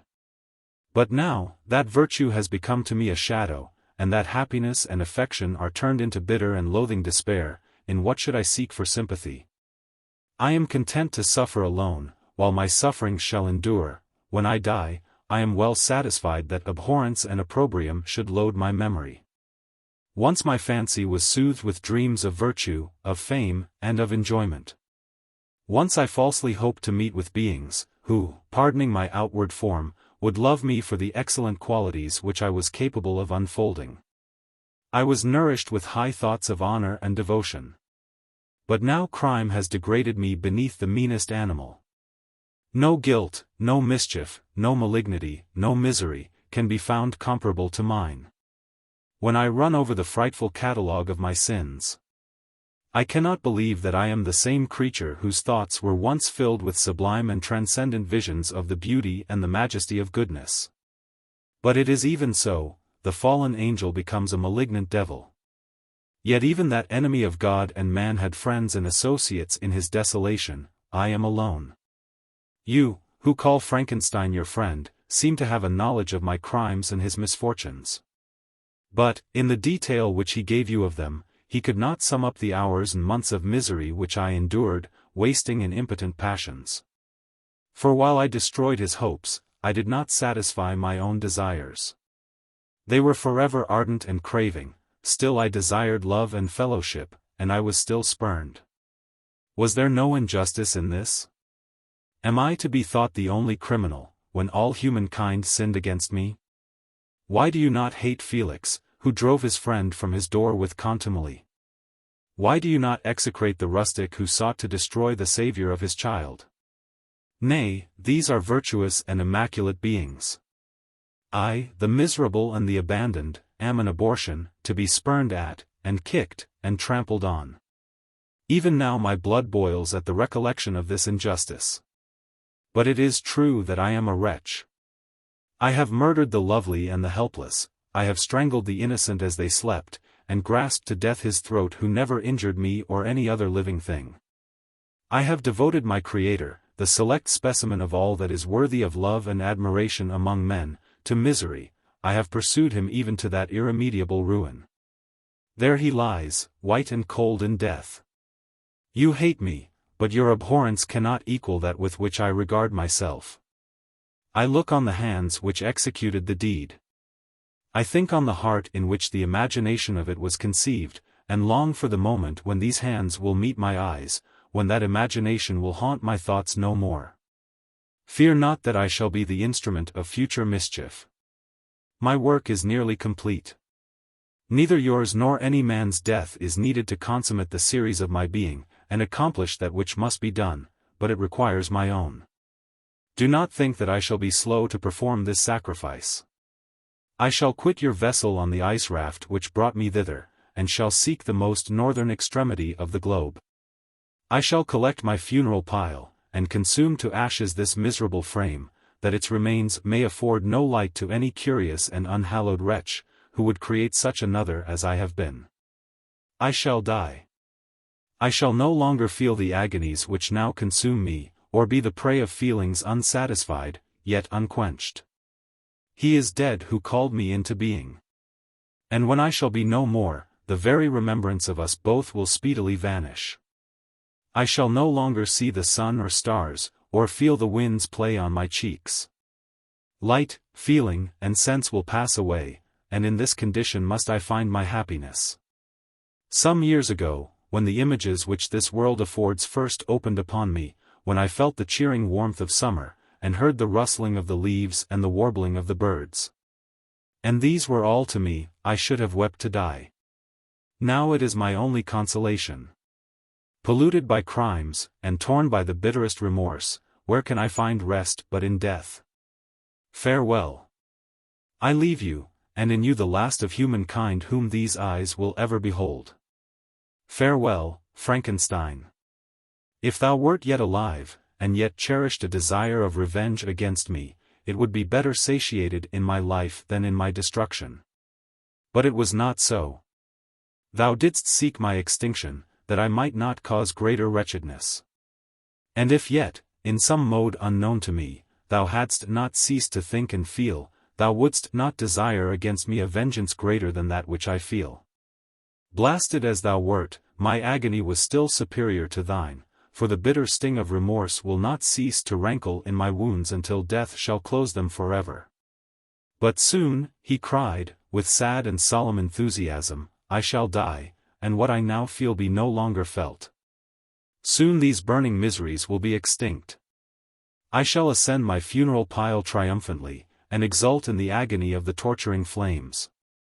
The light of that conflagration will fade away, my ashes will be swept into the sea by the winds. My spirit will sleep in peace, or if it thinks, it will not surely think thus. Farewell. He sprung from the cabin window, as he said this, upon the ice raft which lay close to the vessel. He was soon borne away by the waves, and lost in darkness and distance.